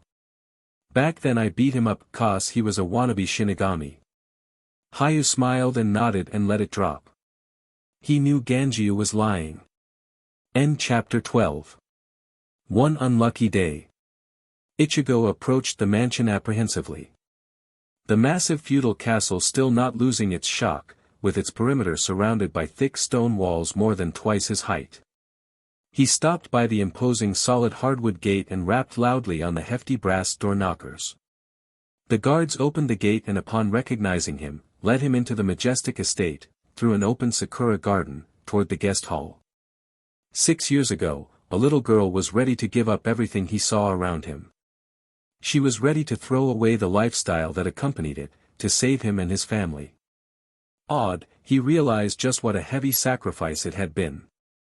In the end it had nearly cost her life. Since then, Rukia had become a dominant force in his life and was instrumental in molding his future. A future, Ichigo reflected, speculating on what it held for him. He came here, to Seoul Society, for the sake of those words.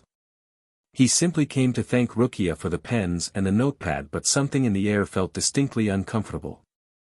Maybe it was because he was a week late. You have come, Kurosaki, Byakuya's voice snapped him back to the present.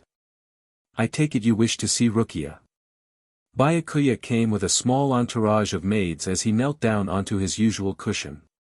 He eyed Ichigo carefully, taking in the unusual clothing he seemed to be wearing. Ah. Yes, I have, Ichigo, noting Byakuya's stare, knelt down on the cushion beside him. These are just clothes that Ishida got for me, Baya, Kuchiki-san. Ichigo was suddenly self-conscious about his clothes. His dark blue jeans and yellow assassin's do-it from behind t-shirt looked out of place in this grandiose surrounding. He zipped his tan, leather jacket up, hiding the gaudy shirt as the maids served tea. She will be out very soon. Byakuya was as emotionless as ever. Sure. No problems. Ichigo was not sure what else to say. Half an hour later, Rukia finally came into the hall. She was in a pink yukata, elaborately decorated with gold-printed flowers, and a white obi pinched in her narrow waist.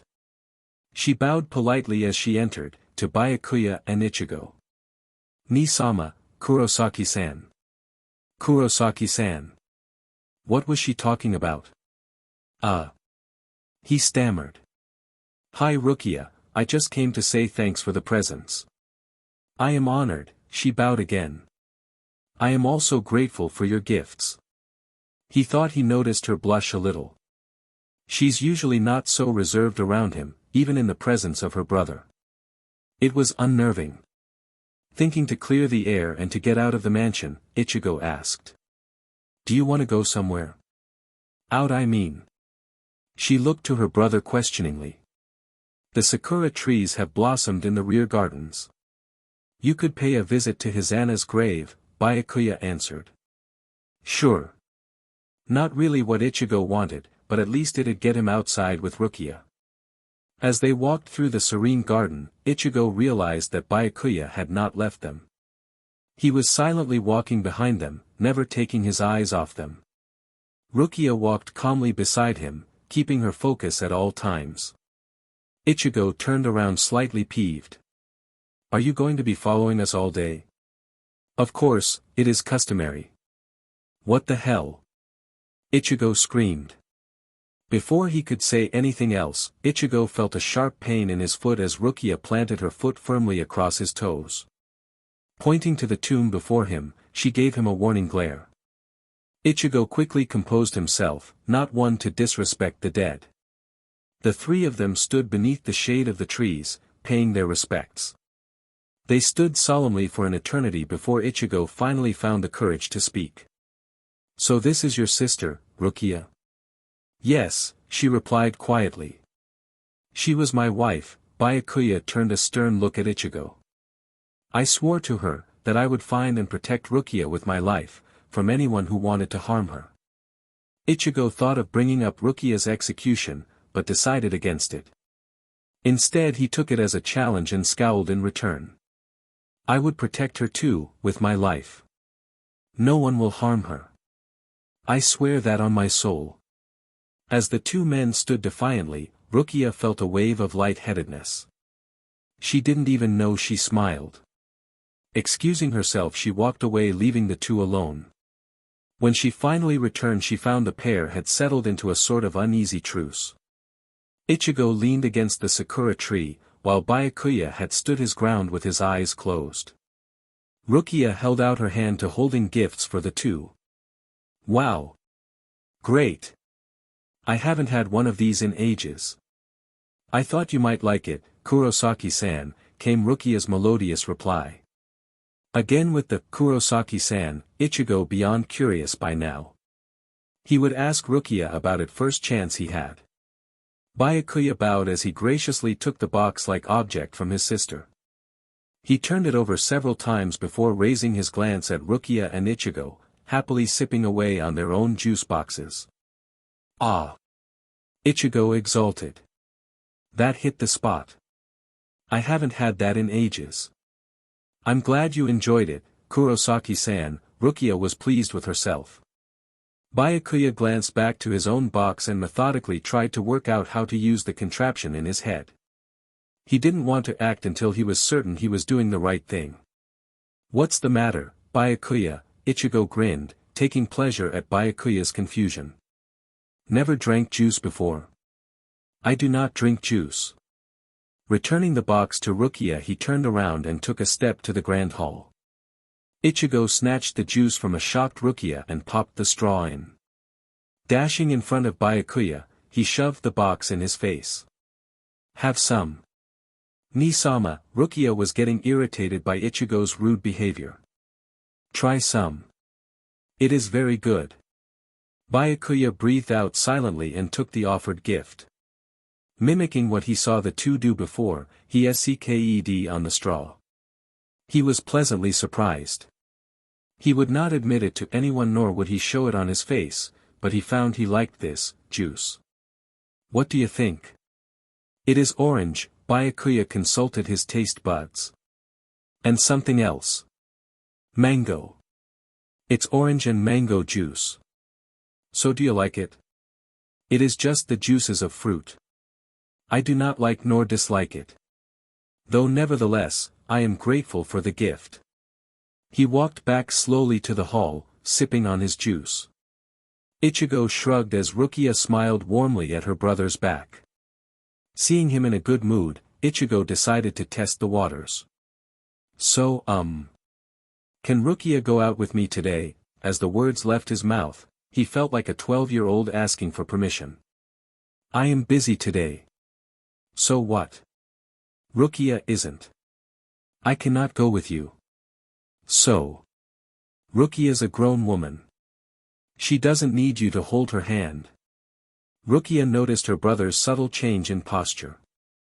Before the situation could deteriorate anymore, she offered a compromise.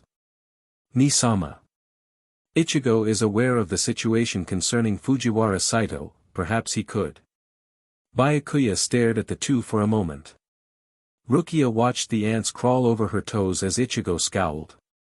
Finally relenting, he made a motion with his hands and Saito stood there beside them.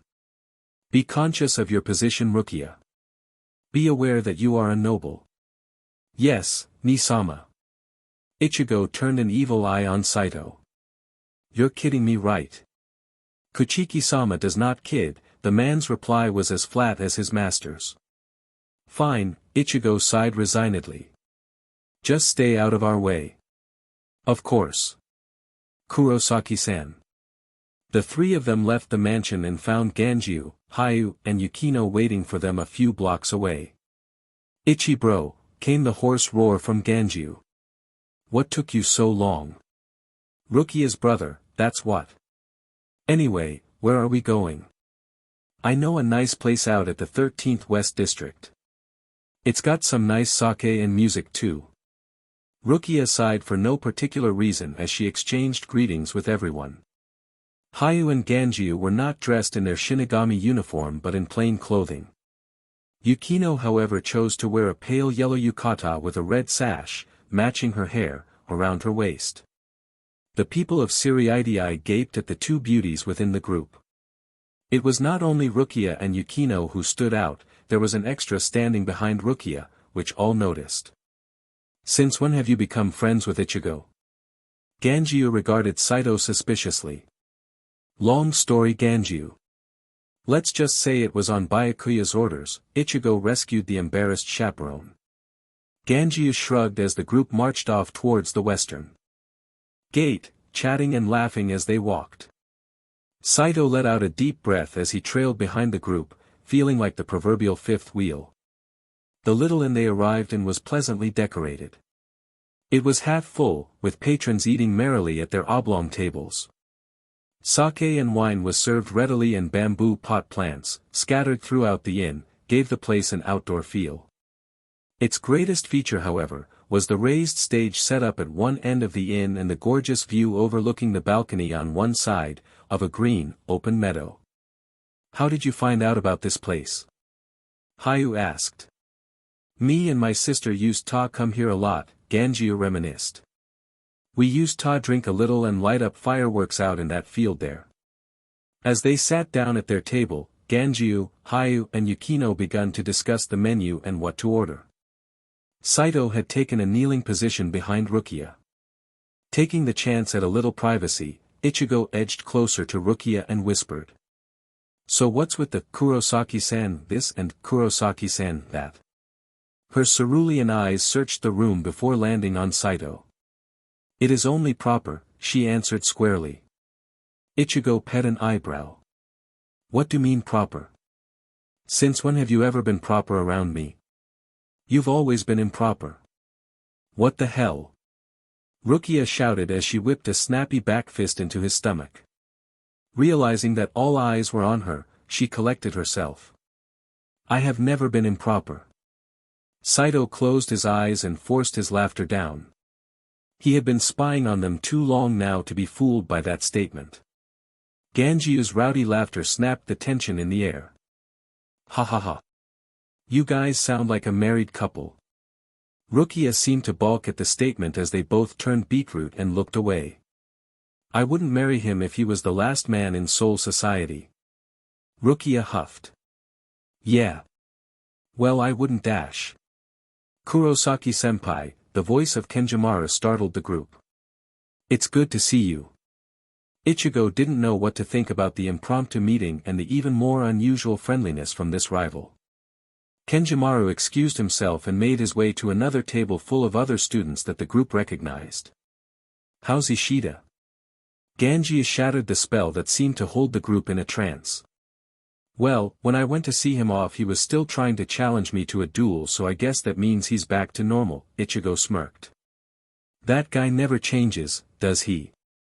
Ganjiu and Rukia laughed, Ganjiu louder than the petite woman. Ishida and Inoue have been seeing a lot of each other lately. They have been taking long walks in the evenings through Siriidii, Rukia noted. They have. Ichigo's expression was glum. But it's weird. They've been really quiet when they get back. Ishida won't tell me anything about what happened with Grimjow. Normally he'd say something like, I will get him back for that one day, but instead there's a strange silence about the whole thing. Did something happen, you reckon? Ganjiu wondered. Definitely. But for Inoue to be so tight-lipped about it. Plus the way she acts, something must have happened. Their ordered meal arrived as a pretty, young songstress came on the stage to sing. The patrons were appreciative and soon the dark mood had been swept away as the table engaged in small talk, laughter and sake swilling. As dessert was brought around, a short, gray-haired old man approached their table. Ganjiu-san, so nice to see you again, the old man greeted them. Yo! Manager Fujima, how's business? Ganjiu had started to go slightly pink from the alcohol. It has been kind. I survive. But of course it was never as good as when Ganjiu-san and Kuka-san used to light fireworks in the field. Ah, they were wondrous. Ganjiu laughed heartily at this. Old man. You are lucky us Shibas never leave the house without a pants full of fireworks. You would do that, for me, fake surprise seemed to be a ritual between the two. The food was wondrous too. Think nothing of it, Ganjiu-san. Consider it a token of my gratitude. Ganjiu winked at the group as he got up. I'll be right back. Just gonna light some fireworks. Ganjiu disappeared downstairs towards the meadow, leaving the others to continue their drinking. The singer started again as most revelers finished their meals and began drinking in earnest. Even Yukino and Rukia drank a little, and were busy chatting in their own unusual way. Kenjimaru sat at his table half-heartedly listening to the idle banter of his classmates. They arrived here on short notice and as it was his idea, he was trying his best to be the good host. His attention was divided to elsewhere though. His mood was lifted as he watched a group of drunk hooligans make their way to Ichigo's table. Yo! Gorgeous! How about you wanna spend some time with some real men? The unshaven bear leered, his breath stinking of alcohol as he leaned in closer to Rukia. How about you ditch these losers and come drink with us babe? A lean, orange-haired man ogled Yukino through missing teeth as he grabbed her hand. The room was shocked as Hayu slapped away the lean ruffian's hands and stood up between the two. Saito put his hand on his sword and rose beside Hayu. The 6 goons behind the 2 apparent leaders stared at him as he stood menacingly. Figures. Babes have got a Shinigami bodyguard, what are ya, nobles or something? The leader of the group scoffed. Pointing at Ichigo he goaded. Thought a wimpy boyfriend like that couldn't protect someone as fine as her. Saito, back off, Ichigo commanded, taking the bait. Kurosaki-san, it is my duty dash. Back off. Saito appraised the group of drunkards as he knelt back down. Shaking his head, he thought about how he would edit this report again to Byakuya. Ooh, the boy's got some guts, the bear leader sneered as he pulled out a short dagger from his kimono. You're a long way from Suriidii, noble. Don't think I'll go easy on ya. Ichigo took one look at the knife and released a massive bloodlust. If this man wanted to try him he would be sure to teach him a lesson he'd not soon forget. He kept his Ryatsu under check, not wanting to alarm the rest of In. Hayu and Yukino found themselves short of breath and starting to perspire. Was that from their friend and classmate? Its depth and strength shrieked more than just academy student level. The goons hesitated for a moment, but their numbers soon bolstered their confidence. Ichigo, stop this, it's not worth it, Rukia had stole a glance at Saito. You better listen to the Mrs. Pretty Boy, another of the lowly thugs. Ratted to the jeering of his comrades. Don't worry, Ichigo turned to Rukia. I won't let these BSTRD ruin our night. He had of course meant power as in the group but the sound of power brought a warm bloom to her cheeks. It also wiped out any thoughts of further resistance from her as she muttered just above a whisper. Just don't hurt them too much. Hurt us. The unruly mob burst out in a barking laughter.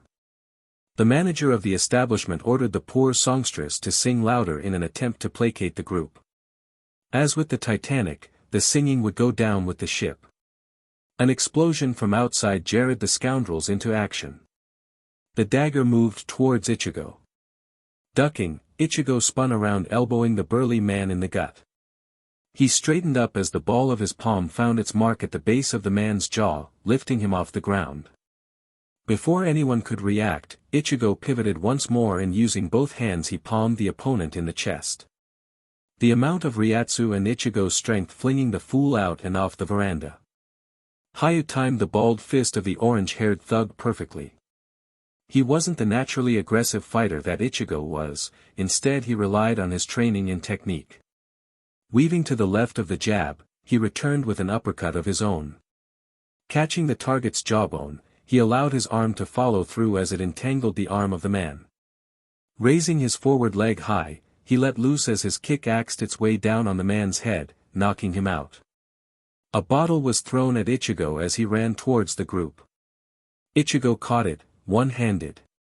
Taking advantage of Ichigo's momentary distraction, one of the young men leapt forward for an airborne kick. Ichigo launched the bottle back at him, smashing into his face. Gripping his still airborne foot, Ichigo twisted and threw the poor goon over his shoulder at Hayu. Hayu! Incoming!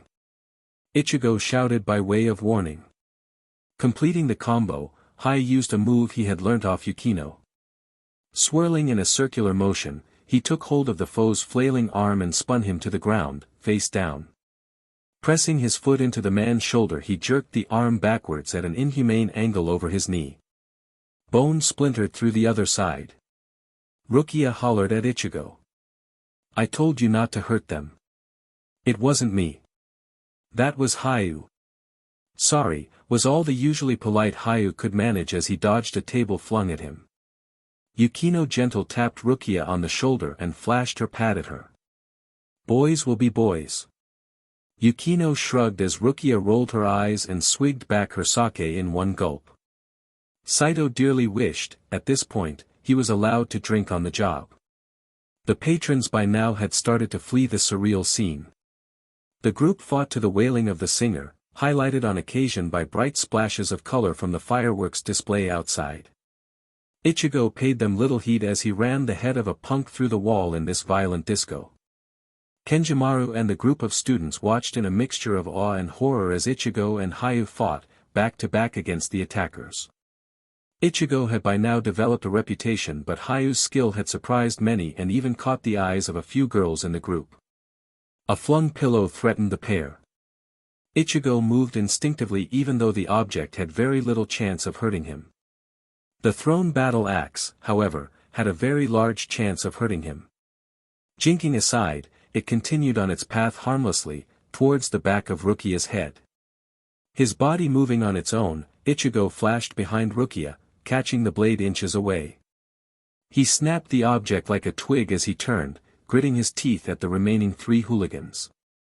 "Go easy," Rukia's voice was unusually calm. She refused to open her eyes knowing the view would probably just anger her. "I knew the axe was there." This seemed to calm Ichigo down a little. The hoodlums made a final desperate charge at the pair. Ichigo just stood there, grimacing as he took 2 punches to the cheek. He didn't bother dodging, instead using a little Ryatsu to cushion the blows.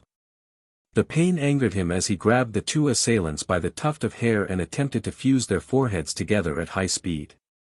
Hayu easily outclassed his opponent, finishing him off with an over-the-shoulder throw, launching the man towards the stairwell. Landing 2 more punches on the airborne target, his third found empty air as he lost his balance and fell flat on his face. "Did I miss something?" Ganjiu asked as he surveyed the hurricane-devastated restaurant. "I came back and almost got knocked out by some guy flying down the stairs." Hayu rubbing his temple apologized. "Sorry, Shiba-san." Not really sure what Hayu was apologizing for, Ganjiu merely shook his head. "Some people have all the luck."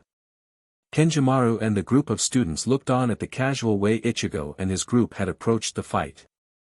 Even unarmed they seemed to carry with them the air of experience. Kenjimaru was beyond surprise by now, but some in the group finally realized the stories of Ichigo were not just an exaggeration. Suddenly one of the students screamed. Ichigo turned to face them as the flood of familiar Ryatsu made him nauseous. In his fight, he had become distracted. How could he not have noticed something this large? Steeling himself, he wished for Zangetsu more than anything else in the world right now as the roof was unexpectedly wrenched from its position and planted into the field. Why me? Ichigo cursed. The empty sockets staring back at him from the exposed ceiling through the bone-like masks could only belong to one thing, hollows. End chapter 13. Bloodbath. Hollows. This close to Siriidii. The 13th district was supposed to be safe. Ever since the incident with Grimmjow, patrols had increased in size and frequency throughout Rukongai. Ganjyu fretted his decision to leave his Zanpakuto in Siriidii. Even his fireworks had been depleted. It was supposed to be a peaceful outing and now it was quickly being turned into a nightmare. Yukino and Hayu could only gape at their first hollow encounter. Two pairs of vacant eyes examined the room intensely. They finally found someone who interested them and a smile peeled away their faces, revealing rows of serrated teeth. The two groups within the inn looked worriedly at each other. Rukia, forsaking any sense of propriety, now tore the bottom half of her yukata off. Years in the Arrancar wars had taught her how to lead men in battle. Everybody! Run! She vaulted over the veranda in one swift move. Landing on the soft grass outside. She ran through the open meadow, glancing back to make sure everybody followed. Over a dozen Shinigami students were jumping, leaping, or flipping over the railing. She made out the fiery color of Yukino's hair, Ganjiu's great bulk and Hayu's panicky expression under the moonlight. Though all were trained fighters to some degree, this was the students' first true hollow encounter. Except Ganjiu, they were all absolutely terrified. "Where's Ichigo?" Rukia asked.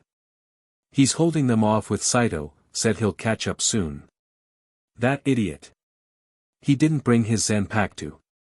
Rukia cursed. "Get these guys to safety, I'm going." A united scream cut her sentence short. Turning around, her eyes bulged. For more hollows blocked off their avenue of escape. Students panicked and ran back towards her. Hayu and Yukino stood, transfixed by the scene. Ichigo stepped defiantly beside Saito, who had drawn his sword. He seemed relaxed, unlike the rest of the students, keeping his eyes steadfast on the hollows. "Kurosaki-san, I believe this is the first time we've fought together." "Yeah," Ichigo responded flatly.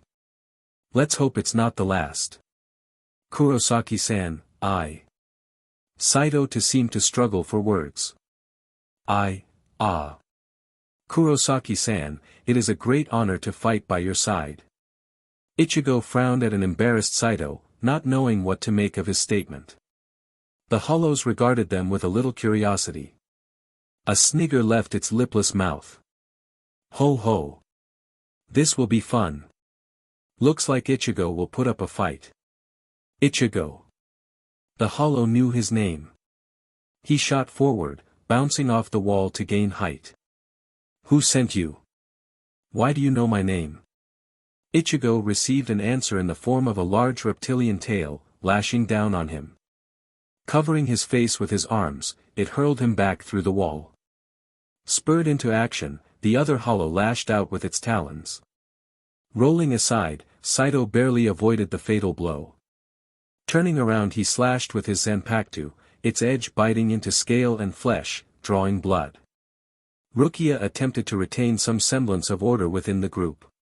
Hurting slowly, the hollows had the group penned up in a small cluster. A few of the armed students drew their weapons unsteadily. Shaking, they put on their best front and tried to rally against the foes. Hayu grabbed Yukino's hand, drawing her behind him and Ganjiu. She slapped away his hand. When he turned around, she was scowling. She crouched slightly, into a fighter's stance. Ganjiu laughed.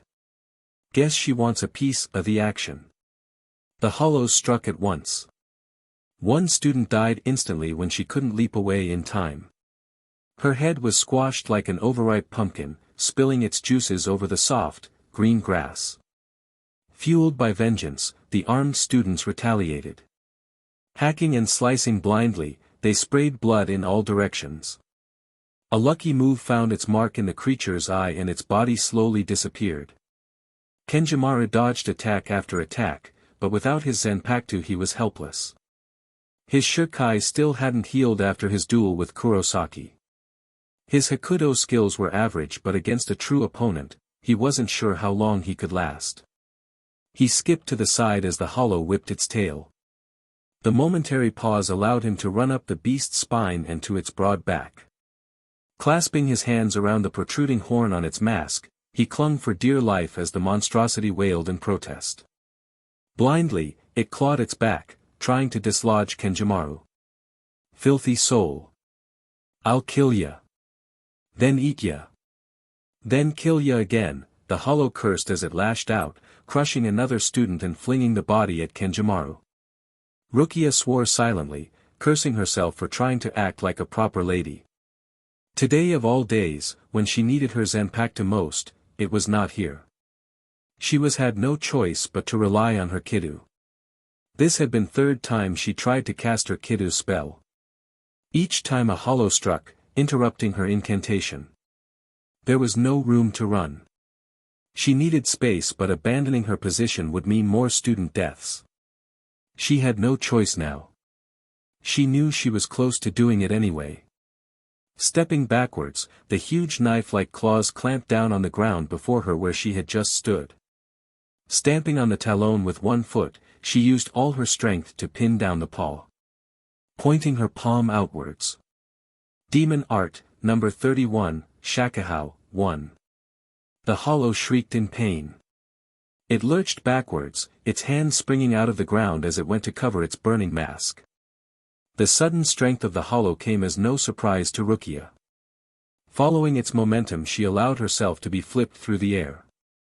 Landing on the shoulder of a terrified student, she bounded back even faster, beginning her spell casting in mid-air. "I'll eat you alive." "Bleach," the hollow screamed. When it uncovered its face, Rukia was ready on its mask. Palm resting flat on his temple, she released the spell. Demon Art, number 31, Shakahou, 1. Magical fire coursed through the creature's body, incinerating it to cinders. Rukia surveyed the area, quickly noting the situation. Ganjiu, Hayu, and Yukino held their ground. The hollow attempted to stomp them into panini. Diving, Ganjiu landed between the creature's legs. Summoning up Ryatsu, he placed his palm to the ground. Renkinsabasen. 2. The ground around him changed into sand, instantly trapping the hollow. "Ha ha ha." Ganjiu sniggered. "You're trapped." Attempting to leap back, he made a stunning discovery. "Sheet. I'm stuck too." The hollow sneered at the immobile Ganjiu. Lifting its arm back, it was going to make short work of the stout man. Demon Art, number 4, Byakurai. 3, Hayu shouted above the din. Hayu had advanced to this spell already, being the best Kidu user in the year. However, today, the best was not good enough. The spell shimmered and sparked harmlessly on the hollow's chest. It bore its piercing gaze upon Hayu. That was the weakest key. Before it could finish, Yukino had launched into the air before its face. Punching with all her might and summoned Ryatsu at the foul mask, she was rewarded by a crack. Pirouetting in mid-air, she smashed out with her heel in a spinning kick, further splintering the mask. Landing on the ground, she met the sweeping arm of the furious hollow. Calmly, she lowered and stretched out her stance further, hand almost touching her leading foot. Palms open and upwards, she waited for the gargantuan limb to reach her. On contact, she lifted her arm up, raising the hollow's fist in a lever-like action. Her body leaned backwards, ramping the weight above and over her, utilizing its own momentum. Adding her own force behind it, she allowed herself to flip over on her hands and plunged her feet into the back of the giant arm. Overshooting the target, the hollow unbalanced and overswung. Demon Art, number 4, Byakurai. A bolt of lightning speared forth through the hollow and shattered its mask. Was that strong enough? Rukia asked the air with a smirk, to the space formerly occupied by the hollow. Ichigo picked himself up and stormed through the wreckage. Saito stood on the hollow's head, moving his Zanpakuto into its skull, carving through the mask as he withdrew. Ichigo ran frantically as he watched the last hollow hurled itself at Saito. As a late reprieve, Saito managed to bring his Zanpakuto around and blunted the force of the hollow's attack. Ichigo shunped, ramming into its side with his shoulder. The hollow crushed the neighboring building as it landed. Ichigo howled a war cry as he leapt into the air. The vile being lashed out with its tail again. "Oh no you don't!" Ichigo bellowed, "I don't fall for the same thing twice in the same day." As the two collided, Ichigo made a firm hold of the appendage. He wasn't fazed as he was slammed through one wall, nor the next. As the tail came to a stop, Ichigo planted his feet on the ground and heaved the tail over his shoulder. Increasing his Ryatsu, he flung the abomination over. The power flowing through brought a thrilling sensation. The hollow, stunned, only had time get back up before it was struck through the face. Ichigo pushed hard against the mask, dislodging his deeply embedded arm as the hollow faded away. Saito landed beside him. Before he could show his astonishment at Ichigo's energy level, a foreign Ryatsu came hurtling towards them. The two leapt back in haste. As the rubble settled, a lilac woman stepped out. Her mask was cracked open revealing one human eye. The hole in her stomach and sword at her hip showed her status as an Arrancar. "Well, well," she crowed. "You two seem quite the fighters. This should be fun. First I'll finish you off before I join my comrade in finishing your friends off. Or maybe I'll toy with you a little and feast on your souls. I haven't had a Shinigami soul in ages and yours looks rather delectable. My, it should be feast worthy of kings. Oh yes, I'm gonna enjoy myself. I will." Demon Art, Number 1, Sigh, she came to an abrupt stop as her arms was bound behind her back by Ichigo's spell. "You talk too much. Sing a song of mourning, divine wind." 4. Saito unsealed his Zanpakuto. "Go protect Kuchiki-sama. I'll finish this one off." The mention of another Arrancar destroyed Ichigo's already thin patience. Without giving a reply, he hurtled away. In the distance, he could make out someone struggling on the back of a hollow. An incoming speck matched the Ryatsu of another Arrancar. Boosting his own Ryatsu even more, he sped up. The bound Arrancar looked up at Saito with a smirk. "I wouldn't get too cocky if I were you." With an abrupt burst of power she ripped through Ichigo's spell. "Shred him to bits, creeping doom." 5. Her body grew, longer and larger. White liquid flowed over her, hardening until she took on the form of a centipede. Her large mandibles clacked together, sending chills down Sato's spine. Each and every one of her legs were blades, glistening under the full moon. Rukia's mind blanked. She knew the Arrancar was coming. Kenjimaru was prone, clinging to the back of the hollow. In a heartbeat she stood between the oncoming Arrancar's lance and Kenjimaru. She hoped that her body could stop the blade in time. The world went black for a split second. A flash of bright tangerine hair and the smell of his Ryatsu told her she had been saved. Ichigo stood in mid-air, impaled through the back. His blood soaked through his brand new t-shirt, mixing together to form a color closely resembling his hair. Going through his stomach, the attack changed trajectory to just a few centimeters upwards. The tip had just missed Rukia, grazing her slightly across her shoulder. A trickle of blood slowly spread where she had been nicked. The lance landed in the gap between Kenjimaru's head and his hand, penetrating the hollow's mask. Ichigo reached his hand up and vainly tried to wipe the blood off her shoulder. "I swore to protect you from harm, Rukia. I'm so sorry." Ichigo's rage was rising like a fever. Ignoring the pain he turned around, shattering the lance with his fist. The Arrancar leapt backwards, laughing manically. The rest of the academy students huddled together. The Ryatsu from the new adversary was beyond anything they had ever hoped to encounter. Ganjiu, Hayu, and Yukino helped Rukia back to the group, their breaths coming in short gasps. The four-armed Arrancar appraised the group, snarling through his half-mask at Ichigo. "What are you going to do now, sheet head? Your body's all torn and you're pretty much F-ed." Ichigo watched hazily as what he thought was a lance was really the monster's arms. It slowly reformed itself to the weapon it originally was. He knew, once done, the attack would start again. Grasping the tip of the embedded weapon, he pulled it out of his abdomen and tossed it aside. Glowering back at the opponent, he summoned forth his Ryatsu. The class watched through squinted eyes. Sweat came pouring out of their glands. A new Ryatsu was growing larger and larger. A blue aura surrounded Ichigo as his posture straightened. Unable to move from the sheer weight of it, the class gaped with a mixture of awe and fear as his energy output rose to levels they could not comprehend. "Ichi, go!" Hayu muttered under his breath. "DMN. I can never get used to this." Ganjiu choked to himself. Kenjimaru forced himself on one knee as he attempted to watch this battle. A million thoughts raced through his mind. The class was just as awestruck.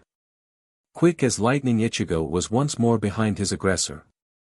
His injury no longer seemed to hamper him. The insect-like Arrancar disappeared and reappeared behind Ichigo. He twisted around, smashing his fist into the Arrancar's head. The lance-like weapon shattered on impact. A surprisingly small wound opened up for the size and sheer power of the weapon used. Ichigo's Ryatsu climbed higher still. He began pounding away at the monstrosity. A glancing blow to Ichigo's cheeks drew blood. He grabbed the offending weapon and crushed it in one hand. "Ha!" Ichigo goaded, "Your weapons take too long to reform." A snapping kick from Ichigo pulverized another lance. The last one broke on impact on Ichigo's chest. "I was once taught that when two spirit forces collide, the stronger one will always win." Ichigo started to bleed from small wounds over his body. "UBSTRD. I'll NG kill you." The fight became a frenzy of exchanged blows.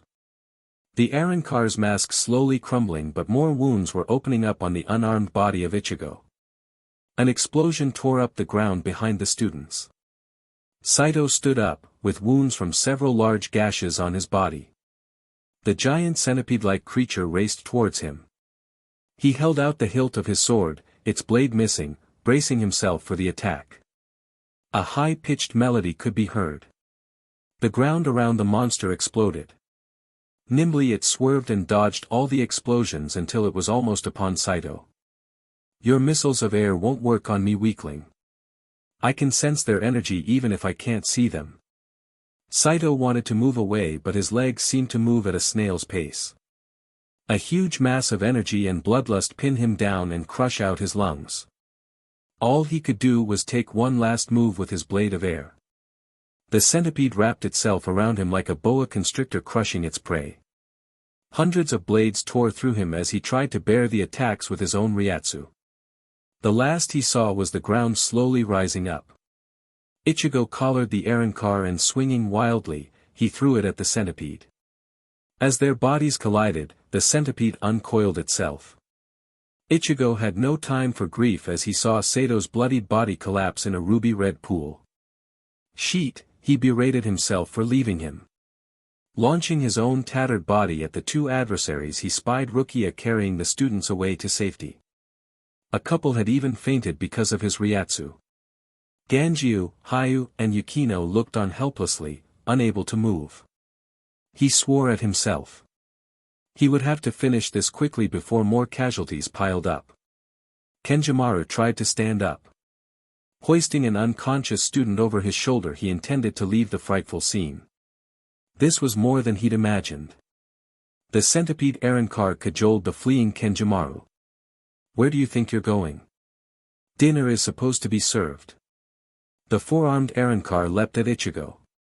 Ichigo ignored him as another lance tore at his arm, ripping the sleeve off his jacket. The large tattoo on his exposed biceps reminded Ichigo, surrender was not an option.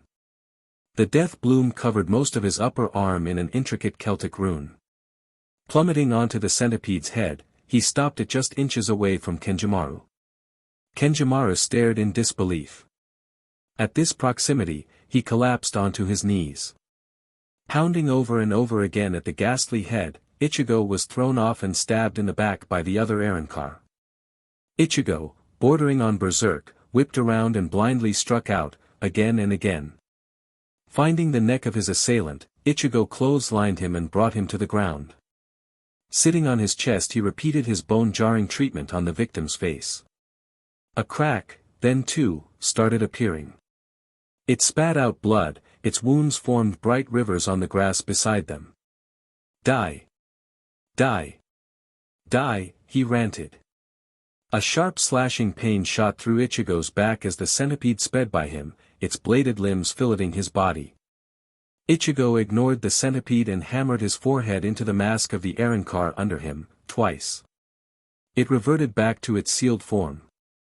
Its eyes turned white as it lost consciousness. Ichigo stood unsteadily, scanning around for the last Arrancar. His Ryatsu had started to fluctuate. The vile being came around again, slicing at his arm. Ichigo grabbed a bladed limb with his hands and kicked her roughly in the belly. Ramming his fist forward he crunched through carapace and sinew. She yowled in pain as it backed off from the diminutive Shinigami. Lining up once more she rocketed forward. Ichigo took a step and his knees buckled. He was near his limit and his Ryatsu was undulating wildly. A shadow cast over him. The sound of metal on carapace and the cheery mock told him what had happened. Ichigo. UBSTRD. Ikaku lamented. You didn't leave any for us to fight. As the fight drew away, the 11th Division arrived to take care of the last Arrancar, and to clean up. Rukia came and knelt down beside Ichigo. She saw his deep gashes and blood-stained clothes. Steam rose off the copious amount of blood coalescing around him. I'm sorry, Rukia, Ichigo muttered. You got hurt. She slapped him. Shut up you idiot, punching him in the stomach she buried her face in her hair. You're the one that got hurt. Moron. Trying to be a big hero. Ow, protested Ichigo. That, definitely, hurt. As his vision faded he could feel the warmth of Rukia's hands as she began healing him using Kidu. He wasn't sure he saw it or if it was a hallucination due to injury, but it looked like there were tears in her eyes. End chapter 14. Sacrifices. Ichigo knew he was awake. He could smell disinfectant in the air and hear the bustle of people as they walked around. Groaning, he struggled to open his eyes. The light stung and caused it to water. His body felt stiff and stung all over. He raised a hand to wipe away the moisture. Where the hell am I? He muttered to himself. You're in the 4th Division Hospital, Kurosaki-san. Ichigo glanced over to the bed beside him. The voice had belonged to Saito, bandaged heavily like an ancient Egyptian mummy. The shooting through his neck meant that his body was not ready for him to move around. He felt a weight pressing down on him. Yukino and Hayu were both fast asleep on his lap. A thin trail of drool traced itself from Yukino's mouth. Figures, he thought to himself, no more brush liking and she's got too much spit left over. Saito, how's Rukia? He grinned a little before opening his mouth. You're worried about her? Ichigo was about to retort, Saito shocked him into silence. She was frantically worried about you. She watched over you day and night along with Inoue-san. If it wasn't for these two forcing Kuchiki-sama to get some rest, he pointed at the two sleeping forms. The one drooling on your lap would be her. It seems you're quite popular. You've had some unusual guests. Guests? Madarame-san, Ayasegawa-san, Shiba-san, Inoue-san to name a few, smirking he added. Various girls from the academy came too. One dark-haired girl with particularly large I get the picture, Ichigo ummed. Not those three again. It seems your deed has spread throughout the entire academy. Lone Shinigami barehanded, fights too. Arrancars, you're pretty famous now. I never wanted to be. Ichigo retorted. His voice grew heavier when he spoke. How are you going to keep your power a secret now? DMN the stupid keep it low stuff. There's a reason behind it all, I assure you. Commander Yamamoto would not carelessly waste time, especially with a shortage of ranked Shinigami like that. Reason? Ichigo's curiosity was piqued. How much do you know? A gentle breeze wafted through the open window into the tiny room, carrying with it the scent of the timber furnishings. Saito contemplated his answer, carefully wording his reply. I know of some things, but I feel Kachiki-sama has not told me everything. It is not my place to know. I have merely been assigned to protect you. You mean spy on me? Ichigo interrupted. Protect you, so your confidentiality is paramount to my assignment. As for the academy, they are all students, so it's highly doubtful that they are aware of what level your powers are at, although I dare say they know you're quite powerful. What do you mean? Well, to accurately judge power you need to have power yourself. For the students it's equivalent to looking up at a mountain and wondering where the top is.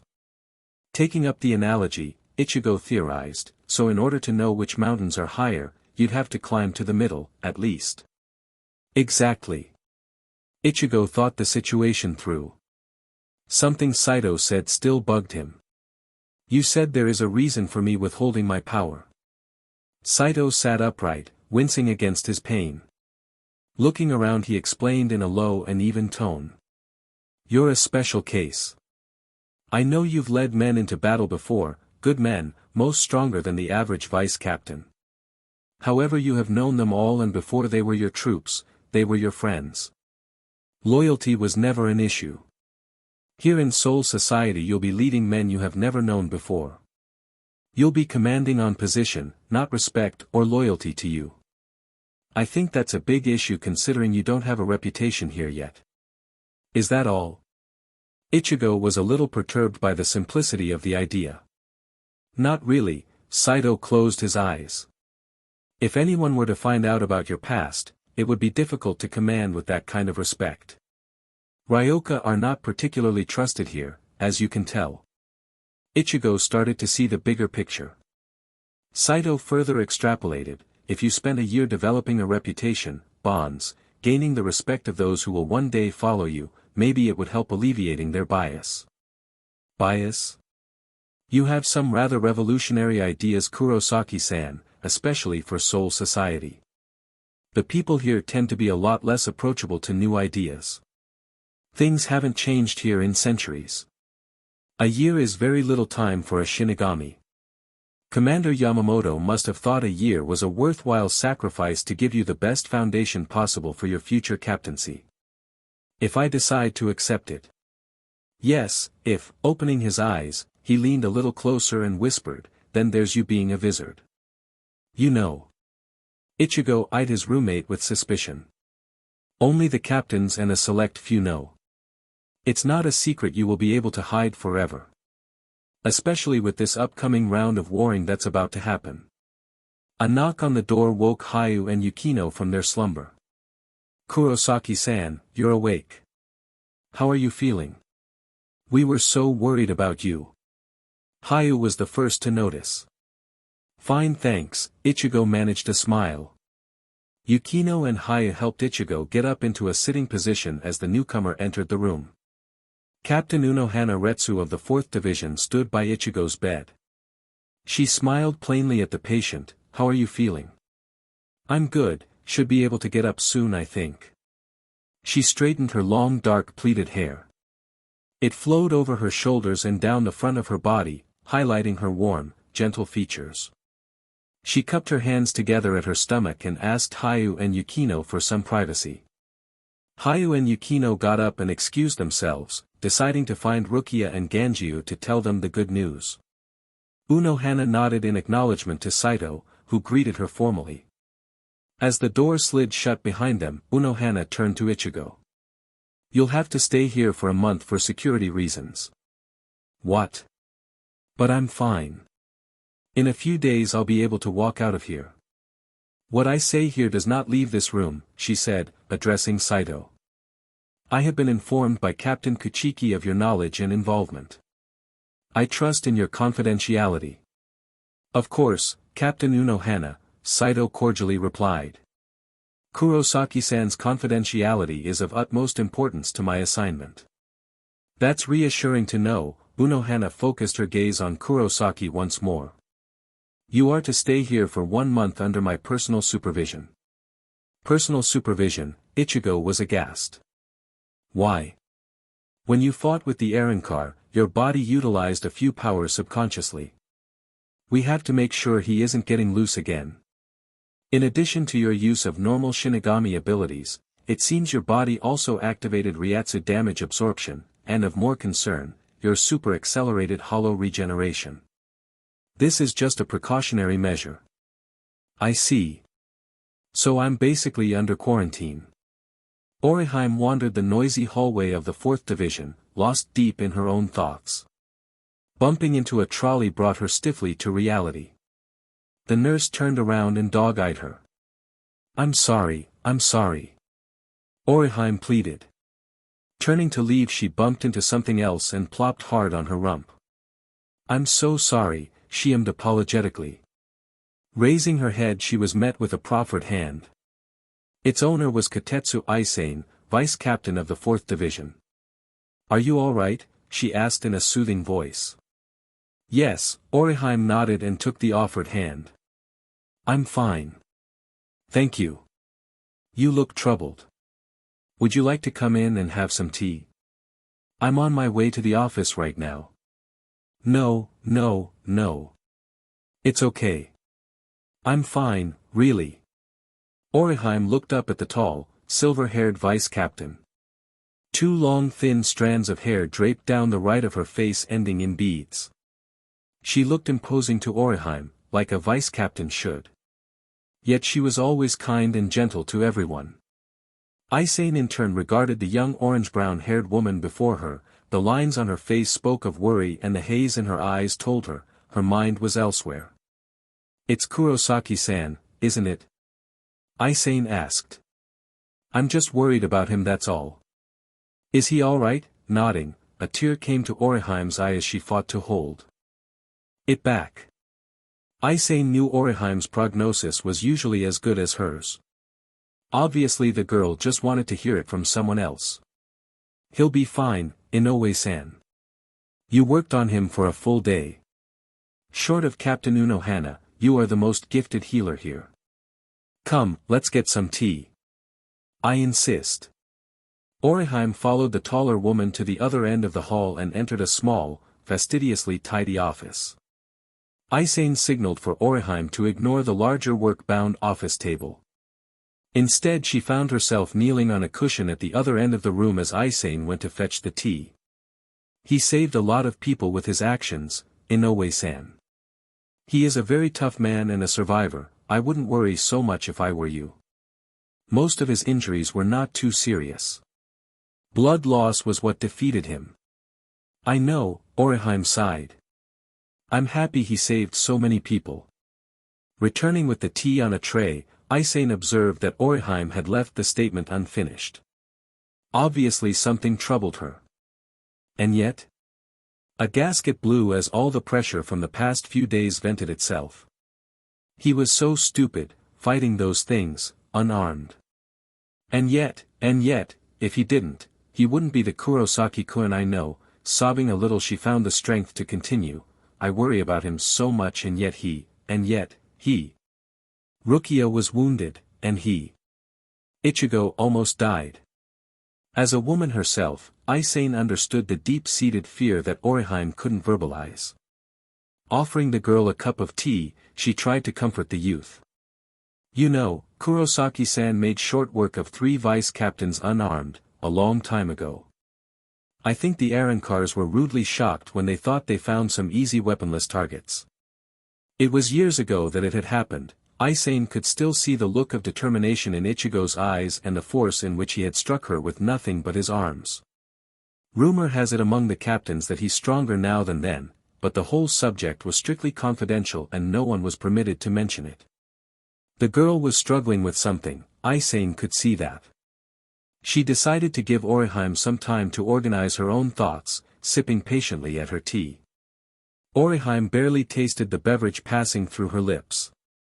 She paid no attention to the warmth it imbibed in her chest. Her musings floated across time and space to a pleasant afternoon walk with Ishida. She was near the south gate of Siriidii. The air was warm and a slight breeze danced and teased her hair. The sun was out on a cloudless canvas of deep blue. The city was left behind them as they meandered through the maple forest. Ishida had brought the subject up for no apparent reason. "You're in love with Kurosaki, aren't you?" he asked. She knew he knew and was no longer afraid of admitting it to him. There were only two people she was afraid to tell. "Yes," she replied, calm as the weather. "Not that it matters." "Of course it matters. Your happiness matters a lot." "Thank you Ishida-kun," Orihime blushed at her confession. "Everyone can tell you're in love with him. But that's just the big irony of love." "What do you mean?" Ishida gazed away in the distance and murmured. "The only person the loved cannot see, is the one loving them." Orihime paused. She knew what it meant but it still left many questions unanswered. "I just don't know what I should do anymore." Ishida explored the grass with his hands as his eyes memorized the features of the Great Wall. At length he spoke, his stricken heart, forlorn. "You should tell him you love him." The ensuing silence was suffocating. Those three words, "you love him," echoed violently as it strove to drive her to despair. "You love him. You love him. You love him. Orihime. Orihime." Isane's gentle nudging realigned her with reality. "Sorry," she mumbled. "My mind was somewhere else." "It's okay." Isane's warmth was genuine. "You know, everyone can tell you love him. Only he doesn't know." Orihime shifted uneasily. The chill quiet turned into muted minutes. Casting a soft eye to Isane, she finally raised her voice to speak. "Thank you Isane-san. For everything today. Really, thank you."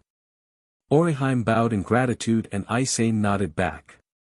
Exhaling as she stood up, Orihime attempted her best sanguine smile. "I know what I have to do. No matter what happens, I will move forward with Ichigo." The titanic structure ahead heralded the end of countless days of flight. Kuratsuchi Nimue had used up her precious store of blood and flesh-replenishing pills. Her hair, normally neatly pleated, was a disheveled mess, flailing about her face, confusing itself with her long, usually separate sideburns. Her kimono was shredded in many places and her legs were scarred from miles of harsh trekking. A lone unseated Shinigami, Fumari Hanai supported her as they both limped towards the fortress known as Las Noches.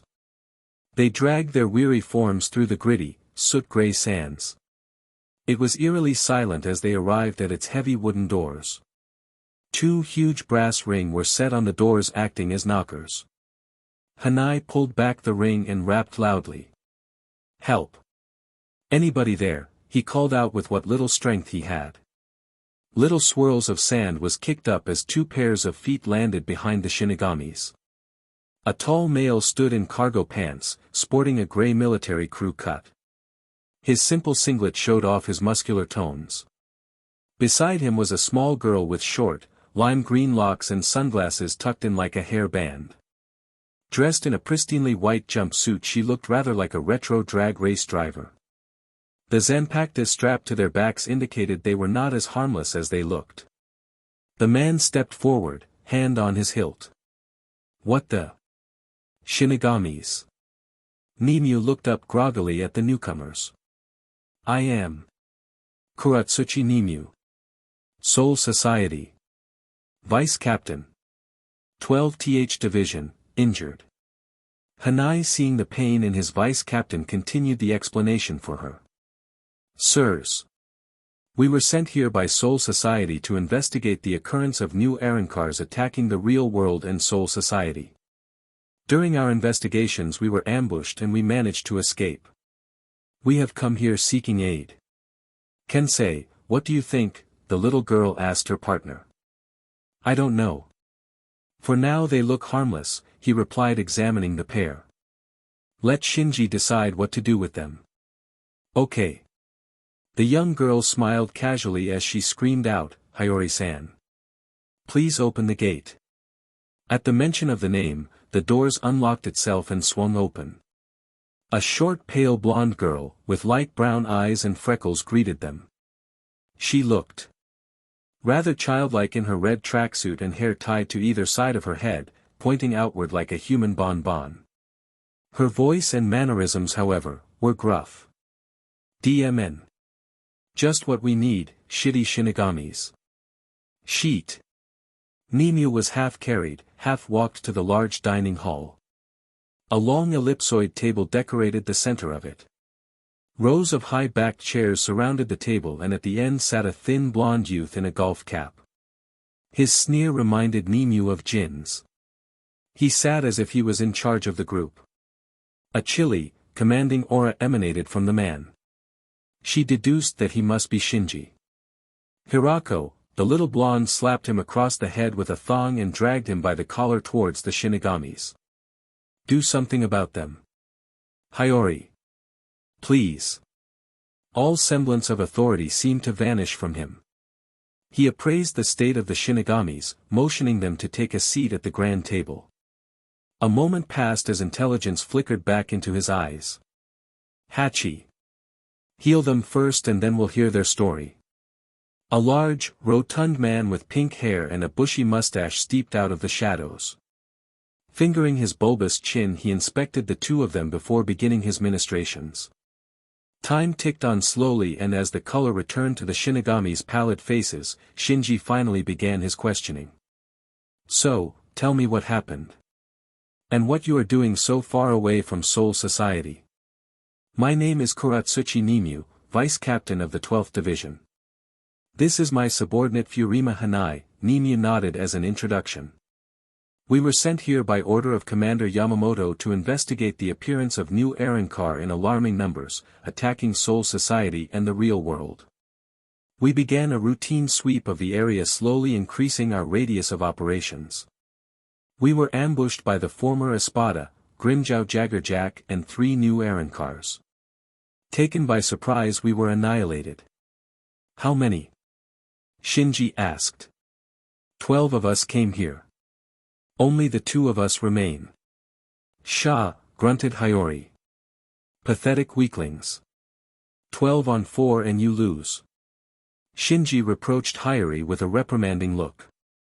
She returned a petulant glare before storming out of the room. Forgive Hiyori, she's a little immature at times. Please, go on. The maturity and occurrence of the Arrancars suggests an outside influence. We suspect they are receiving help from someone or something. My mission was to investigate this and reconnaissance on the current strength of the Arrancar forces. Hence most of the group consisted of the 12th Division. We were not ordered, or expected, to engage the enemy. Shinji walked back to the head of the table and sat down. It seems that we are on the same side. What is it you want from us?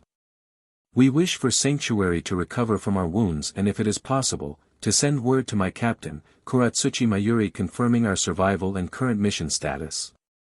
It seems our equipment is unable to connect to Soul Society from here, so I have been unable to report. Hanai sat uneasily as the seconds ticked away into minutes. The Vizard seemed to bore their eyes into the deep recesses of his soul. His vice captain, however, sat like a mannequin, looking unperturbed as ever.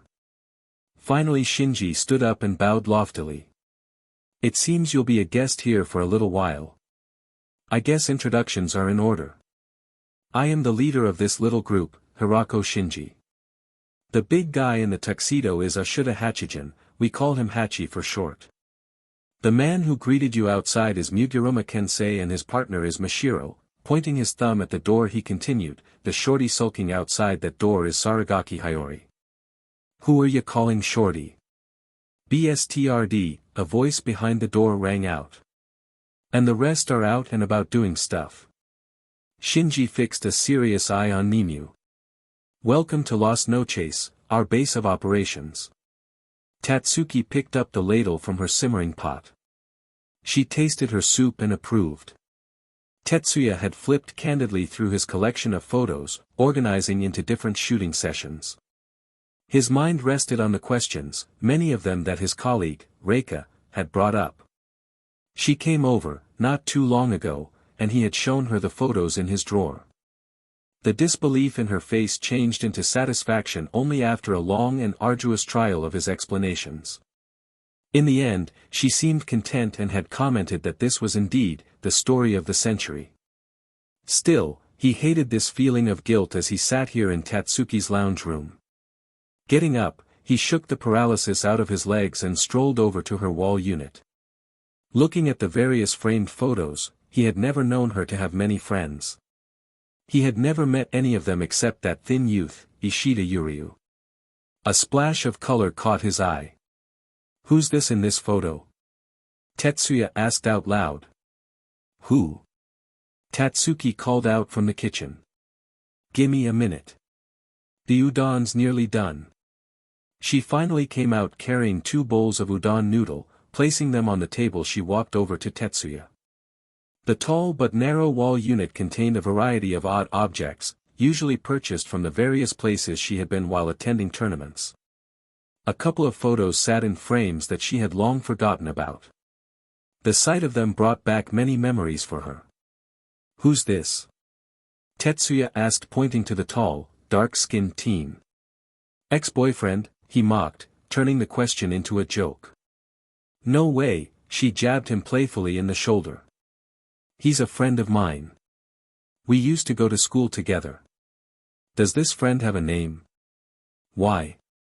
Are you jealous? He laughed. Nah, just curious. We've been together for a while and you never seem to mention anything about your friends. It's like you don't have any. I just want to get to know you better. He turned to look at the martial arts prodigy. Really get to know you better. Right now I hardly know anything about the girl before me, her past or her friends or anything. He pondered the irony of his statement. Silence descended upon the couple. It was a natural question and a normal thing to know in a normal relationship, she mused. Taking a silent prayer, she decided to frame her answer as best as she could. They were all my school friends. We had so much fun together in high school, but I hardly see them all much now. The pain in her voice did not escape Tetsuya. Instead he decided to ignore it and to continue to pursue the topic. Wow, sounded like you had a fun high school life. Mine was all just books and study, he laughed to calm her tension down. Who are they anyway? I recognize Ishida. But I've never seen the others before. Taking a moment to control herself, she spun a story about her imaginary past. The guy you asked about is Chad. He was a quiet guy but reliable as a donkey. He laughed at this, thinking back to the scene he witnessed. Yes, reliable was definitely one way to describe him.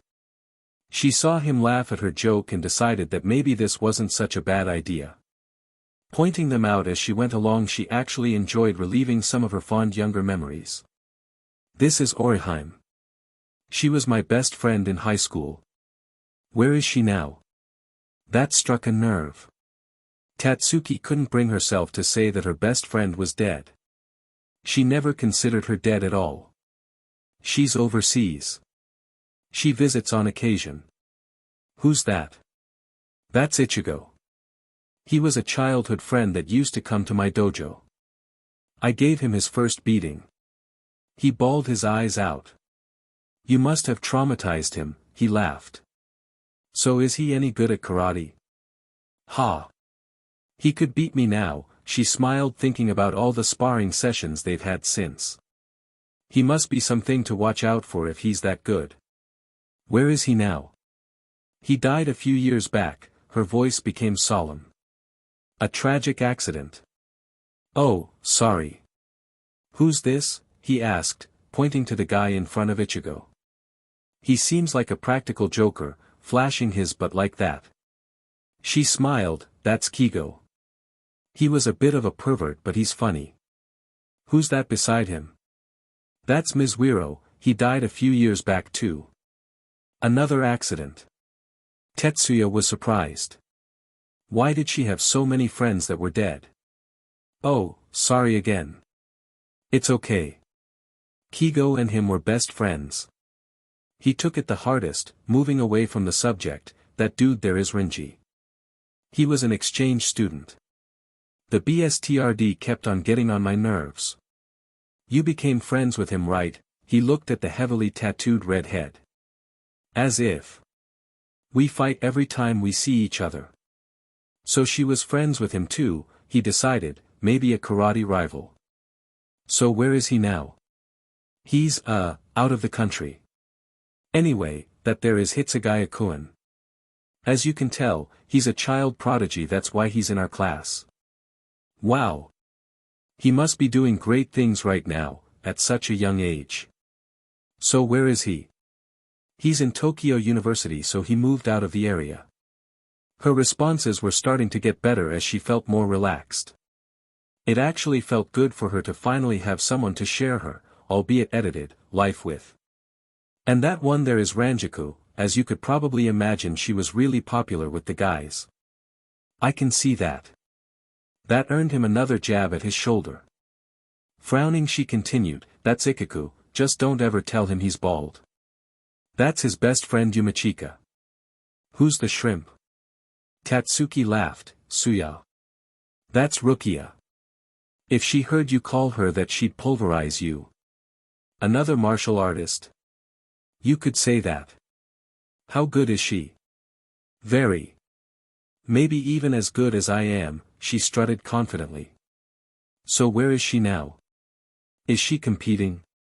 She's gone overseas and she doesn't compete. Interesting group of friends you have. He meant it. There was a bald guy, a tattooed freak, a gay-looking one, a child prodigy, a couple of dead guys, and most were no longer here for one reason or another.